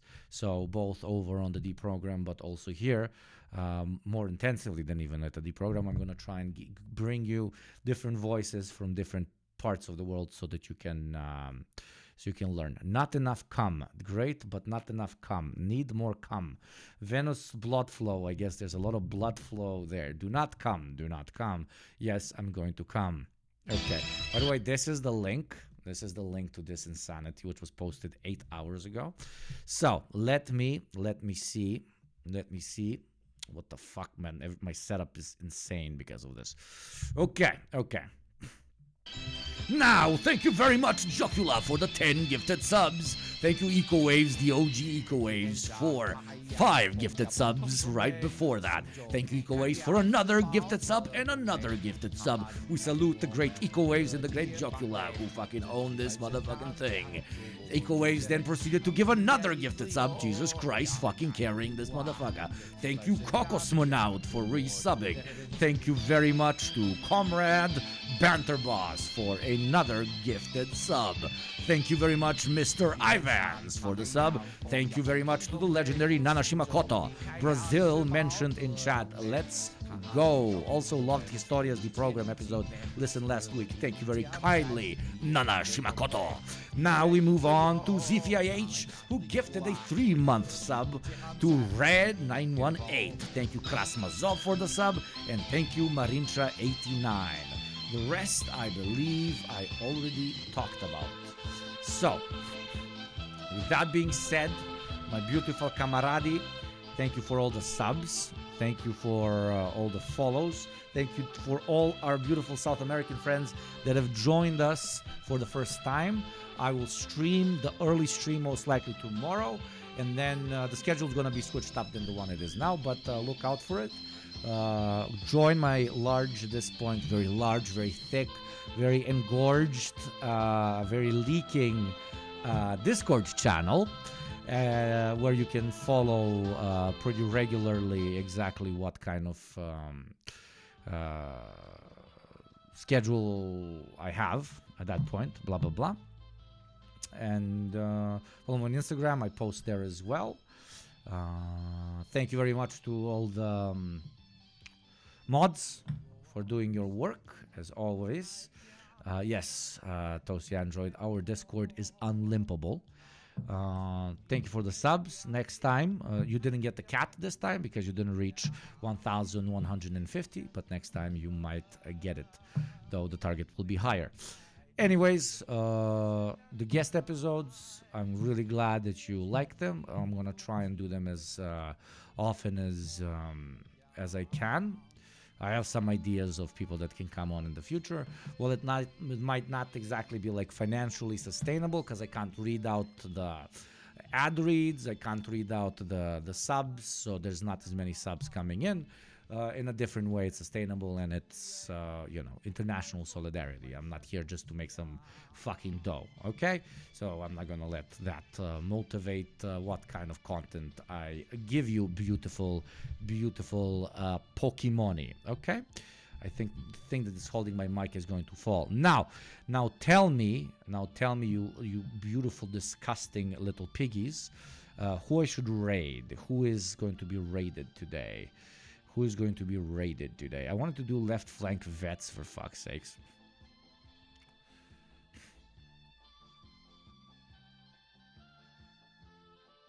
Balkan Odyssey. Yeah, I can get Balkan on here as well. Who should I raid? Yeah, let's give David Tovarish a raid. I haven't raided him in a second. Yeah, I raided the Serfs last time.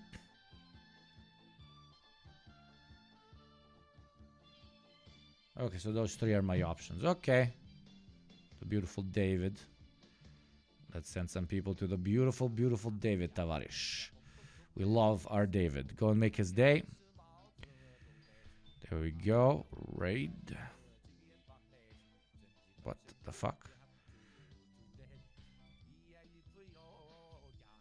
Thing isn't working. Oh no, because I went into his fucking chat. Jesus Christ, I'm stupid. Okay, raid David Tavarish.